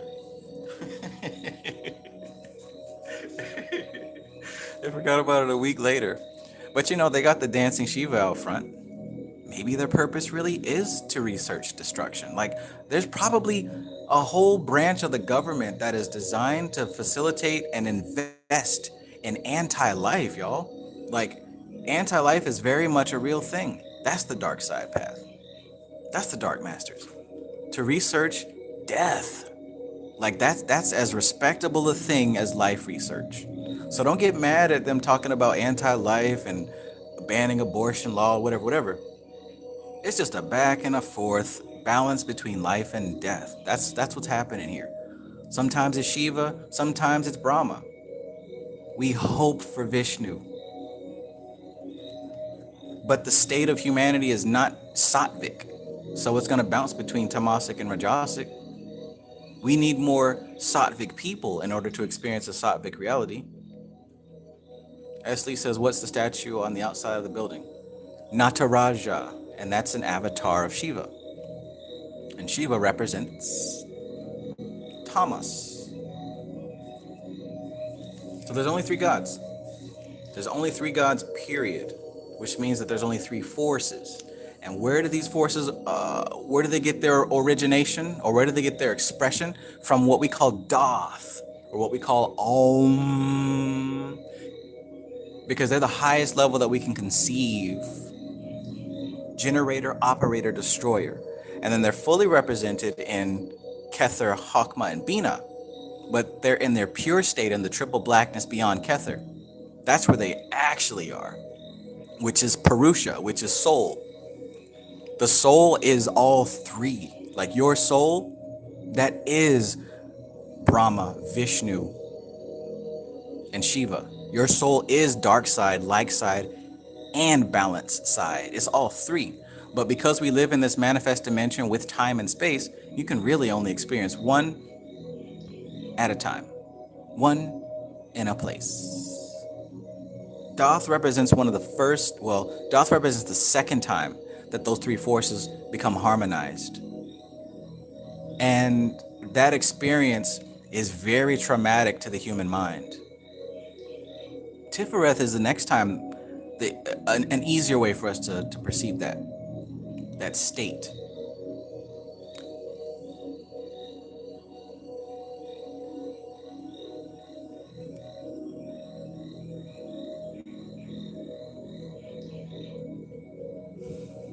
Cigarettes, Hillwood 365. Yeah, cigarettes is definitely anti-life.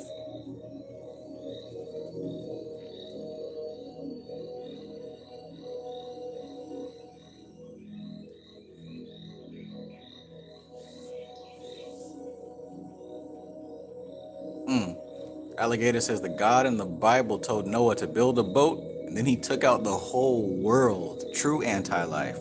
Right. Listen, the God of the Old Testament is anti-life. That's a God of death. That's a death God. And the facts prove it. And when I say facts, I mean what's written in that book, which is a lot of death. And let's not forget that the effect that it has had in the present and the past. Death, destruction. So we can probably say that Yahweh of the Bible is actually Shiva. Uh-oh. Uh-oh. Y'all still got a problem with it? I hate the God of the Bible. I hate the Bible. I hate Christianity. There's only three gods, period. And of course, like I've already said, Christ is Vishnu. There's only three gods. No need to get emotional or personal about any of that stuff.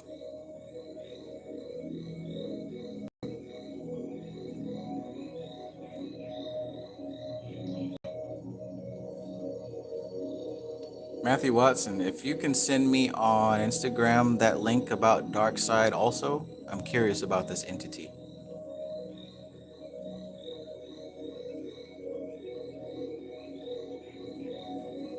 Ichigo says, I heard Shiva is both creation and destruction, though lots of people only say destruction. So listen, it's got to be in context now. Just like these different Sephiroth of the tree have to be in context, in relationship. When you think of Shiva, you got to think of this in the triad. Shiva, Vishnu, and Brahma. Yes, they are all expressions of one God. But at our current level of manifestation, we have to experience them individually to grasp their totality. So in the triad, Shiva represents the destructive aspect, the tamasic aspect, I should say. Destruction belongs to tamas, but Shiva is the tamasic aspect of the triad, which includes destruction. Brahma is the generative aspect of the triad, which is creation, building up. And of course, Vishnu is the mediation and the balance of those two forces. So in the triad, that's what it represents.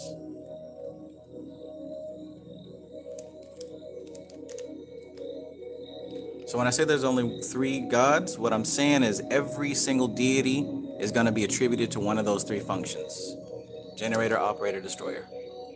No one is outside of that. And if you're having a hard time figuring that out, at least you got the 10 spheres of the tree of life. Definitely no god or goddess or deity or entity is going to be outside of this tree. Every single thing can fit on this tree somewhere. And once you find its location on the tree, then you'll be able to find which of the 3 paths it belongs to. But ultimately, they all find their resolution in Kether, which is the one God. So once again, I say, there are no enemies. Trav, what about they're poisoning the water and they're doing this, that, and the third? Listen, these are devotees of the left-hand path. These are the devotees of destruction, the devotees of Shiva, of Tamas. They're doing what they're supposed to do. The cops are beating up black people. Okay? They're doing their job. They're doing what they've been incarnated to do. They're a force, right? They represent Gibura and Bina. That's what they're here to do. Reality wouldn't function properly without them.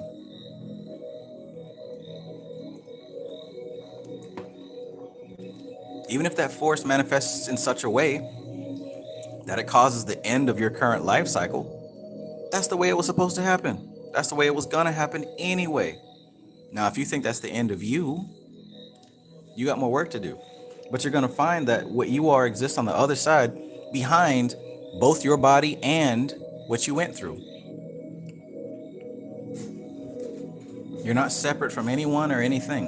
When I say you, I'm talking about the soul, not the ego. The ego is the one who's suffering because the ego has to finally come to the realization that it is not real, it doesn't exist.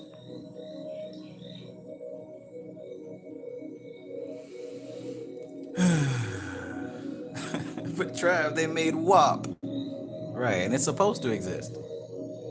All that thought shit is supposed to exist. It's all supposed to exist. So celebrate it in your own way. I mean, you don't have to go out and do all that. But see it and see past the surface level and understand what force is behind it.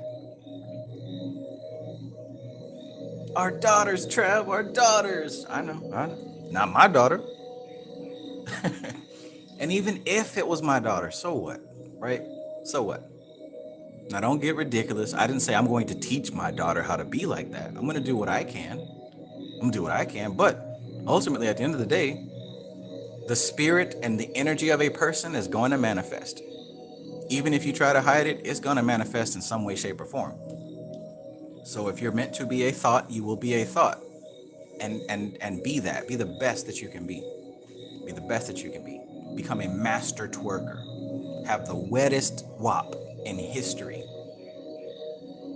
That's how you praise God. By being what you're supposed to be. There are no enemies.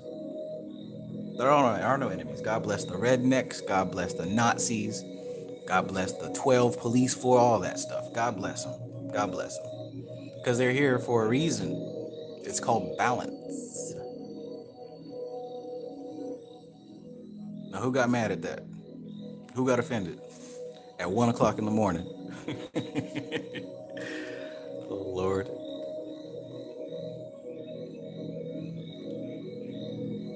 Look, somebody done logged off. I lost a viewer because of that. See? I done lost a viewer because of that. I lost 2. See? They logging off now. See what y'all made me do? They logging off. Man. Oh, Lord. That's funny. I'm never coming back to this channel again. Archangel Raphael says, how do you know what you're supposed to be? Well, you're going to get an indication, that's for sure. How do you know what you're not supposed to be? Where do you get that information? What level of your being gets that information?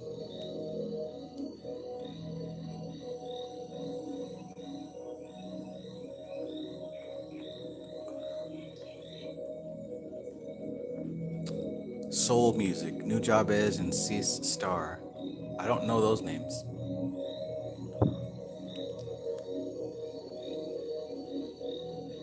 Trav said melanin isn't magical. I'm never coming back to his channel again.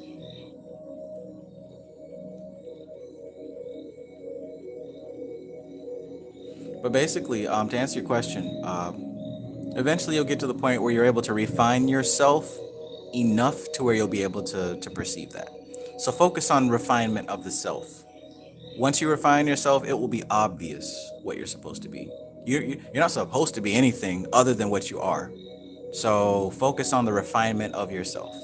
Non-attachment, work on not getting distracted, work on following your intense feelings. If there's something you hate, figure out why. If there's something you love, try to figure out why. And figure out how. How do you love? Jasmine Bond says, LOL, I'm about to leave, but only because I have to go back to work. Much love. Take care. Glad to have you here. I'm out of here, Trav.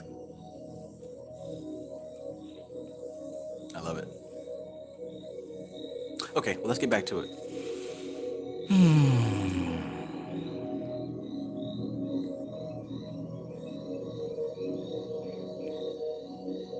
Okay, so we were talking about the shape. The mystical number of Chesed is said to be 4 and is often represented by the 4-sided figure. Do I have a pyramid in here? I don't have a pyramid in here, but if you can think of a 3D pyramid, remember that that point represents Kether, right? 1, 2, 3, 4 sides. So 3 on the side and 1 on the bottom. That's a symbol of Chesed. 4-sided shape.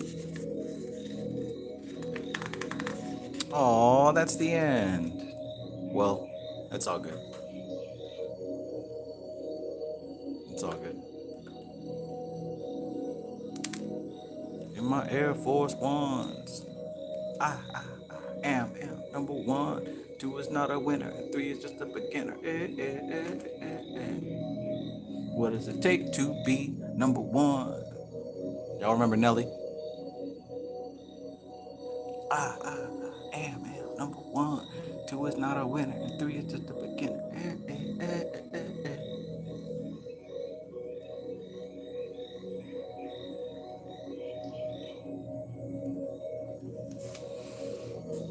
26. Oh, Esley says going at KRS-One. Is that what was happening? Oh man, that's funny. Now I gotta go back and listen to that song. That's funny. 26. But more is signified in this connection than a mere random series of symbols. The solid essentially represents manifestation as it is known to our 3-dimensional consciousness. We cannot conceive of 1 or 2-dimensional existence save mathematically or symbolically. Chesed, as we have already noted, is the first of the manifested Sephiroth. Therefore, how naturally does the symbol of a solid figure come into line with the rest of its symbolism? The solid figure used for the purpose of symbolizing Chesed is usually the pyramid, which is the 4-sided figure, consisting of 3 faces and a base, thus expressing the numerological quality of Chesed.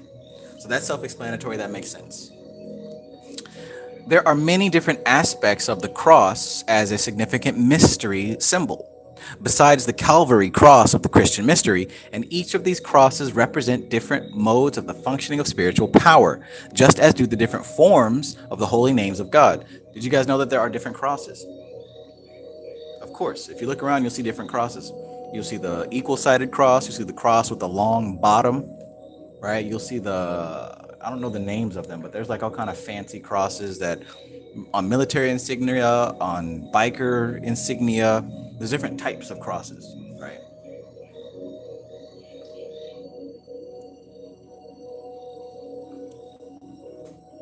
Celtic cross, thank you. Thank you, Esley. The Rose Cross, thank you, Stray Panther. Even the swastika is a cross, thank you, Ichigo. Right. All those are symbols of Chesed. And look at the power of those symbols, too, now. Look at the power of those symbols. That's not just a shape. That's a symbol of rulership, authority. Stray Panther says Iron Cross, He-Man. Look at that. So all y'all know these different crosses, which are only different flavors of this type of energy. So let's check this out. The form of cross associated with Chesed is the equal armed cross, which is symbolic of the four elements in equilibrium and implies the ruling of nature by a synthesizing influence which brings all things into balanced harmony. So check that out. Check that out.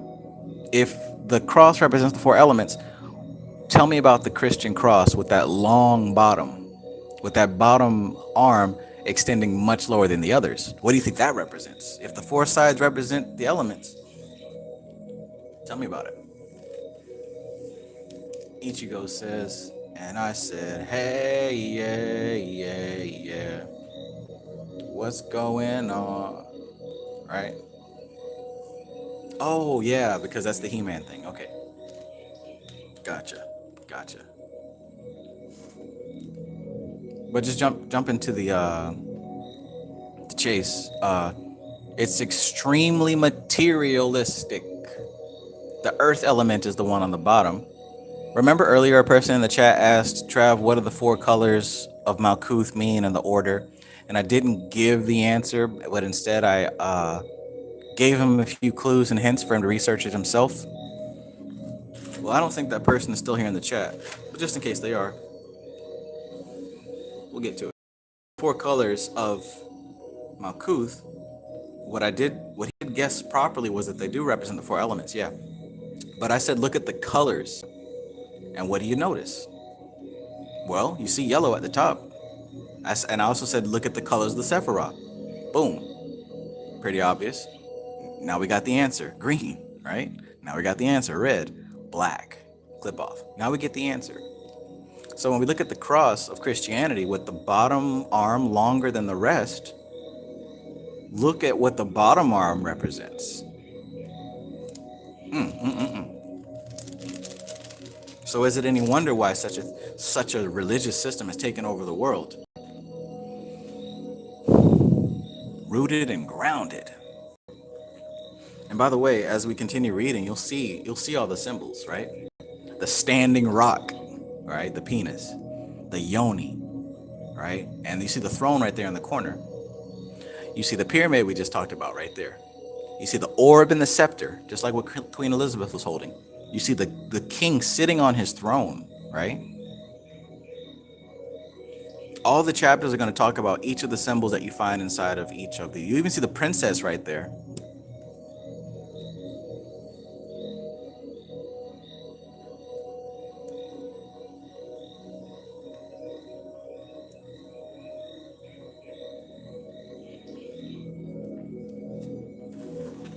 Standing rock.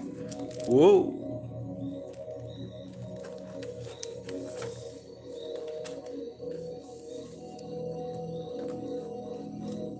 Ichigo says, hey Trav, where can I get a huge poster of the mystical Qabalah cover to put on my wall? Well, the woman who painted that is still alive and she still sells it. And I think it's like $400. I'm going to get it. Not yet though, but I'm definitely going to get it. She sells the reprints. But yeah, because this book has been so influential in my spiritual development, I'm definitely going to pay my respects to the original artist, and I'm going to order a print from her. I'm not ready to drop that right now, but maybe later on in the year I'll get it and proudly display it on my wall. Because it's actually a really big painting, and you can see the detail. Her last name starts with a W. Matter of fact, if you have this book, it's in the front somewhere. Walda something. There it is. Patricia Waldygo. Waldyggo. If you look her up online, you'll see she actually still has her website up. And she sells the original version. Like I said, for me personally, I mean, you could always do internet stuff and get your own version made, to each his own. But I know that the impact that this book and that picture has had on my spiritual development, that picture had an impact on my spiritual development. So I think it's only right to invest. I'm like hands down. It's a Society Eject says maybe all your students could get you that for Christmas. Oh wow, that would be amazing.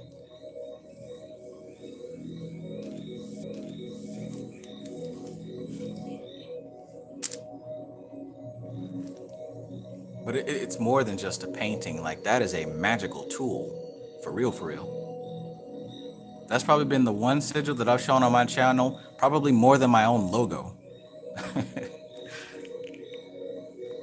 For real.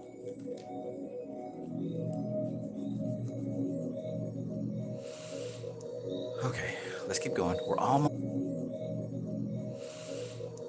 Okay, let's keep going. We're almost done. Almost done. Last stretch, or whatever the word is.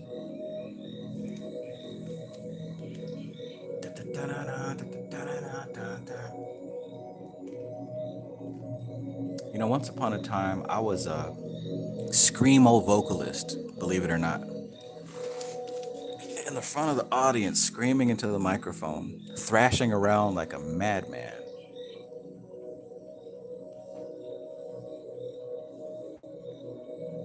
Those were the good old days, man.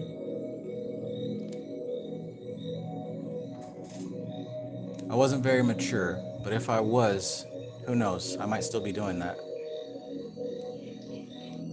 That was my first taste at fame, I guess.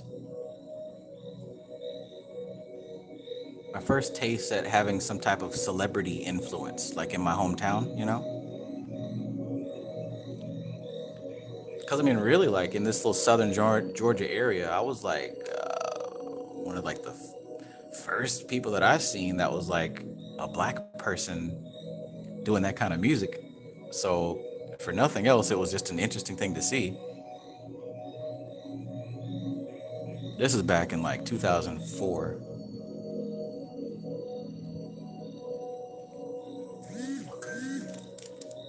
The girlies loved it, that's for sure.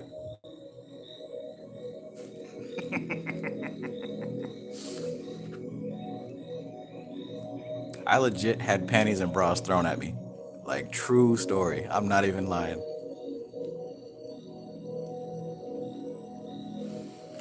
All right, let's get back here.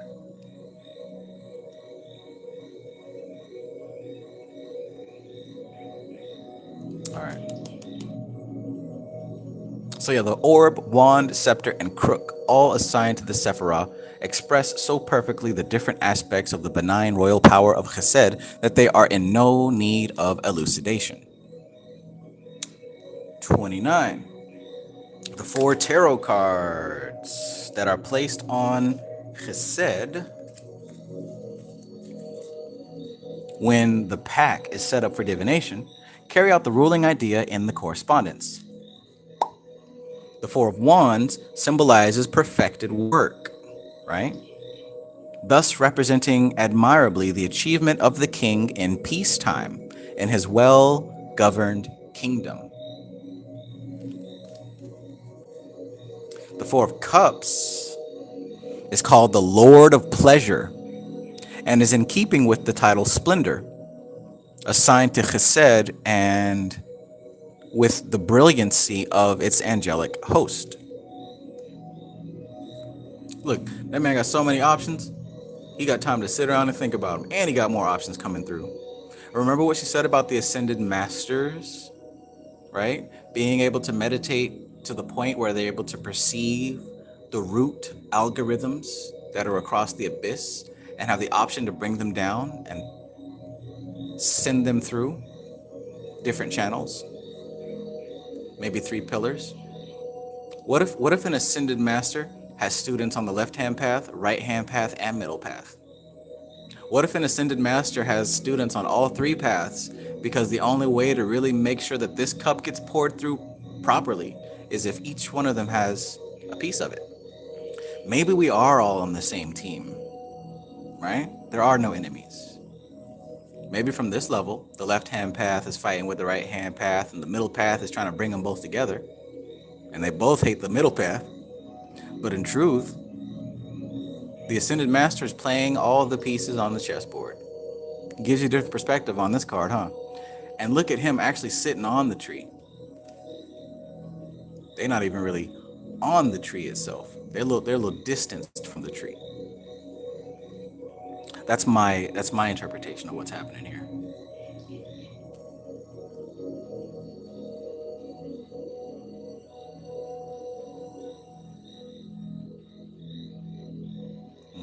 I'm just saying. See, when I first saw this, I was like, he looks disappointed, or he's like, another cup. I already have three. That was my first thought. But I realized he's actually meditating. Dude is meditating. And the way that he has his legs crossed and his arms crossed is symbolic of something.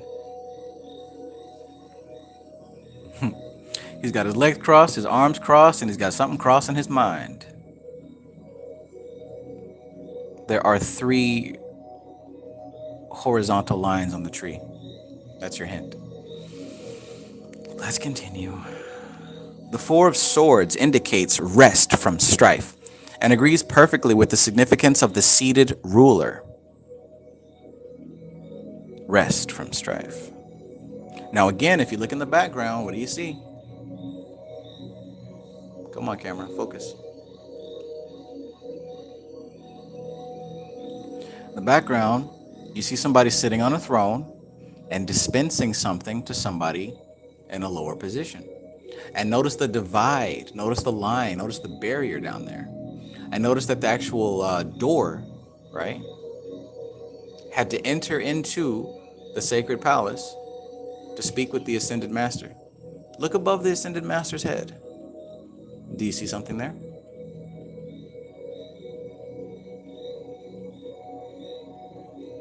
I see the words PAX.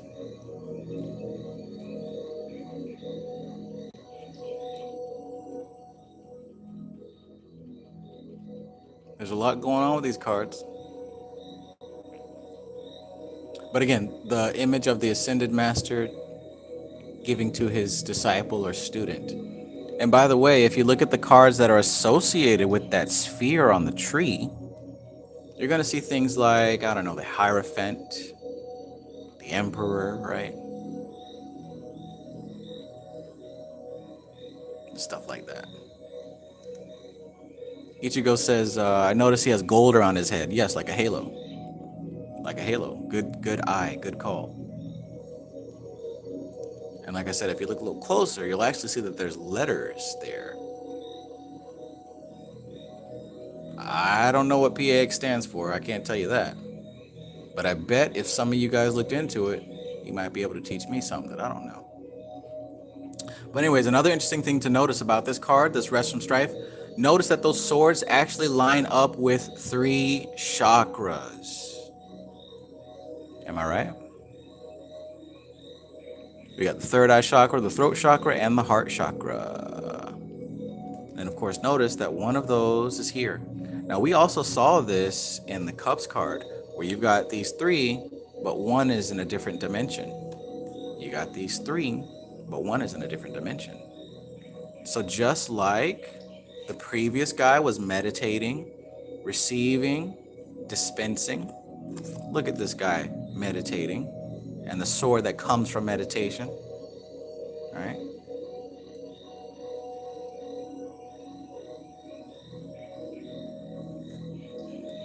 Interesting. Interesante.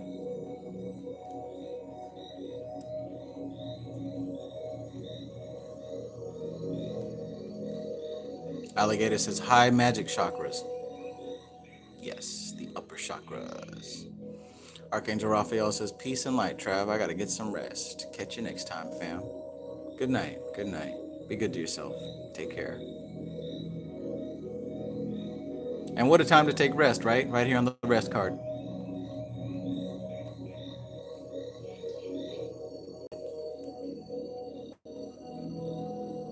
Marwa Fakir, peace and greetings. I'm pretty sure it's early for you, but it is late for me.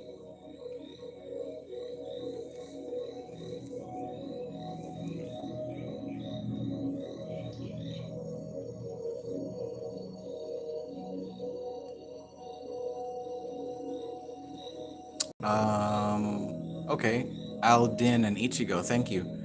KAP, Cobbs Ompec Conks, Ompex, Light and Extension. Interesting. Pax, we should check that out.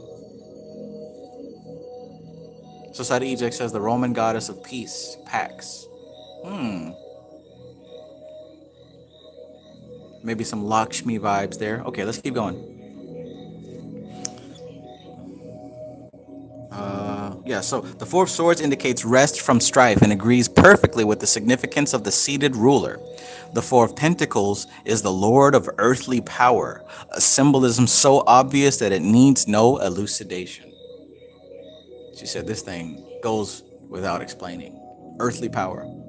But I like the added touch of understanding that he also cannot move from his throne without releasing security of what he has in his grasp.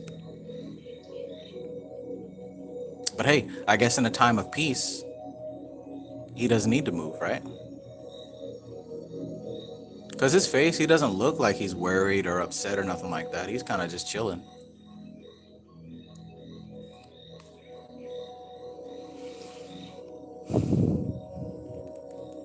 I like this stuff. This is good. Guys, get in touch with yourself in the future and send yourself back a message saying to yourself, you are going to be so excited and thrilled to know what we become. I send that vibe back to myself every now and then because I know for a fact that at some point I'm going to be able to connect with myself in the past, because I remember in the past I got a message from myself in the future. So I know for a fact that I'm going to figure out time travel. So until I get to that point, I keep sending back little pockets of energy, reminding myself that I'm actually going to become something pretty amazing one day. So keep going. Wouldn't be a bad idea for you to try that too. Or even if you haven't connected with yourself from the future, maybe send messages to the future thanking yourself for continuing to push forward. It's the little things, right?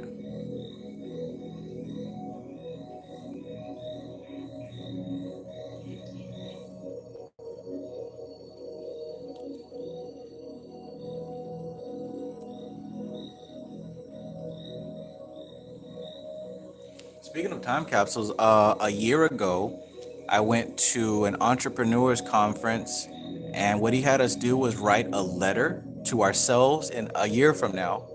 And I wrote it, and I actually just got it back. I just got it back. I didn't open it yet. But basically, the message says he wants me to record myself reading the letter that I wrote, and I didn't read the rest of it yet. But yeah, that's interesting that we speak of time capsules. I'm looking right over at this letter that I wrote myself in Orlando, and I just got it back.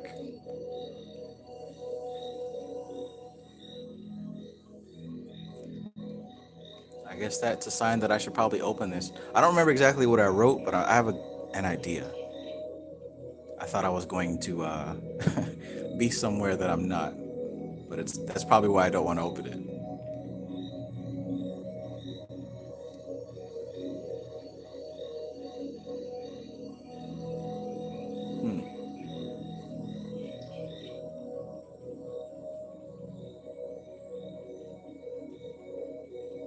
Steins Gate.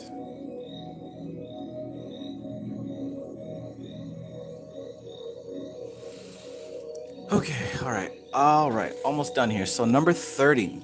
The consideration of the Yetziratic text has been left to the last in this study, in order that the sequence of the symbolism, unfolding in such ordered relationship, might not be broken in upon. Moreover, this text contains so much significance that it is best studied when we are as fully equipped as possible with the cognate symbolism.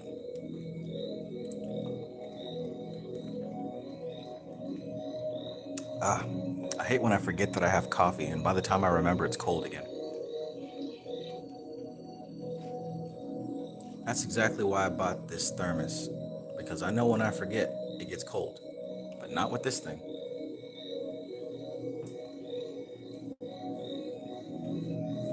Coupe de Villain. Peace.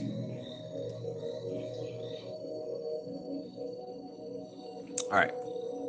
Much that relates to the teaching contained in this text, however, has already been studied as it came up for examination in relation to the preceding Sephiroth. I will not repeat this at length, but content myself with referring the student to those pages where the matters are dealt with in detail, thus avoiding needless repetition, which otherwise is bound to occur in the study of such a subject as the Tree of Life, where different symbols represent the same potency upon different levels of manifestation or under different aspects.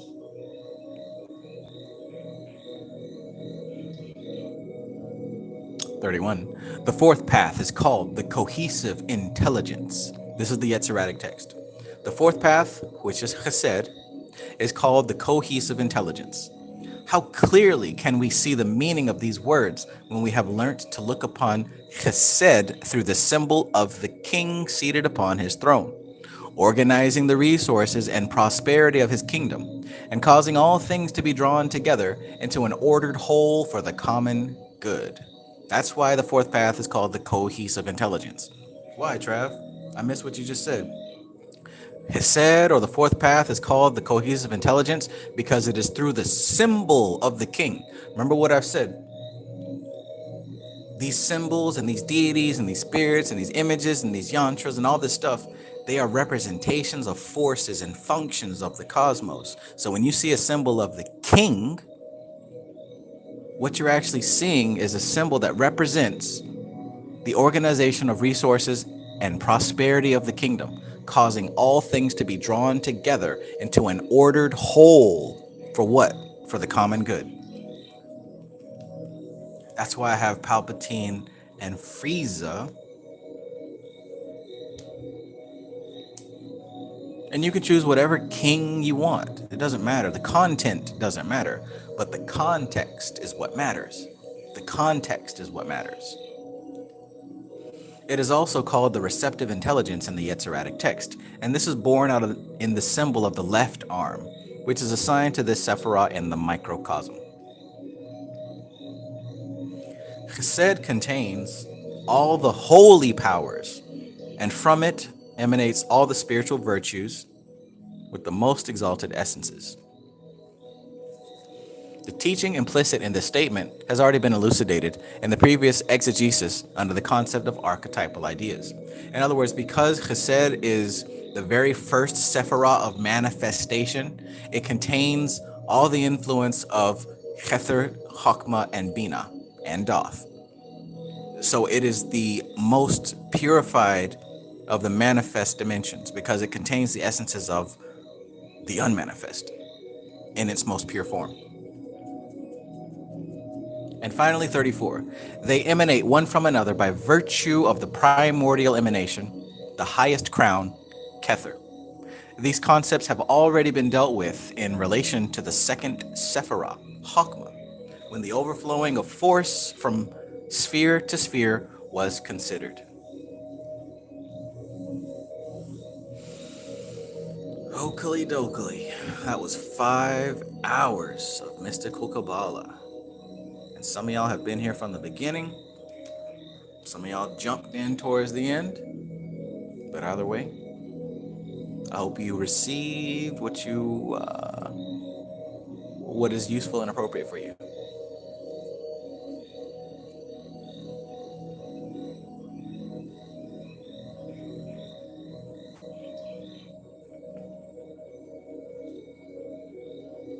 Marvel Fakir says, Trav, I dreamt about you this night. We were discussing content and context. Sounds about right. Sounds about right.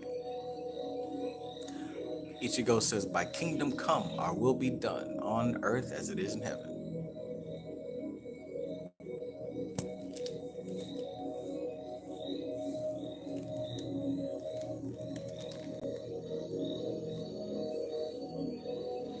Ichigo says, I like the camera like this, Trav. Much easier to read along and hear you. It's like combined knowledge.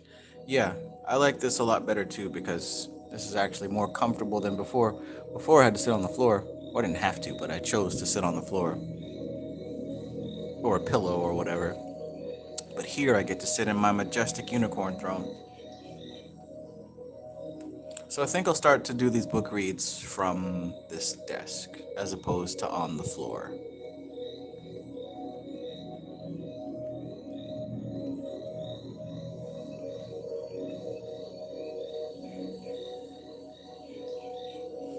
Society Ejects says, I like to read at night because I can think about it when I'm asleep and think about it while I'm at work the next day.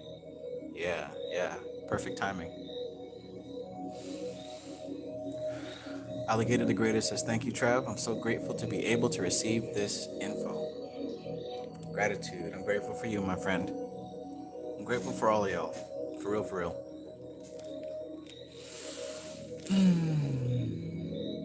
Worthwhile. Let me tell you. All right.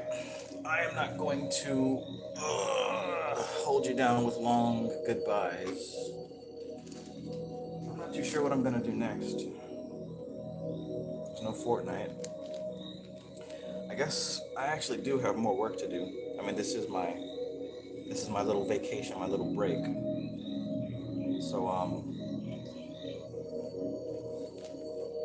I should probably plan out my next yeah, I know what I need to do. I think I'm gonna try that egg wasabi impossible burger. That's what I'm gonna do. But yeah, I hope you guys enjoy your night because I'm about to clock out. This is good. I swear, I love it. I'm so happy.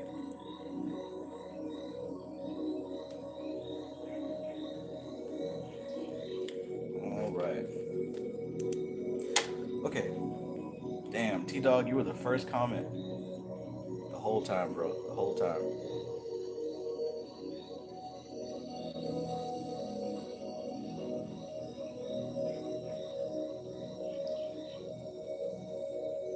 All right, Framestar Films. Peace. 40 shot kosher Corver. Every time I say your name. Peace. Alligator says, drop that mantra book from earlier. Yeah, I'll send it to you. What was it? Basically, yeah. I figured I'd look through it first before I share it because supposedly there's some forbidden mantras. And when I first found it, there's only one book of this type. Then I found the second one and it said there's only 2 books of this type. Then I found the third one and it says there's only 3 books of this type. So I got the 3 of them. I don't know if there's any more. But that first one, the second one, yeah, it's okay. The third one, yeah. But yeah, I'll send it to you. I accidentally showed the cover a few videos ago. So if you find a video with my Doctor Strange Venom Servitor sitting on top of it, it's a red and black book, then you'll have it.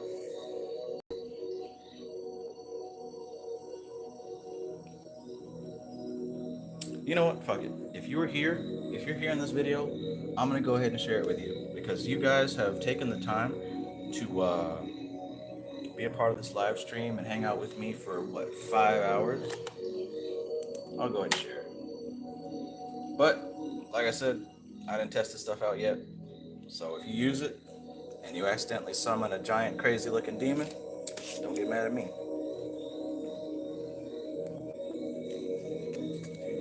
So the one that I was looking through is called this right here.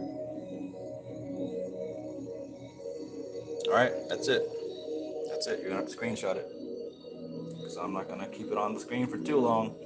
The most profound Vedic Sanskrit divine energy based on hypnotism, mantras to control ladies, males, superiors, jobs, attract love, romance, soulmates into your life, and many, many more mantras. All right, enough of that silliness.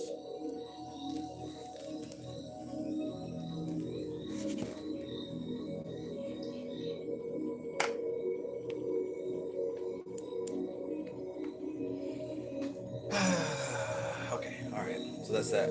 That's the after credits bonus right there.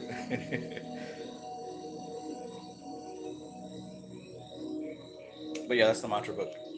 The mantra book that I actually had open was the orange one. The orange one. There's an orange one, there's a red one, and there is a blue one. They're all pretty short. You can read them pretty quickly. Tyler Leona, peace and greetings. Yes, this is the end. Society Eject says, LOL ladies. They don't say what types. Right. Right. That's how it usually goes. Okie doke. Y'all have a good night. Y'all have a good night. This is the end of the show. I'm tapping out, clocking out, logging out, and all that. Good to be here. I'm actually less tired than I was when I started. So, yeah. Peace, y'all. Have a good night. This is TK Trav, aka Travis Magus, here with LVX777. Be good to yourselves. You don't have to suffer. You don't have to suffer. You don't have to suffer. You don't. You really don't. All right. Peace.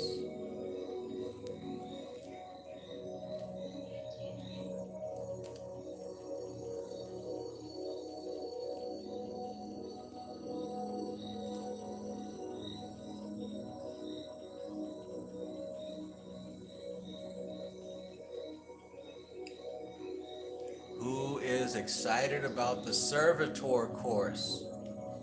When we finish the Shadow Work course, I'm going to be releasing the Servitor course, and I'm hoping for it to be ready by Halloween. But before that, I'm going to be selecting about roughly 10 people to walk through the process step by step. And you're going to be included in the course.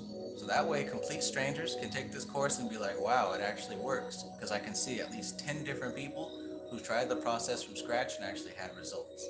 So if you think you're somebody who's consistent, and somebody who's not afraid, and someone who doesn't have a reality full of fear and doubt, maybe you can be a candidate for the Servitor course. Just something to keep your ears and eyes open for. Not ready yet, but like I said, probably going to start working on it by the end of the month.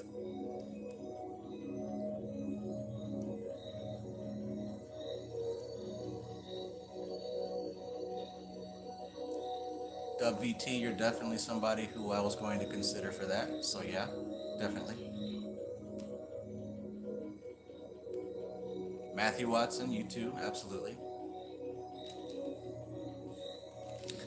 But like I said, you gotta have an imagination, and you're gonna have to be consistent.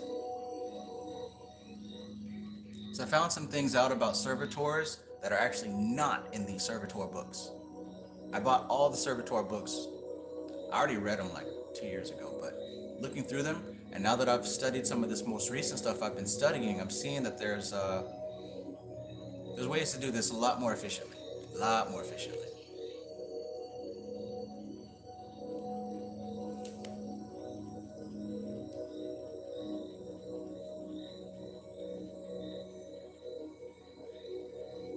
My apprentice, who I test things out on, I like her because she's very skeptical, I would say. So in a way, to me, if I can get her to do it, I can get anybody to do it. But she's been able to use these processes with great success.